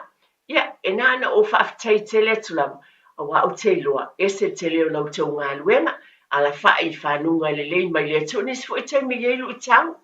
A iei lava le ali i malo nā nganga sosan ua, e mawhai mea umai le alofa, na e ona sa i ala po whaafitai, ia, nā fu uma mai o na whaatinoina le nā vaenga o lau o nanga tamama tinai tonu o tātou ainga, ia o le nei taimi. Pela mana masani e le tātou purkalame o le tuatepa i le ainga. E le mawhai lava, o na whaangaloina pea le whaamanatu, manatua a le mawhai le lotu, ia e mawhai tonu le tāwale, na ana usu asina pese tasi le leile ali, le alava le, na ngana fu e mawhai eipe a whai uwhainga tāte le tamaiti o na whaasa moe nisi taimi, paulava le mea ia vi, ia le atua mwhapeane fo vai se te talo pe lava na batuai.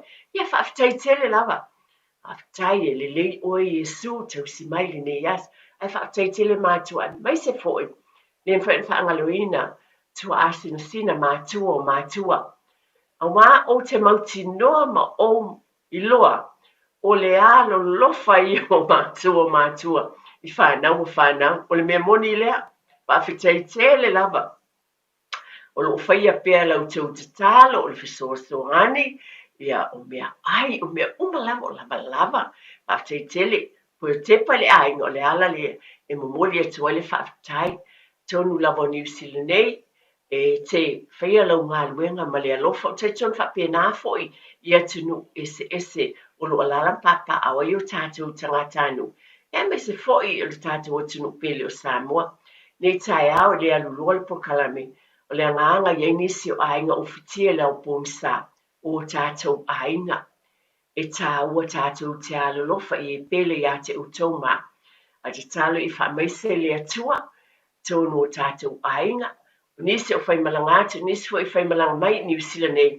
Ia o tātou ainga lotu lava o tātou nuuna, whaafitai.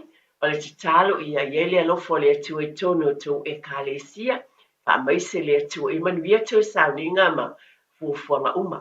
Mai le tō te pa i le ainga. Nei tai au, te manato i ele hawa no tā ua tala ina le tātou leina. Lau a watu se vaenga whamule mole lawa tā ua lau tō wala au mai. O le vaenga wa o ilua e le faulau whaafonga. Ai o te loa, o na e sui tau sanga. E sui tau sanga ma so umalawa i lo tō sui fomula tātou ola. E iei fo i la ainga, e apalai i ai, pe tala whengai ma le vaenga lea o le a o whaaleo i nātu. E mawhai o na e wala au mai ai, whaamanu mula o sunga te tala ina tātou leina, e wala au mai tuwha mai ma e fisosoani mai foi.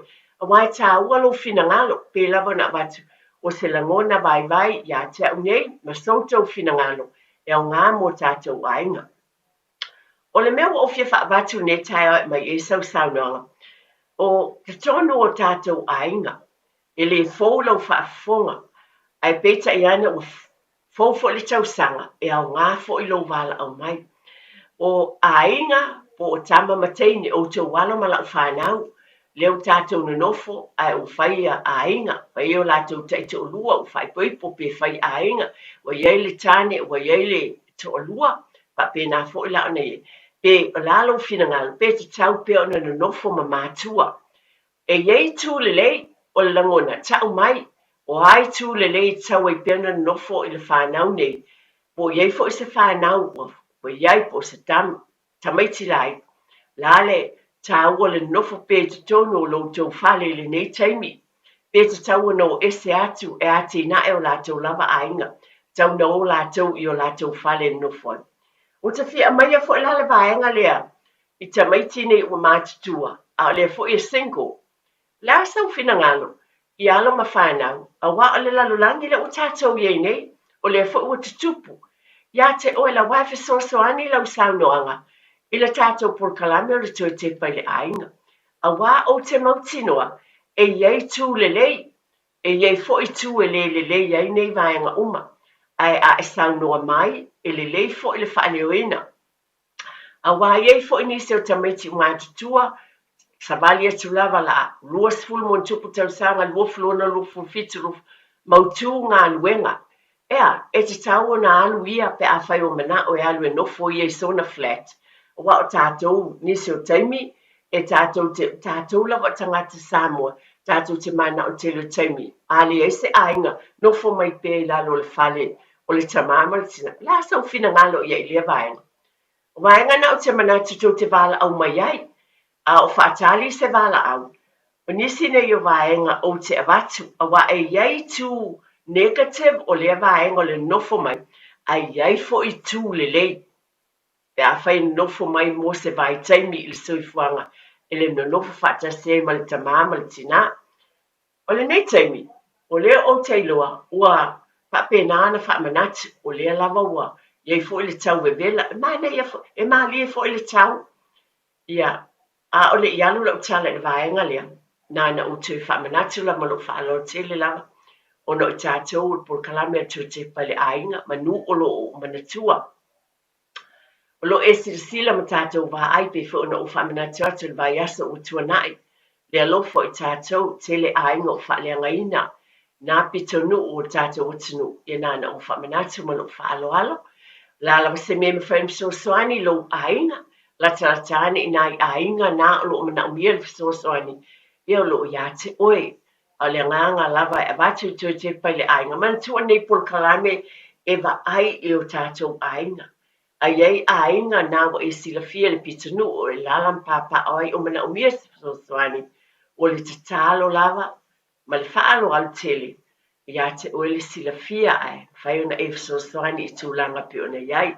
Pāwhitai a le tātou tatalo foi. E le o tu una lea mo I lātou. Ale nei taimi, e tātou te wa ai o leo sui fo I le tau. E iei taimi o leo fo o vevela, wa umi fo I le ato I ese timu. Wa vevela fo I o tātou maota malawa. O lea o le fautuanga mai fo I te pale ainga le fo lau whaafonga. Ai o te avatu pea a wa alo o iei me o te tupu. Aua ne tu ua talaia whaamalama o tātou fale, ia mese lava o fale ie maulalo me I whaamalama. Ai tu ua e o ese whapea, se e whaasau se ea tono le fale, ai o e whai whaatau tulo lava, e o fo I potu e tua tulo, fale ese, fale tā mea, man tua fo I tau sanga utua na. O iei fo I e o atu whea e te tono o fale, ai whai ni ngoinga mani tūlanga whapea na, ia e le fo lau whaafonga, ai ona o le tua te pai le ainga, mana tua, e tau te le sila fia o te le iloa, a o wahalu I luma ia tūlanga leanga I whapena ona whaatino ina I pea e nisi o mea ne wa ai e nisi o taimi e le fōu. E wa ai e mawai a wanoa e o ai e o swaia ma le au ngāui o tamaiti ma atangata mātutua fo I o e o lo whaini vai. A wana I whaatamala, tā puni whaamalama ia e meise lava I whale ia e mawala lalo I whaina whea e tangata. Nisi fo I o taimi e o lea lava I whautua ina. Aua le talaina le whaitoa whaamanga I lava. Ai le eisesi o iei I le potu lea po whea lava. Mana tua I te le iloa pe afe mai lava seisi tono lo fale, o ani winga fo I mātanga, o ani si winga e whaia, e whapena ona o swhaia ai lo maota ma lo lao. Ona nisi o taimi lau tātou manatu o vevela, ona talaina ai lea o le whaitoa. Mana tua lena o batil vaenga le te vala o mai e whaali sau finangalo. Tamale mole lava, bete tau pe ona no nofo o whanau ia mātutua, a inga ma mātua, bete tau ona tuu lātou e o e ati na e o lātou ai. O le a se mea le angai, a o le a fo I se mea le lei ai, mo le taimi lava le nei, a o amataina lo lātou ainga. A wā le o te iloi tau sanga I tele, sa whaavia fo I fina ngalo, e iei mea o ngā, na o ngā ai mo nisi ainga. A iei fo ni lu I tau na tūla I monisi ainga. O manatu ai tau te sao noa mai I lea vaenga. E au ngā, e ma tele me mwhaiona o tu whātuai, e o tele ngona, o le tāua I o tau whina ngalo ma le whaalo tele, e whaali ia vaenga. Tu nātu sunga ia te tia mo tātou whaasalau whaapisinisi, fo I mai tu tale nātu le tātou leina whaafitai.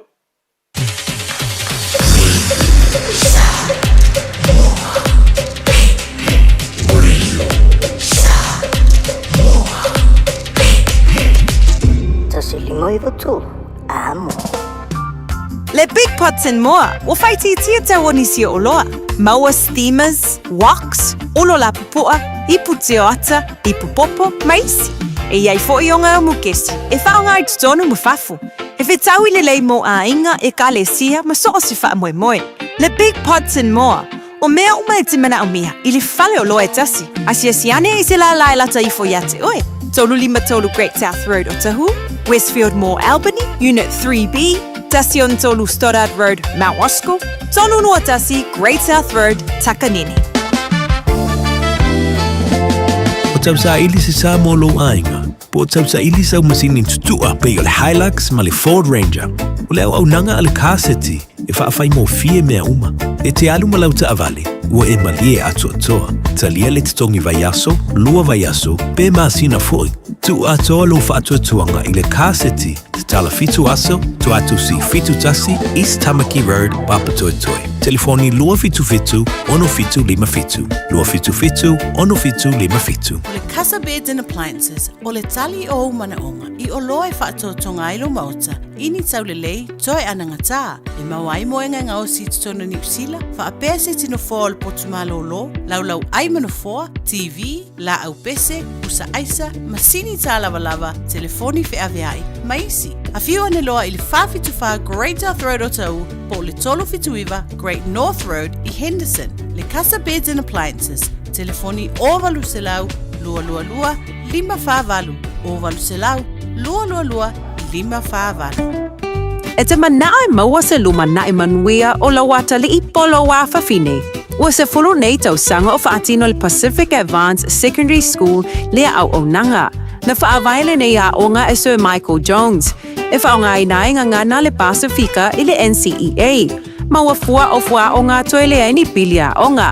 I le tau sanga lua o loa whana maua lunga i le whainumera o alonga whana wale pass na au sia tongi e ulu whale ai i le University, po le University Entrance i le tele o kolisi i au kilani. Ua uti awa noa mo le lua o lua ono. Mo nisi whamtalanga wala au loa le pass i le over se lau walu o fitu lua fitu fitu. Over se lau walu o fitu lua fitu fitu. Ia whaftai tele lava, au le whapena lava pia no tau silfia tau te pai le ainga, o tau whai lava e whamanatu tātou fitu wha i mea te tau maunga. Ia wale manui o tātou ainga, ne lava tai au pia no o watu le taimi o tuanai, le tala telefoni e whaali mai sau fina ngalo le vaenga le ana o watu. E tu e whamanatu o tuai o le ase tāua, o hafo ini lui tau, pe ama whape a whai o lo o iei se whanau, o iei whai ainga i le wha lo o tau no nofo. O le ale tau, o le ale le lei, o la sau fina ngalo, pe tau na o lātou si o lātou whale nofo ai, o le ale au ngā, o le hafo i se lui tau, e te tau ai o na tātou talanoa i le fōu, na tātou talanoa i tau sanga i tuanai. Ai peta i ane e fōu a tau sanga. Fōu tau sanga i e fōu i ainga whata a o i e lea vaenga. Whata a i e whanau, i a mesi fōu i tamaiti o mātutua, maua ngā nuenga, a lai single. E te tau ana o i lātou ia ina nofo i o lātou whale po le atu langa iai. O le langona le nei tai au, toi fōu i mai ia te au o lo utu whātu. Le vaenga leo le vivela, a nisi o teimi e tātou te manatu. Lou lava na an whamanatu atu. Lesi vaenga o tue whamanatu. Ia, manatua foi. Wa te aso la. Manatua o te aso la. Te manatua lo saunga o New Zealand nei. E leo no iwa futefu. O le te leo ainga. E tu wale ki la lo le mat. Fo i le ilu mo le fale. E te alu. E tu wale le ki o le fale la lo le mat dei fafu. E le ima sei se tango iai. Po o haia e te alua o la ie le ki ina. E le fo ininga o inga. O le mea moni lea. O ale o nā fo e tu i lalo support plant po lea. O te ana aso. O le mea moni lea. O lea o le fautuanga ma le fisosoni atu. O wani e tu ina lava tātou ki. A tono o le fo utou sila fia. E tu i lalo i le doormats le ilu mo le fight top o lalo le la au. Ma ai le leipe lava o na watu whamanatu o no o tu e tepa lava i le ainga. E ala na ua watu nei tala. O na manatua e ei ainga whata o mai New Zealand. O le whata ati na e o lātou ainga.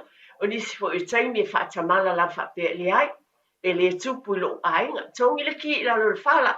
Tu i lalo la au nai talano le whaiti toa. Ai tātou tele i loa o wa i loa foi. ele au vaenga lea o ina te ua le tele o kia ainga. Ai, o lo ula wa fafangu ma le whaamanatu. A wane tu ina ki i lalo whai te toa. Whaamanatu pe fiu lava lau whaafunga. Ai o te whaamaliat o te taulongolongo wa au te iloa. Nisi o taimi le manatu ma mawhai i nei mea. O mea na e whaonga ina le au vaenga lea leo mai e ngā oi ma tau whaasese. O le si vaenga o te manatu fo i a whaatawa ina. Ili a te oe mai tātou o le fo o te tupu. Mantua na o sufa ia e fo i se tina malani tamateini.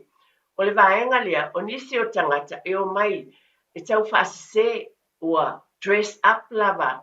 Pe o le tama fo i le e whaile suti o ia o le salesperson. Ma le fouda le u le lima. Tui, ia, e whai atu e mai o ia le sau e mai o le alef sosoani, le ale ngā luenga. Very persuasive, e popota fo i whai la tau tala, ina ia se e tia ai le tangata le tali atu le whai titoa. Ia tātou mātala e le lei fo i le toa luo ni tangata i e tonu le whale, i le taimi e te tali ai se tangata e sau le whai titoa. I le leile i e toa luo ina ia maua le sosoani, wa ina fo tala ina le whai titoa, nisi o taimi o le whaatanga ina. Nisi fo o taimi pe o na ele mele o tūlei le tangata le tina, ma mwhai o sawai, tonu le whale. Ai o le tala le nei tai ama se whaamanatu, ia tātou mātāla ainga, i nei mea umalawa le malu puipuia o tātou ainga. Taimi nei pe o na o abatu, ia meisa lava le vaenga o le vevela, pe o na abatu tele fo i o tātou le nei taimi, ma le whaalo lo tele lava. Taimi o le vele tele fo i o tātou ainga, tilo ma le whaalo alo. E whai e tātou suabai, o le umu, o lewa e ainga i nei, i o e whawhitai, ai e tātou mātāla fo i e whapena, o na ba aile leine i ai lava se mea whainai, pe le se afi, ina i ne te ua, o tupua i fo i se mū, ne lava mea na ale whamanatu lava e tu atu ina i a te oe, whamanatu o tu te pale ainga, wa nisi o teimi, pi le manatu ma mafa i ai, ia o nisi na vaenga tātou te whaba ai te toa i ai, ina ia mātāla o tātou ainga, o no le fo i teimi, o le fo o tau mawhanawhana, i e vawe fo i o na tupu se mū matulanga whapena, ma le whaalo alo tele lava e watu e lava se whamanatu, e lau whaafunga mai i le ne tai au. Ne fo i taimi o te whamanatu atu lava le tātou a Porokalame, a Fitusi, tu ese ba ai tu mamao malo ma whanau o le afi bensini. Le ngata ne te ua mua i se tamaititi. Ai whapena fo i te ua atu po la fo i se mea pe vatu le potu, po la se tūlanga iai, tātou mātāla i nei mea umalama. O le whangu lava ia o na le fo ua ewa ai fo i le tau mawhanawhana. Ne ia tunu e iei fo i la pe o na ua vatu.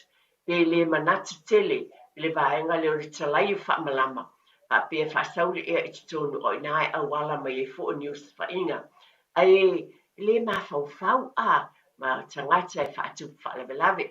Man tua le tala lava ta telefoni e mai sau fina ngalo i le vaenga lea. Pe e tāua, pe te taua nofo pea ainga ma taito o lua i o tātou ainga. Patasi ma ta mama tina. O ngani mea e le iai. A o le afo i le mea e le iai. A wā iei tūlanga e le iai. A iei fo i tūlanga e le iai. O lo tu ina tūlava lawa noa i a te utou lo tau pa ia ma le mamalu. O le nai te stila fia le tātou leina masani e le tio. E te bili mai iai. E tā ua lo fina ngalo e fonga ina. E sosoani o te manatua. Le si tau sanga na. Pai ese fina ngalo le tama. Stasi tama. A tonu po fonga mai. Na ia sau no ai. Na ti tala matuula na whanau. E o. O lewa e wala au mai Australia. A whai o Iese. O lena wala au mai Australia. Mai. Wola na whanau. Wātia e o lato ainga Australia o manui ai. O lela e vili mai o lawa iei fo i mai ia. Wa iei umalato ai. Winga o whamatalanga. Lea e mana umi ai. E taua. E tele tala im whaina o watu i lea vaenga. Hale manatu ma le whaarolo ia te unei fo i taiao. Tu watu lea wanoa e te tau no mai ai. O la sa fina ngalo, e tau na nofo pia mātua, e le fōu. Tātou tali no mua iai, a iei o na tau, a wa iei ainga. Ia fōu wa suile nei tau sanga, wa iei fōu i ainga o fōu i mātua.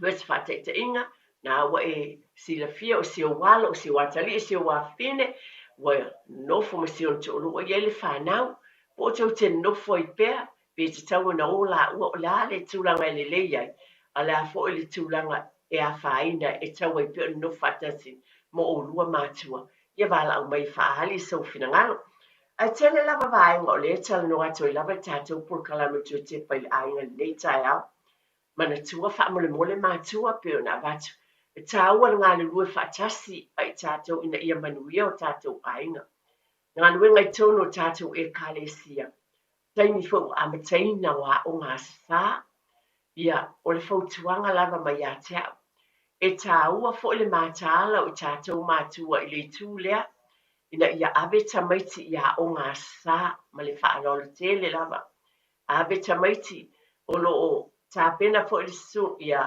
aufaigaluega a le atua fatafaitāulaga po a'auala o lo'o tapenaina ai latou lava polokalame tonu a'oga asasā ae a leai tamaiti ua le mafa'una fa'ataunu'uina e peia o tamaiti o le falea'oga ina ia maua le pota ma le atamai i le olaga o lo'o ina e fa'apena fo'i le naunau-ta'iga o le aufaigaluega a le atua ina ia iloa le whanau le upu a le atua o lea i tatalo tu e polokalame atu tepa i le aiga ave tamaiti i le a'oga asasā e taumawhai wha'apena fo'i le autalamu ese lava auala o nisi fo'i ua matutua e mananao ina o i Bible Studies wa a'oga tusipaia fa'apena lava i ese o mafutaga fa'ale autalamu ae mai lava le tuatepa i le aiga ona e tapena i le manuia i tu'uma e le tino loto mafaufau ma le agaga ia e tatau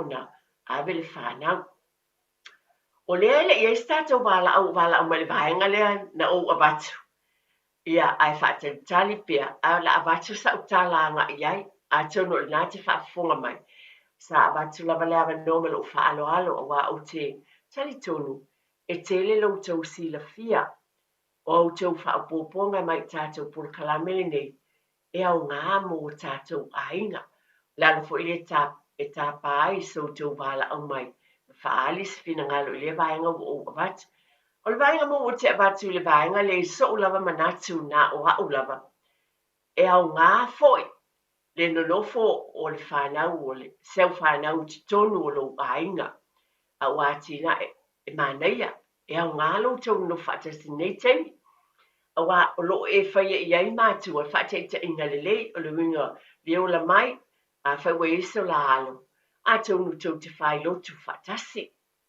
auana i fou lau fa'afoga o te fa'amanatu le aogā lea fai o sio watali'i po o sio afina o le nofo mai ia e vala'au e o mai tou te failotu o se fatu lelei lea lea ua lua totō o le tamā ma le tinā ua e totō o le fanau ina ia fai fo'i le faigalotu le latou aiga i se taimi mulimuli ane pe a o lo latou lava aiga o le tasi le itu lelei e wha'apena fo'i ona wha'ataʻitaʻi fo'i o wha'alogo o le tamaititi le tama ma le teine i winga ma fetufāʻiga i totonu o le fale e le tamā ma le tinā e o fo'i le tausiga o le fanau le soifua malōlōina ia o le itu le tulou lava o le tumamā o le tausia ia mamā fale laiva ai mai se au tamateine ma se on to'olua o lea e tausia e tumamā totonu o loutou fale tulou lava e wha'amamāina o le fale o mea uma lava o lo'o iai pe ona o bat le tu fa'aleagaga o le atu te whailotu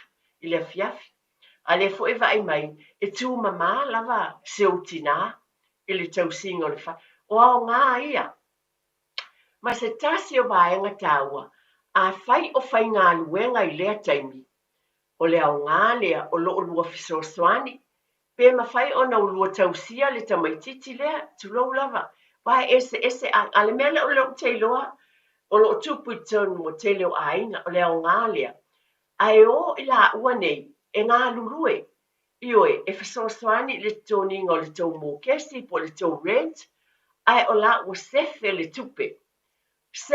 tupe i la ua i o la totongi e deposit ai so latou fale o le tāua te lē lenā e iai le benefit pe iai le aogā e maua o le mea le maua e awa o lea nonofo ma le aiga muamua o le itu faaleagaga o loo vaai o ulua o ni matua e sa vavali o le a foʻi o le tasi vaega tāua se o toe foʻi lava le vaega lea lae vaai mai tauteo i le lotu le asasā lae o e tamā ma tinā o mai foʻi laʻua ma sia latama tauō i le lotu o aʻoaʻoga lelei uma ia o lea lelei ai loutou nonofo i le amataga o le laaiga a le ua o mai foʻi le itu lea financial e au ngā tele ua o lea ua lua tausi i se tamaitiiti laʻitiiti a le ua iai le avanoa e o ai laʻua e faigaluega ma mai le tupe e teu ae laʻua ia auā se tiposi o le fale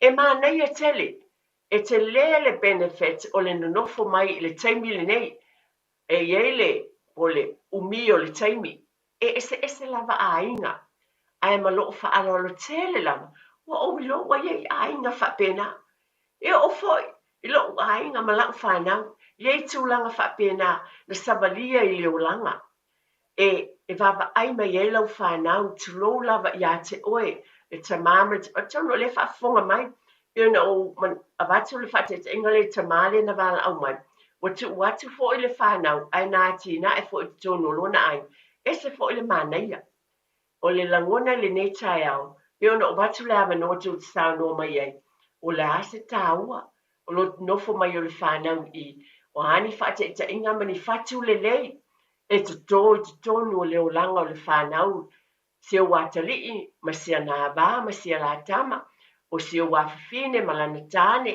ma sia na whanau tamaiti ae maua e fo le relationship o le mafapaga lelei lea a le tamā ma le tinā ma whanau sila fia tasi lea mea e manaia e talia ma le whaafetai ai awa e te nofo ai tamā ma le tinā e iei le mafanafana e talanoa ai mo aiga lava iai New Zealand nei o lea e nonofo ai ai whanau talanoa atu lava le polokalame i aiga i New Zealand nei o lea iai pe whaafonga mai foʻi Australia po fei ai le nonofo mai lava aiga ma latou whanau talanoa o lo faapena ona vaai matua po se ua talii ma se ua fine i winga o matua ma le tausiga ma auala o loo faatinoina ai pe a o le tamamatina i le lotu aʻoaʻo foʻi ma faapena o loo vaai ai faataʻitaʻiga lelei o le tāua lea ae pe ona ua o maua le avanoa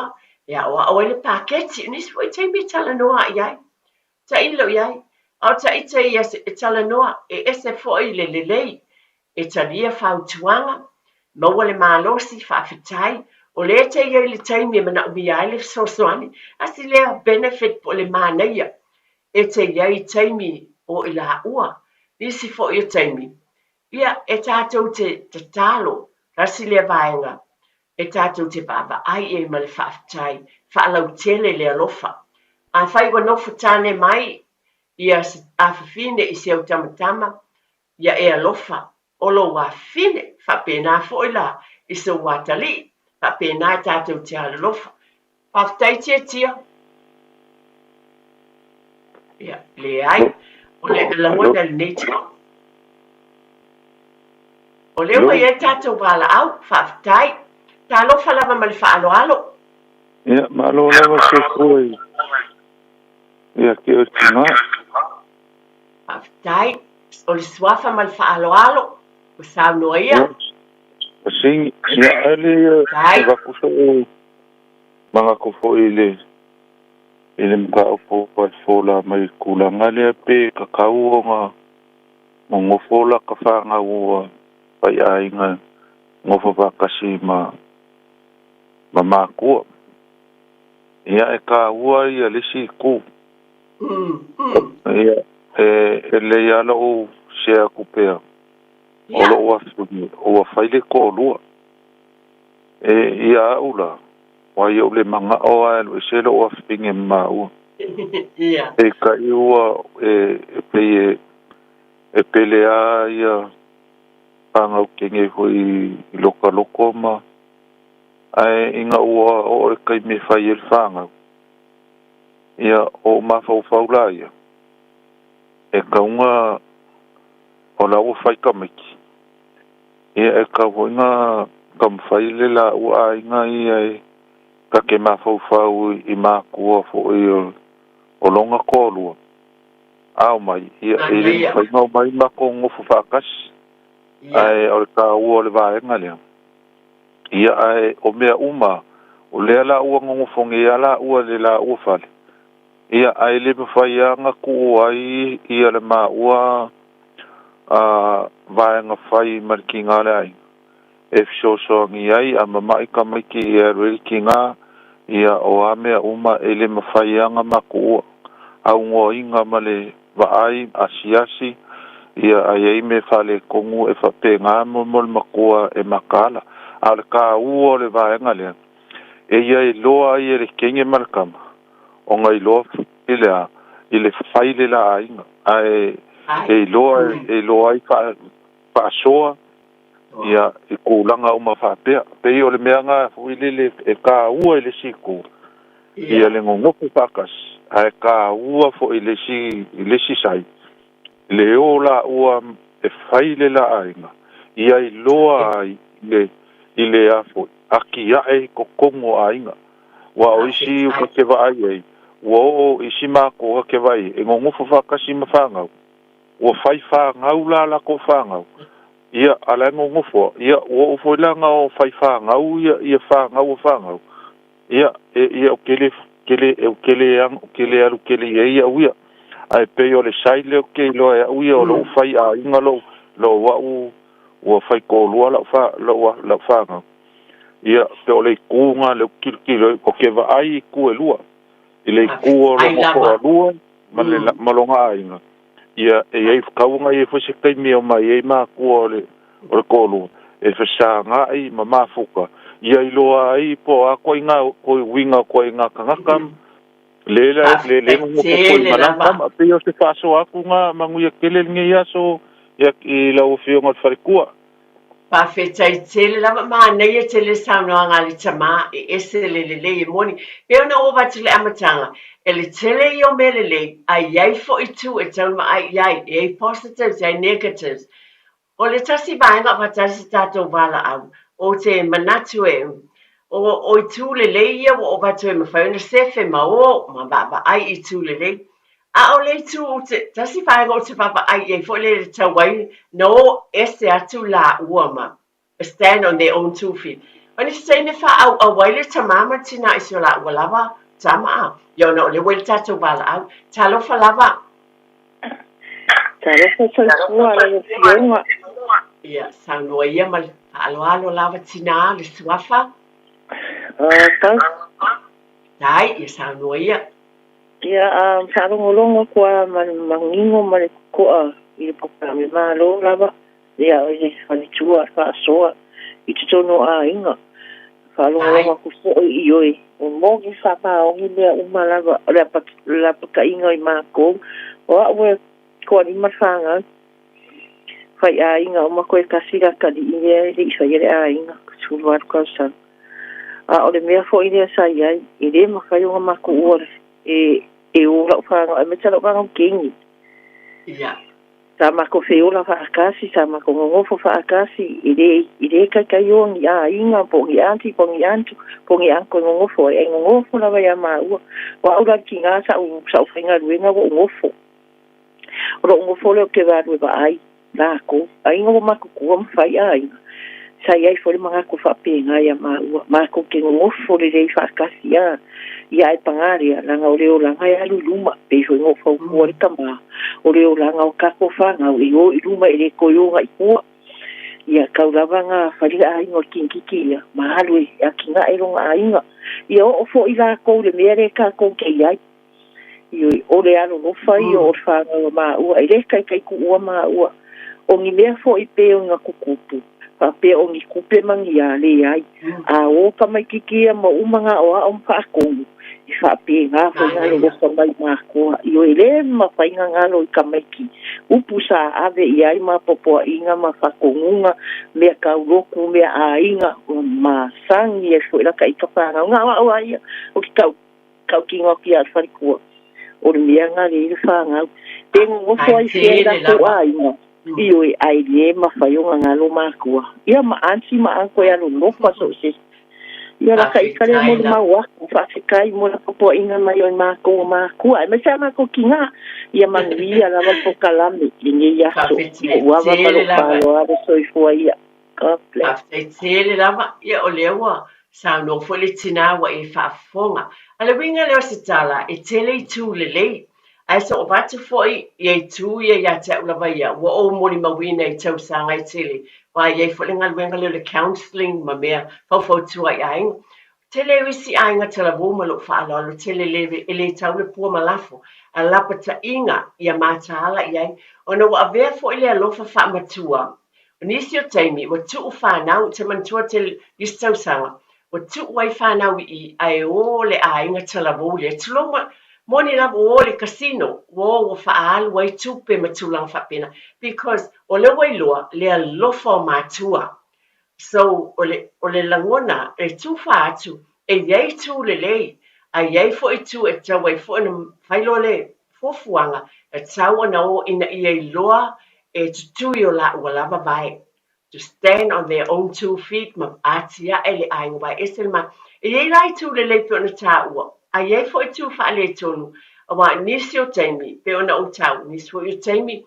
ya e ba ye tulo a faina pe ye le lo fa fo ile pe la tu wa ye fo me la tu tama portina au tulo lo na fine ya a pe o la fo le pele pe o le mele ala ino o mai la vale telo taimi ya tata o mana tu ma lo fa lo le tele a fa I po mai ya la tali I lo wa fine o lo watali foi ye finga cha o le olanga le cha tu te yai ai na se fo tuang a fai fo fai po poti se wa fine o ye lo fo I le ainga le la o sia la tama pe o lo le la ngona ma lo fa lo tele o te tau la I lava ma o fa manatu nei vai nga tawa e no fo mai loa ia e mautino e pele le wa no fo mai I ona matua ia e alofa fo ai ma lo fa lo a pe winga ia e yei lu I tau ai yai fo I matango fie pe ona watu matango fie fa te inga lei uma ai fa te tele e se mana yo fina ngalo pe ona mai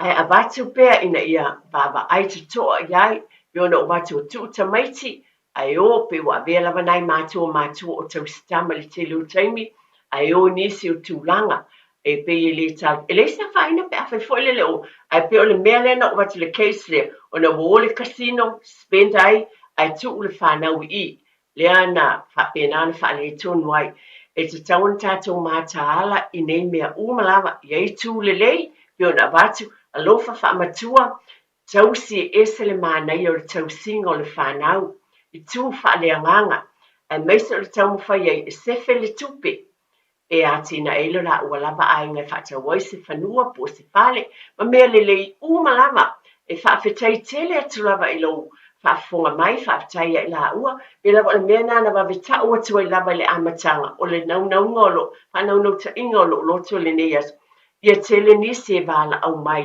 ina ia mai ni fina ngalo tu te fa fonga ia o vai o nga ia o tu fina ngalo e fa fonga ina mai e fa fonga mai ia nisi e ma faiona o tala no atu ale wingo se tala e au nga foi ia mai eu tau sanoanga e whangua I foi ia ma fisosoani I la tātou porkalam e mai se whafonga tāpuai a lo tātou o tunu ma ainga umalava e whaaftei tele ma na tuana alo whaamanatu lava I nei vai tau a o ngā nei tamit whaaftei tele lava ta mama tina e se tele wa o ngā leo tele a universite le o foi ma nei ia o iei foi le foi tātou I matai foi whaau unga ese le mana yo se le masino a perila a matai fa ungo universite ese le mana ia se lenga a te fia la bata ite na taimi ne taimi ono sai pe la mana batu I la utala a matai pe la bata tu por kalami vai paftai o fatu o fe au nana el ne mo le taiao o le silo ia le nana el ne avel taiao o le faia o ngala nana el avel taiao ya o ese le tele o whamanianga le atua na ala po I ni le taiao ya e mana tua lava pina o whaiat ya ale mwhaina whaile lotu le taiao a wete I te ia te au lo whaiso ale mwhaina whaile lotu tau ya Alo ta vale mo usul pese le Yesu a. Pole fa tai le tu. So fole e kale sia mo le vi inga a.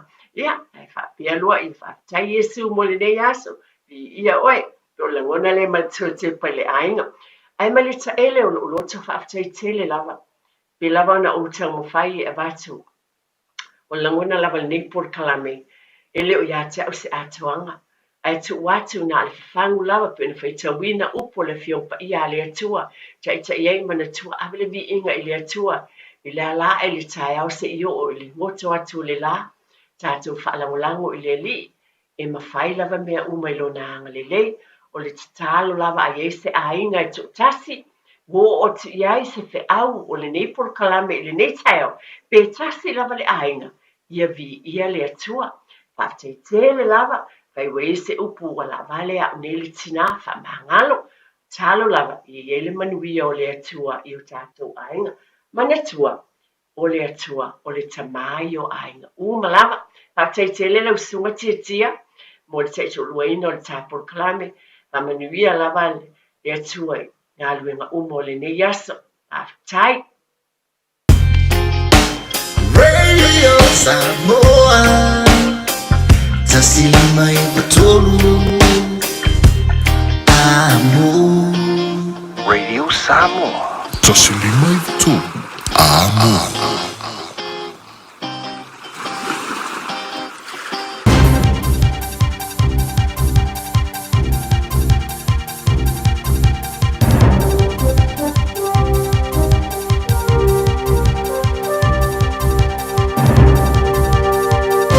In this update, the Finance Minister says there's no mandate for the government to reduce the state's shareholding in Genesis Energy. It's spending $200 million on retaining a 51% shareholding as the Gentailer embarks on a capital raise. Nicola Willis says if they don't take part in this raise, they'd be breaching the law requiring the state to maintain majority ownership. She says that's something the coalition's committed to. We don't want to be a barrier to actually these energy companies growing in the way that New Zealanders need for us to secure electricity supply. London's Met Police have arrested former UK ambassador to the US, Peter Mandelson, on suspicion of misconduct in public office. It relates to his alleged ties to Jeffrey Epstein. The arrest comes as Australia's Anthony Albanese has written to Britain's Keir Starmer backing the removal of former Prince Andrew from the royal line of succession. Australia correspondent Donna DeMeo says other Commonwealth countries would also need to agree. Albanese is the first leader of a Commonwealth country to confirm support for legislation that would strip Andrew of succession rights. A group of 10 former women MPs have labelled last year's pay equity changes a flagrant and significant abuse of power. The People's Select Committee, an unofficial group chaired by Dame Marilyn Waring, has released its final report into the changes passed under urgency last year. Political reporter Troy Matic has more. The cross-partisan group has written the report based off 3 months of hearings and almost 1,400 submissions. It claims the changes breach New Zealand's commitments under international law. It also claims retrospectively removing rights was a serious violation of the rule of law. A New Zealander has been injured after a bus skidded off a mountain road in Nepal's Darding district, plunging into the river below. Local police say at least 19 of the 44 people on board were killed and 25 more are receiving medical treatment. The bus had been heading from the tourist city of Pokhara to the capital Kathmandu. MFAT says it's providing consular assistance to the New Zealander. That's news. In sport, Moana Pacifica's return to the islands this Super Rugby season has been cancelled on financial grounds. The Round 9 match with the Chiefs in Tonga, where they last played in 2024, will be rescheduled for Pukekohe or Rotorua. CEO Debbie Sorensen says as a home game, they needed deep pockets for the broadcast, which included flying in equipment from New Zealand. The additional costs are somewhere between $500,000 and $600,000. So what we were hopeful for was that we would get, a couple of game day sponsors who would provide some of the funding, but we haven't been successful in that. Warriors co-captain Mitchell Barnett will be released from the final year of his contract to return to Australia at the end of the NRL League season for personal reasons. That's sport. I'm Malcolm Jordan. Get ready to feel the beat, taste the authentic flavours of the Pacific, and immerse yourself in 11 vibrant Pacific Island cultures at the Pacifica Festival. Join us on the 14th and 15th of March at Western Springs for powerful performances, incredible food, and a celebration like no other. Bring the whole family for an unforgettable free day out. Pacifica Festival, March 14th and 15th. He waka eke noa. O tupe whamomoni Samoa, mana tua loa le Pacific Easy. O loo whaawau pēra tāru papitoa nao le limbatala tutongi pēr whaunga le Pacific Easy app e whaatino ai au tupe whamomoni mai lau telefoni whebe ai. O loo awanofo le tātu direct transfer ti posi mai ai au tupe le tātu account ma whamoni ai na fasili lupa le telefoni ma whaatino la whaino lau tupe ai nga whapitoa. Mo le tutongi no pidio le bai, mo li te ngā tupe so se whare tupe Samoa, pe tutongi ni no ngā tupe le numpi wha, Samoa Housing Corporation, UTOS, Samoa Land, ma so se au nanga Samoa, o lo mawhai na whaatino umai tātou au nanga o le Easy Pay. Mo le silafia, o whaasoponia so se vahenga New Zealand yo tātou lala, o lo awano fo yo tātou ofisa yo taro mamangele, pe whaunga le Pacific Easy Mobile App, bo le Direct Transfer, whaasawa ilu taimi, ai siri ato na whaasawa ina au tupe wa taunga tāle Penisini. Mo nisi whamtalanga wala au le telefoni o Valselau, o tasi ono, po numero masani au kilani o le lua fitu ono fitu iwa fitu wha, ma le lua fitu ono fitu iwa maru wha, Pacific Easy o lau paanga mo tupe wha mo boli Samoa. Talofa Samoa la tunupele. O leo tu amtaria le unanga le tatu tui Samoa Manhattan Farms and Center. O wali tau tuaino le mamalu o so tatu watunu upile nei tausanga. Mo so se wha moe, wai paiponga, maliu, aso whanau, reunion, company functions. Ma tau te keiteira fo i tau maftanga mo so se wha moe. Tui Samoa Catering, tui Samoa Band. O lo ye fo ye tui Samoa Bakery and Island Food Limited i le tasi valwan o Great North Road i Avondale. Ngā se sei whalawa, panibide, ma le telo tau mafa SS a wale fonga tau mafa. Mo niso whamtalanga, wala wane loa i a lease and waki te o i le olo tasi, oiwa tasi, o fitu o valu. Olo tasi, oiwa tasi, o fitu o valu. Radio Samoa. Taslima Ivatolu. Amo.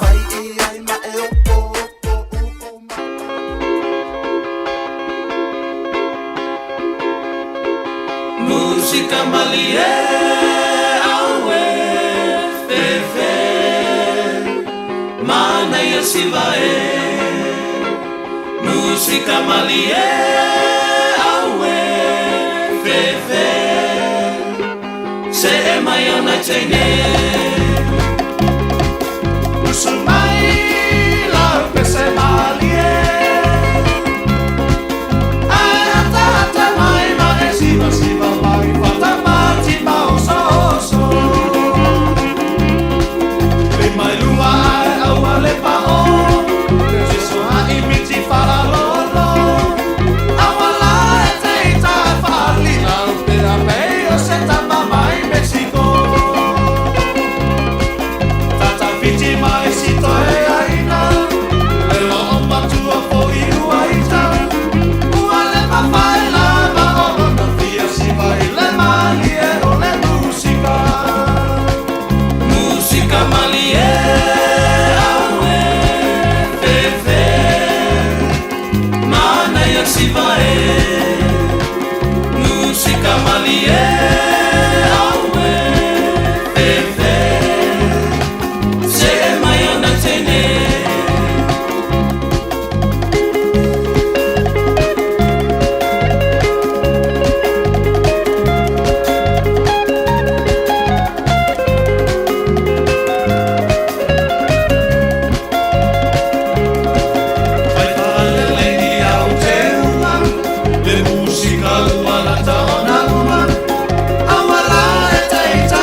se apau tu pai pau te esa o muli pe o te tata ula o le tuke pe o le maruanga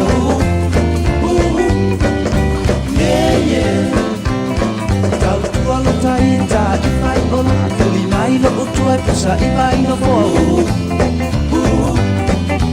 yeah yeah o pe i ua to e se asa upa anga o se ta si ua pele i lo tala si ai a lave mai o le malanga e le toi mitia ai la pia pala ua o le i lo ai na se su faima e i malo matua ngati tiba yeah yeah a maua mai fo i ua ta i tasi tasi ua peo se fuata ua umana pala si yeah yeah a ole fale se kalati ua lewa laia o tonga lulu e a pelea e sili ai ona a bene pala nene ai se tonu sili ai ona tala pe ai o sa i pea kololo fau ula le tapa ale au ngatu tua yeah yeah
la poirena Te patasi maya ile masani Sahi uai le mai osi Olofanei olofana tani maya O oe ona upetu etasi Le apema le opetu olela Le ai masensi e pa'alua ina oe hani Ke ta'ua tule upumoni Olo ualofa e oe oti Ke ta'ulu una oso tafa amaoni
Radio Samoa, tasilima hiva tonu amo. Pama sotiva, siva música, lima lunga malalo, awale masarsalo.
Malalo lo toto, elwe mai lo tin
pots and more. Wa whaiti tia te wonisi o loa. Maua steamers, woks, olo la pupua, ipu te ata, ipu popo, maisi. E iai fo i o ngā mukesi. E whaonga i tutonu mufafu. E whetau i le lei mo a inga e ka le sia ma soo si wha moe moe. Le big pots and more. O mea uma e timana o miha, i le whale o loa e tasi. Asia siane i se la lai lata i fo iate oe. Tolu lima tolu Great South Road o Tahu, Westfield Mall Albany, Unit 3B, Tasion tolu Stoddard Road, Mount Roscoe, tonu noa tasi Great South Road, Takanini. O fia maua sau ta avale po sau piki apu, ai tong ta i vaiaso, lua vaiaso, pe ta i masina, o le sleek cars o le a maua ai le fisosoani. Ua ta pena le au whaingaruenga a le sleek cars, mo oe malo a inga. Aua e te popole i se mea e tasi, te tala fitu aso, mai le sifulu i le tai au, angai le afo le ono le afiafi. Tele la lai au kilani i saute, vili mai loa, i le o lua tasi fa, fitu lua selau, po le o lua o, fa lima, tasi lima tasi. E te mana e maua se luma na e manuia o la wata li I polo wa fafine. Ua se fulu nei tau sanga o whaatino le Pacific Advanced Secondary School lea au o nanga. Na whaawaile nei a onga e Sir Michael Jones. E whaonga I nai ngana le Pasifika I le NCEA. Maua fua o ngā toile ai ni pilia onga. I le tau sanga lua o loa whana maua lunga I le whainumera o alonga whana wale pass na au sia tongi e ulu whale ai I le universite, polo university entrance, I le tele o kolisi I au kilani. Ua uti ava noa mo le lua o lua ono. Mo nisi whamtalanga wala au loa le pass I le over se lau valu o fitu lua fitu fitu. Over se lau valu o fitu lua fitu fitu. Awane ge misiele fa pitoa ale Moda Furniture. Maule iPhone 17 Pro Max, lua fatala I le vaiaso, Samsung S25, ma le speaker I le nau le lua tolu tala I le vaiaso. Maule fa pitoa muenga fa apea seti nufoa. A whai te whaailoa I le Moda Furniture o le Radio Samoa na mawaili nei whaasalaunga. O le ama ua sau mea lofa. Le Moda Furniture, tu atu si tolu lua Sales Yard Road o tau, te tala leiva tai awa ngai le afo le lima, I le asunga fua ngai le asfaraile. Asu tona I male asu sa, se fulua ngai le afo le fa. Ta alofa Samoa, wa ule nei o kasu ti alu, a wale suia le ngila ua ule kio. A eva mai I le se fulu lima iwa kolu, a mo, Radio Samoa, vevela a. Ua mawhai o na awara tula polo kalame le leimo o ia so taitasi o na o le langolango malosi le whale maliu a se alo le atunuu o ese tātupu Funeral Directors I Manukau City. O kalame le leimo oe, tā lo whalapa. Tu se e peru e se furu male tolu o lona whaiupu e se furu male lua. O lea, na pupu ngā tia Yesu I tua o le whaite to o le aai. Ina ia whaapa ia ina ai e ia. Le nuu I lona lava toto. I le whenga inga tuai. Na whaatonu e le tua Mose. E whaatonu a rona ma le awosi taulanga. O le taulanga mu mo anga sala. O kovi poa ma oti poa. A o ano ma o povi ma oti nei. E se sunu I lunga o le whatapai taulanga mo le taulanga mu. O le toto e ave sau wina I to tonu o le fata fai tau langa o lo te tonu o le potu pa ia o le whala whatapa. Ai o pa uma o ta uma te toe mai I manu wai whai e na ose le tau langa. Ia avatu I tua o le pā o le tua o le nuu ina ia matua su sonu ina ia matua liu wefu uma o ta nei tua o le pā. Leo tu sia epe. O Yesu ua taunu uai mea umana walo ia ma tu sia I le whengainga mua po le whengainga tuai. Wana whaasa tauroina Yesu I tua pā o Jerusalema I Korokota po Kalevario o le whaola tanga o le tongi yola mo le lalo langi uma. O lea na hanga no I atu ma whaamanatu atu e Peru I tangata Kerisiano Utah. Ia tātou o atu ma muri ia Yesu I tua le pā. Awa, o le tātou manu. O le manu whale anganga e le whaia I limo tangata. O le laumua, o le siti, Ele o Jerusalema lea o lo iai nei le lalolangi. A o le Jerusalema fou. Fa ale langi wa umwana ta penda Yesu. O le tātou fata fai tau langa. O Yesu Keriso lo tātou tongiola. O Yesu le tau langa o le tongiola mai yanga sala uma. Talia o ia e a bea mau whaolo. Manetua, ele lei mo oe. O le ese tatupu funeral directors o se fale maliu Samoa o le tali foilea o taimi whengata o na o le malanga al maliu maleoti e mawhai foi o na latu awina atu ma awina mai tino maliu o e pele mai so o se atu nuo lalolangi wala auno le ese tatupu funeral directors i le lua o na lua tolu fitu o pea fiu ane ele se fulu malebalu Norman Spencer Drive Manuko City.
A whaia mo o mia neu tai ni whawhapi'i o le tali o le All Dentures. E whapitola mātou au nanga I so se tu ainga ni whawhapi'i. E au whiai le plastic ma le metal dentures. Talia Wind Quotes ma le Afterpay. E le aise tutongi o whaatala noanga. Wala au mai loa le All Dentures I o tahu. O iwa, lua li maiva, whaafatas tasi. Papato toi le o iwa, lua fitu fitu, lua lua tol tol. Po pēmioa I le o iwa, lima lua fitu, fitu lima lima lima.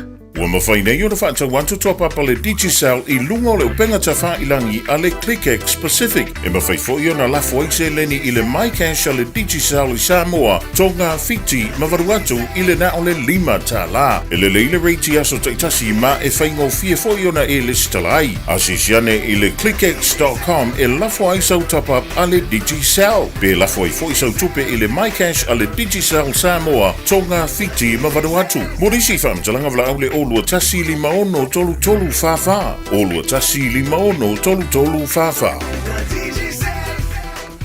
O e silafia e iwa te si male tolu wha miliona ta la le se leni ale UTOS ua toe whaasafua atu I ona sui whai unite I le lua o lua wha. Whai sau teo ngā tupe e teo wha whainga luenga ai lau se leni ina ia vave wha tau nuu se wha moe moe ta ua a lau ainga wha pe e ka le sia. Wha o ngā au nanga le ANZ po le talofa voucher, le M ta la, ma le MyCash e ala I le ClickX. Wha afso tai mai le ono valulima lua ono iwa wha iwa, le www.utos.ws, po le emaili o le info@utos.ws, po le Facebook, le UTOS, le wha aputu ngā tupe teo wha whainga luenga o le mawaenga tausia Samoa, teo wha whainga luenga e mātou lau seleni, ai sele e oe le manuia.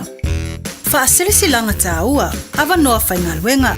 Mana o mia ni tangata ua iai le to mai le kāmuta ma le vali fale, mo o mia le sitiseni New Zealand o le visa whainga luenga po le visa no whamau. Ia pāsia le siaki o le solitu la fono. O le ngaluenga e le leile tutongi, toi tutongi vai aso, ma o le Kiwi Saver, sick leave ma le annual leave. Whaasota I mai le olua tasi, o var tasi, valu ono iwa o tasi, po o le olua tasi, tasi iwa 5, olua 5 valu. Mo mia le amata I le taimi lava le nei.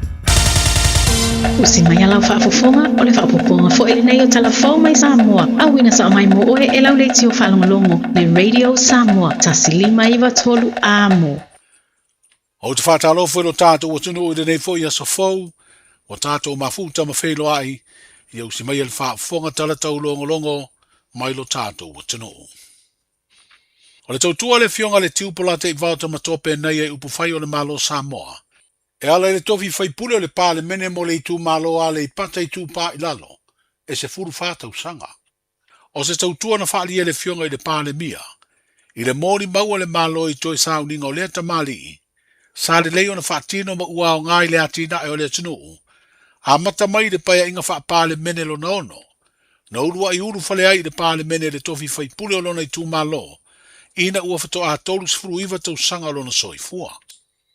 E whapaya inga le pāle mene na se e iei le tiu le tofi whai pule, ma sa ave ai ma minsta le kāpeneta, I le mta ngā ruenga o ngā ruenga te tele le malo I le tau sanga e awhi se lau fitu ono, I le awhi se lau fitu iwa. Na to e whiriwhiria lona I tū malo I le paya inga na so ai, ma ia tau ave ai pēr le tofi minsta le kāpeneta, a o pāle mia le tō whātu puola efi, mo le mta ngā ruenga o le ati nae. O isi paya inga e lua muri ane ai, sa avea ma whai pule o le itua ngai, a o avea le fionga wa ai kolone ma tō whilau eti ale sana, ma pāle mia o le malo.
Ona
O se vaenga o le mori mau o le malo i le sauninga o le tu malo. O le fionga le tiupola te vauta matua pena i le songa fua o le nei vai aso.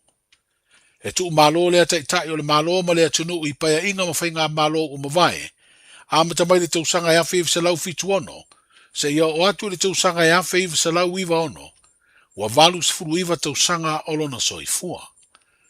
O ona toi sauninga na whaatino ai le whaalo alo mau alunga wha le malo. O le ufi ina o lona sai le tanga vai po le fua o le malo tuto tasi. Ma tau ave lona sa. E le vasenga o malu o le malo. O le teimi o avea lea ta mali ima min sta o ngā ruenga te tele. Na urua i fausi ai le tasi o ati nae. O le wafu lea i sāti toa. I lana tautua wha le lotu i le kālesia metotisi. O ia o se tasi o sui na se ei. I le komiti tu mauala na i kālesia. Lea na urua i whiliwhilia i ai le konferenisi tele. O le tausanga e awhi i wasalau fitu fitu.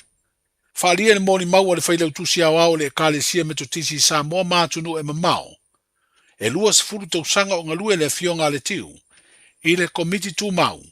O se i tūtino tāua e whaia tonu o le kālesia au au. O toe sa uninga o le fionga le tiu polata i vauta matope naia. Sa awai le fionga i le au mamalu o le tātu malo. O le fionga i le pā le mia ma minsta o le kāpeneta. O le belestene au au le kālesia metotisi. Sa taitai i le sauninga lotu whaiu. E mai aso le masina le neo whea puali le stona i o le vaya sonei. So oloa ma le so sale urua i aso le masina fōua mati. O le a amatai le tutongi fōua la fonga mō pase se uma. E malanga ese ma Samoa, mai o tātou malai vale le whawao malo. O le taimi nei, o le tutongi o lea la fonga e ono se fulu lima tā la. O le masina fōu, o le avalu se fulu tā la. O le ai ai fōu i Malaysia tutongi fōu. Wa whaailoa le company vaalele o le Samoa Airways mō le si le fia. E tangata malanga i ona vaalele i le vale o Samoa, ma Amerika Samoa. O le se lauta la le tangata malanga mō le pūlenga leo malai vaalele. Ma e tā ua lea tupe tutongi o le Aerodrome Facility Charge. O le si tanga valus fuluta la o le la fonga mō pase se malanga ese ma Samoa. Whapea lea swinga fōu le se lauta la e tutongi. O le a whaailoa uma i pepa o le pase se tutongi po le ticket. O tau ngore tu la fono whaatonu tonu. A le pūlenga o malai vaalele o le tausanga le nei dua olu ono. Ua mai ona sainia le fionga i le ao le malo. E pe ona whaailoa le Samoa Airways. O lo o mafua mai ei le si tanga o le la fonga. Ma pasese le airport tax Malaysia tutongi fōu e se lauta la. O le vai o sone ia to tolu ni ta i o sui o nisi o malo i fafo. O lo o vava la lata la tau whainga paanga ma le malo Samoa. O le a whea tātou o tinu i o lātou sui, whapea le masina fōua mati. O le whai unga le nei vai aso o le a whea ai Samoa, e le sui whailau tusi o le vai whafo le malo tele o Amerika, po le Deputy Secretary of State, le sunga Christopher Landau. O ia o se tasi o sui mawalunga o le pūlenga maloa Belestene Donald Trump, o le a whea Samoa talu na toi tūla i mai lea te tai o le malo o Amerika. O whairo le ofisa o le malo i a pia, le a whea o Samoa i le whae ungo le vai aso o le sui whailau tusi, o le vai whafo Amerika, ma o se asia singa o le a whairoa i a tuai lea te tai, o lea malo i tai o le malo Samoa. O stasi o talinga malo o le tātu o tanu o le nei vai aso, o le fionga le tamai tai min star le vai whafo le malo Australia, o ia lea o Penny Wong, lea tau nu i lea solua o le nei vai aso. O whata oto ai le porkalame o lea asia singa, le whairoa inga ma le pā le mia o le tātu malo, leo le a whaatino ai nisi o talanoanga i ni mata upu taua, tau i le ati na o le malo Samoa. Ai maise, o le ngāru lue whaatasi ai o malo e lua. Wa fua e malanga i sawa i le tamaita i min star le vai fafo, o lea malo e te tala se tasi o ngāruenga, na whesoa soani i ei au se talia, o le fausia leo le no fuanga mo ngāruenga leo i salafai, le e ta ua le Tuasivi Maritime Wing Outpost. O le asia fo i a Penny Wong, le tūlanga wa ta oto mai ere ngā ruenga o le fausia. O le ofisa fau o le fono au au fai tū la fono i mune nuu, o lo whaatupe foi e lea māloanga le leng. O le songa fua nei foi vai aso na awhi ai Samoa, e le Pelestene o le prokalame fisoa swani o le malo i apani e taua o le Chaiga. Lea o lo au mai ei nisi e iai anga waa matomai, e fesoa swani i ngā ruenga o le ati na e o le tātou tino. O se porkalame le malo i apani o lo wha sa fua atu foi, i isi e tunu o le Pasifika, e peona sa fea le Palestine o le Chaika le malo o Tonga, a o le malanga mai i lo tātou tino. O le masina fua mati, e tali malo ai sa moa i le malanga wha le malo, a le pāle mi o New Zealand, ma ta tala ima le maketi fau i Savalalo, o se ngā luenga o lo tere se sautau tupe o New Zealand i lona whātupeina. Wa pasia le pāle mene le na fono talua i nei teu teunga o le tūla fono o le pūlenga o teunga tupe whawao māloa Samoa. Ma ua taunu se tūlanga le leia teu teunga, i le solo ia ese o le ingoa Samoa, ma le lisi uri uli a le Unia Malo Europa, o se tasi o whaalaptonga lo au maia na visoa swani dati nae, o le tamau ainga o le tātou tino. Wa whailo ai le SIFA po le Samoa International Finance Authority, i se pepo whaamtalanga whalau i tele, o le ave seo le ngō Samoa, o se tūlanga le leilea i le tausisia le tātou tino o tūlanga whaavao malo, i tūla fono tau tupe. Wa au mai le tala le lei mo le ngō tau le lei o Samoa, ai a whea le tātou tino, e le ampasa o le Unio Malo Europa, i le amatanga o le nei vai aso, le asa whailoa i atuai le te tai o le malo, le fionga i le pāle mia. Wa whailoi le ofisi o le komisina mawalunga o le malo Peretania i Samoa, le taliu manuia mai ai le atunu o se tasi o alo tama i tai o le tātou atunu, wa whai uina ma le manuia lo na tau mawhai le whailonga mawalunga o le master, mai le vaenga o suenga o le wha mai o le kanesa, i le University o Queen Mary, i le ai o lone tona. O le tamaitai o Sawila Melissa Tolova e peo na whaeloi le ofisa o le malo i pia. O se tasi na whaamanuia ina i se awa noa Sikorasipi, na talo sanga i ai, mai a maua. O se awa onga wa whaalia le alo tamaitai o le tunu usa vea o se lu i tau i a te ia. Ona o lona langona i le to tele nisi mai Samoa, e awa o ina ai ni awa noa whaapea i atunu i whafo le tomaite usai e nisi, e fo i manuia mai. Peitai o se fianga tele i a te ia, ina ua whaai uina ma le manuia lona tau mawhai ma ua whae aina, i le whaai longa le Masters in Cancer and Molecular Pathology and Genomics. E na o sa wila le tamaita i Pasifika mai Samoa, sa wha manuia ina le awa noa Sikorasipi na talo sanga i ai. Ma o lana lu i isi alo le tātu utinu, e mawhaia mea uma pe atu i ai le loto, ma wha mua le atua. Talai o le nei aso, Ta lofa lava, o le siu fofonga le nei o Samoa, le Radio Samoa.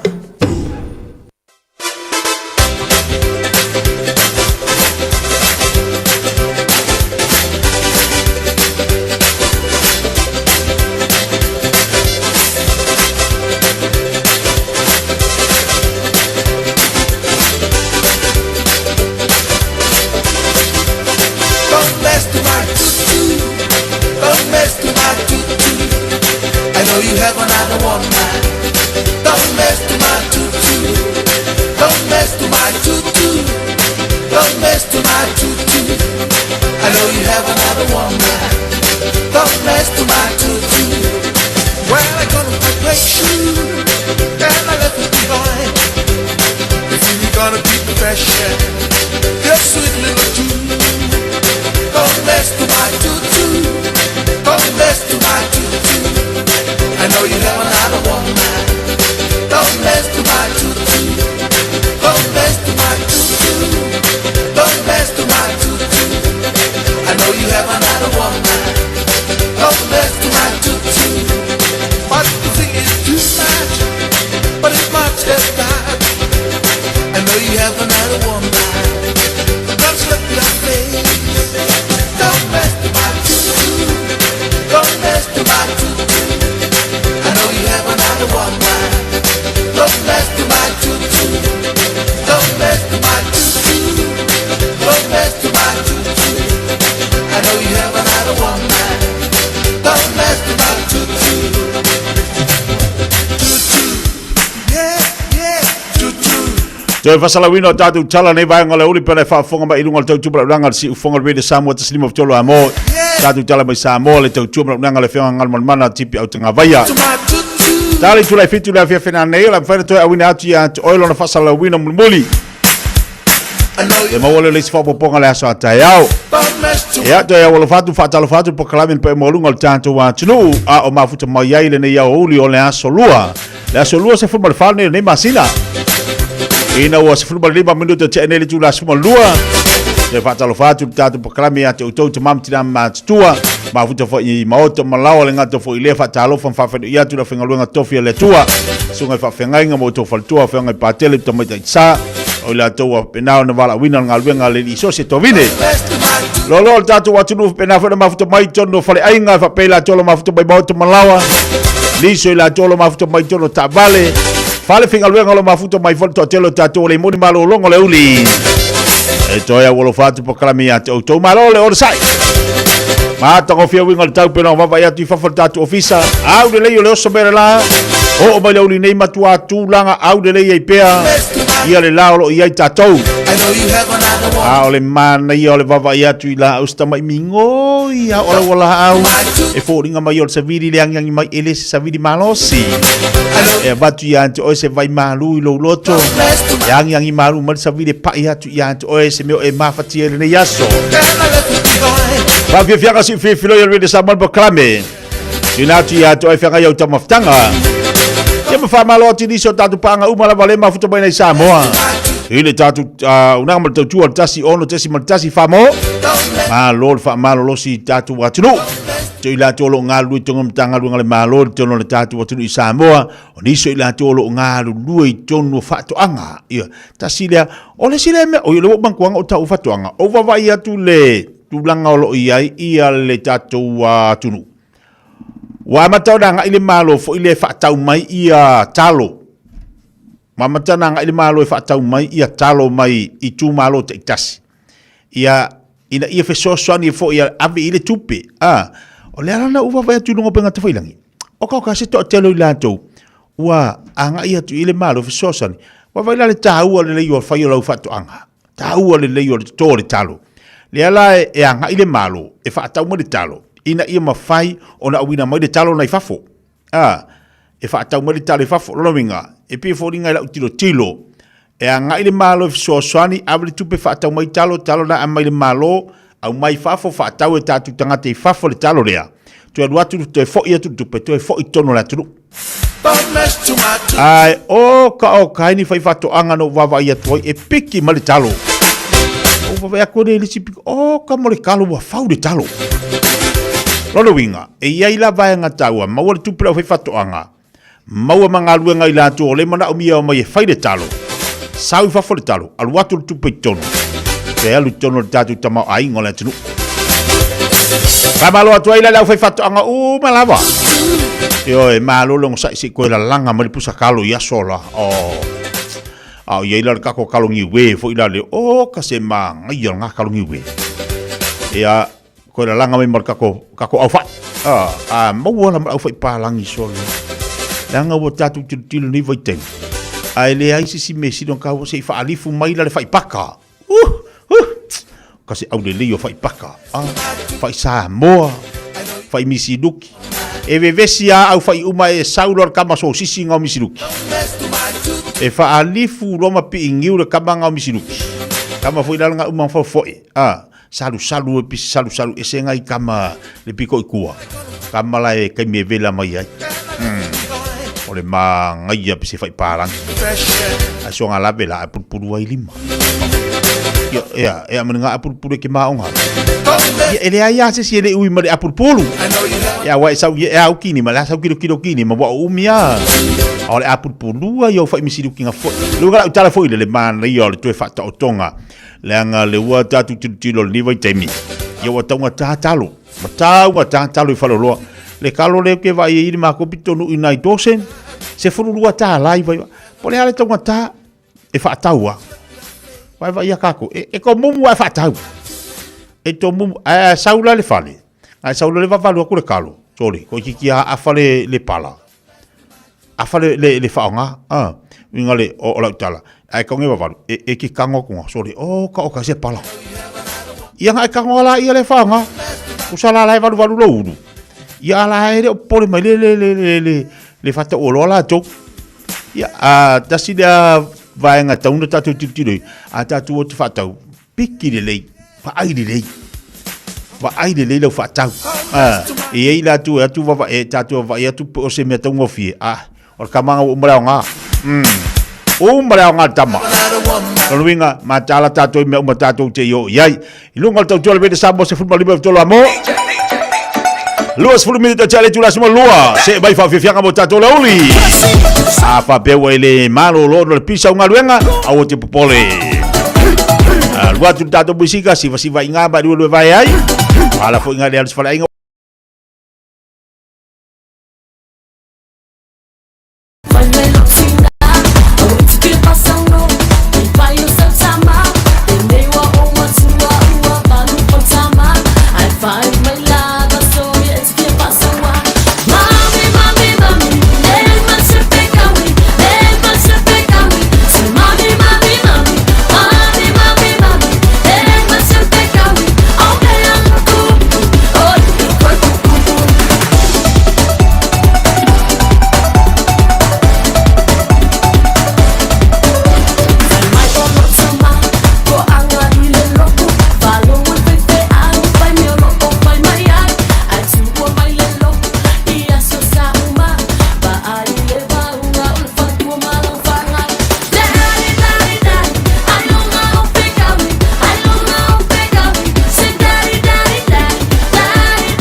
Tau whanga beke, tātou whawhiwhianga le te bela uli. E ia me tutupo le aso, i fo me tutupo le taimi ma le taimi e whai mai aua te popoli. Aua ke wori me tutupo. Aua fo ile nau whai au tala ni aso le me ke popoli i fua. Ioi, whape ngāle o langa. O saua ngai duma, o ka o kase au dene o whorima. Ai mingoi mai kua, o ka o kase kuinga. Mai sa banga lea, whai mai i whawhawina tangi enu. O le tūmalo tātou. E mai matu tūmalo palo de whalewhai. Ngai sili. O sili. Oh! Ia. E wala le kumalo le. Maa ngai o le vai kafe. Le isi si vai e punga. Le moringa fo le vai renga kae. Mo se le papa le vai le sau sili. Makau kia. Ai vai le whako anga le sili. O sili le whamei le ngai whakau ngā kalo le malo. E ki o fo ila le pikongu ua la ukamo poni. Pio Alpi ko ngule ma ko i ko anga ka kai ngule kafe. Luas full family to tele tulas malua se vai ni so tadu fa vivianga. Au ga se bala ku ka fe fele mo to faiva. Alright, siva. Siva mai le tine party wo inu mai lawi pu wo luelo tino wo manai mai wo awale pai wo mata wo salesio Ua fateia, ua saule tama I foi le tenin Sei tasi siva, sei sauia Sei ta fia, o leva na fatali Tate si siva, sei siva mai pelele Sau ilo asiva, pete ilo asiva. Se isiva mai pelele sau siva, pete ilo asiva, pete ilo asiva. E sale malolo, o mana yale po, e sale se la mai, e non mai sau vai. Se o lava, watiga mai o vai, watinga lo tua, leave me alone. E sale malolo, o mana yale po, e sale se la mai, e non mai sau vai.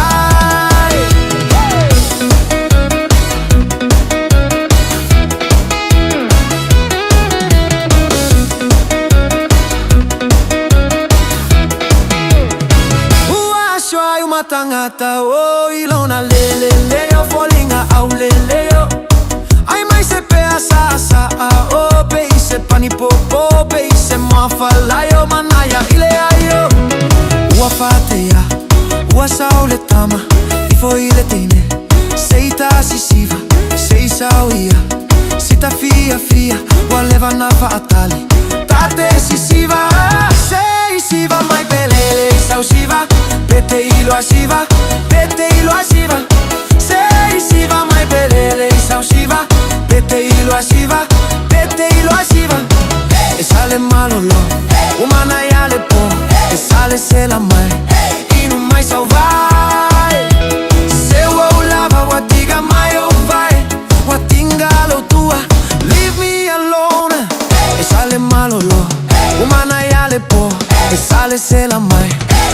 Mai salvar. Sei siva mai pelele sau siva, pete ilo asiva, pete ilo asiva. Sei siva mai pelele sau siva, pete ilo asiva, pete ilo asiva. E sale malolo, umana yale po, e sale se la mai, e non mai salvar.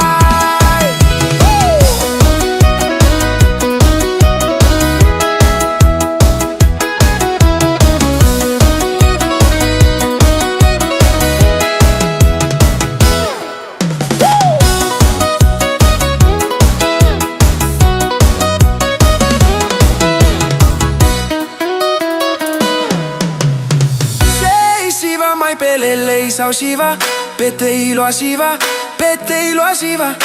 Sei siva mai pelele sau siva, pete ilo asiva, pete ilo asiva. E sale malolo, wamana yale po, e sale se la mai, e non mai sau vai. Se uo lava watiga mai o vai, watinga lo tua, leave me alone. E sale malolo, wamana yale po, e sale se la mai, e non mai sau vai. Ja, sale malolo, luas voor 15 minuten, jale julas full malua. Ni soldato wat dulu mafuta bal neva ngala uli. Ua fatea, ua sauleta. Mamaloti Frenzo. Malo fatel mafuta mais si for laude lei. Malo la bal ngalu due. Iyo Malo la bal sai tu bangalu nga fatal fati ya mele va fanua. Malo le on sai malo for le lava bali. Fatal fati ya mele ula. Ia fai bailo foi le lunch ia anai lo ma tu fa long mai talo fai malo fa te mole tolo fanga ia bal fa malo ati ia tau talo fa ti vino lungo tatu YouTube le fa tsi mai foi nai Australia malo si fola le le hades fa talo fa tu tatu pokala be malo fa te ma mai Christina tanu vasa mai me pode Australia. Diso tato musika bola tolo fiangai balanga sengo top of tangalauli. Betapa le ubala badunga la jale. Wi-Fi le moto fiber. Yale mawato lo mafuto bainisi tolo tato baketi naifungale. Ya wolo fatoi bauto malava. Moise na hisio tato flainga tolo tato watu Samoa.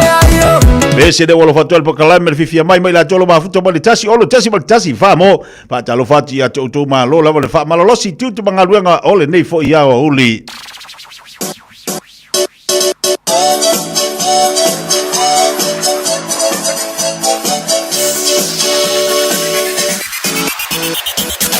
Ia e fatu tu atu so monatu.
fa ngoa kele sole. Tal mo ku.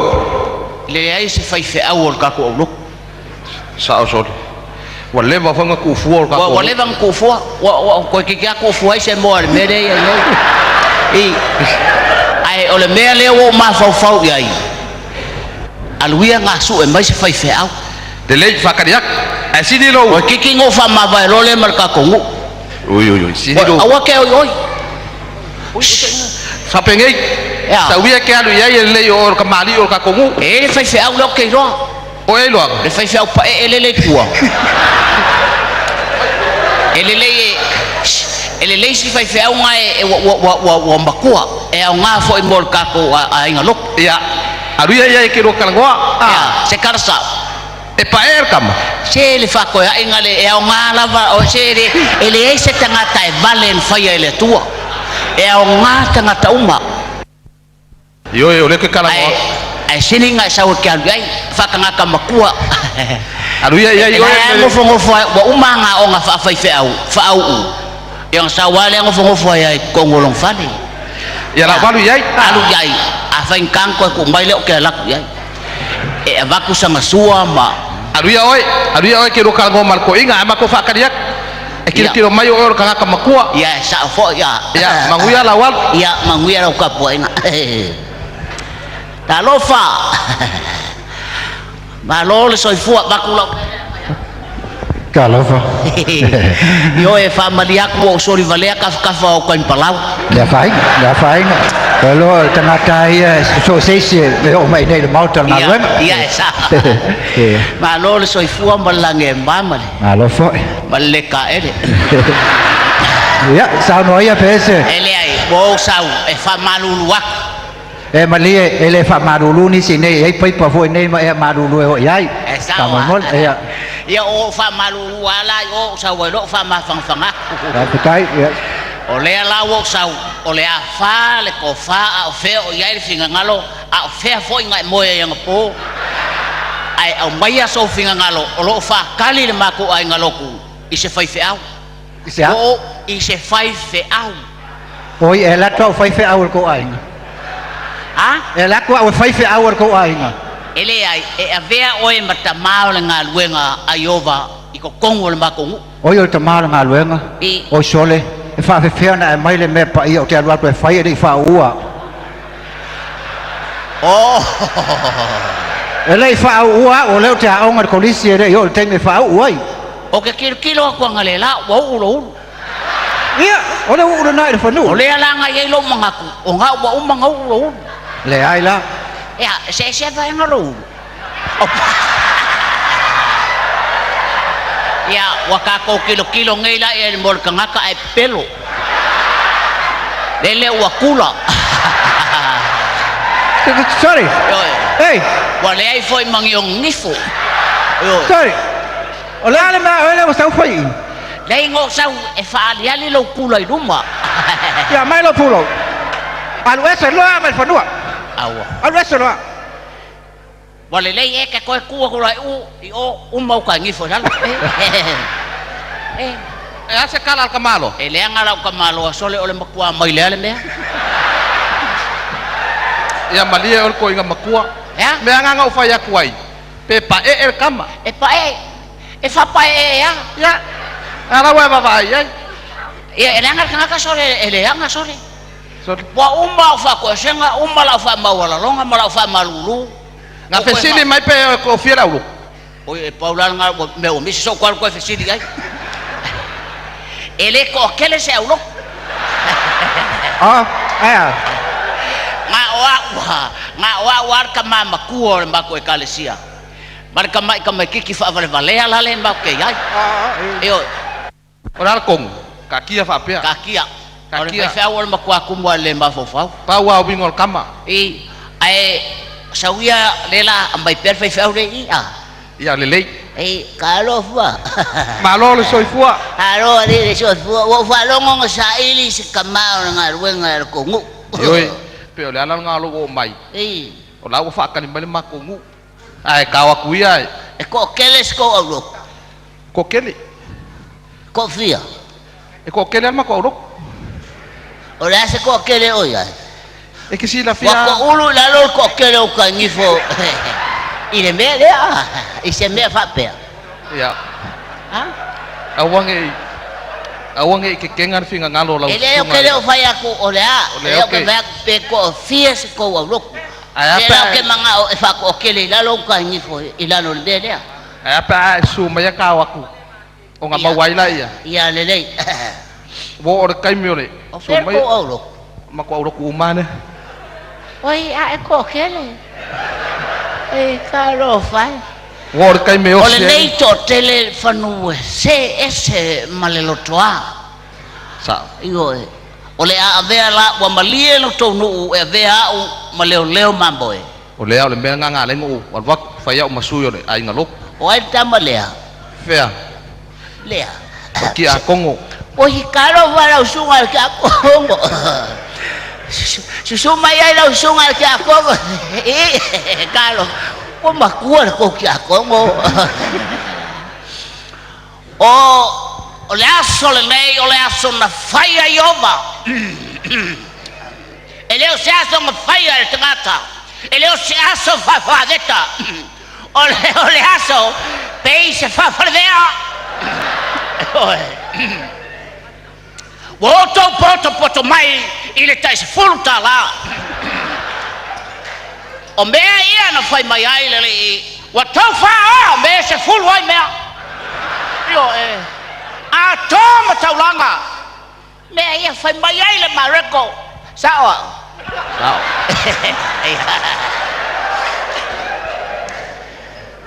O feo le a tato fao ia nale tua. Le alau tali. Ave a tato. Ha? E ave ma tato. Ngoi? O le ngoi ma le fao mea. Io o le ato fao a mea le tua na mai e tau te. Sao? Ha? Sao? Tau te o lai.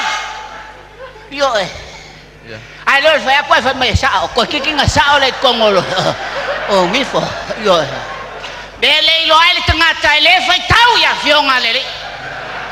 Na le ai matoto, ai manofo, ai savali. Io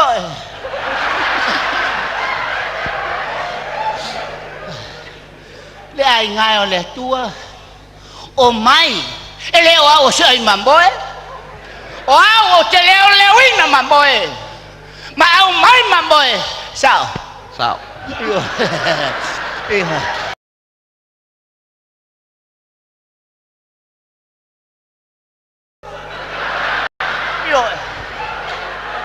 E sele ave fea. O fea sele ma ave ai.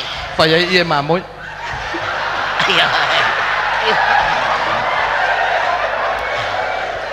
O le bele ona mamoi ai le to se fulo tau pou.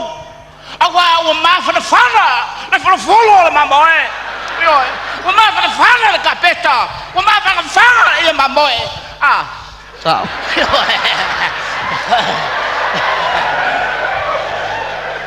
Io ona fai mai lea o mamoi le sto se fulo. Ai savali vale le sto se fulo. E sele fulo mamoi. Io sao? Le la. Kawa o lo sao.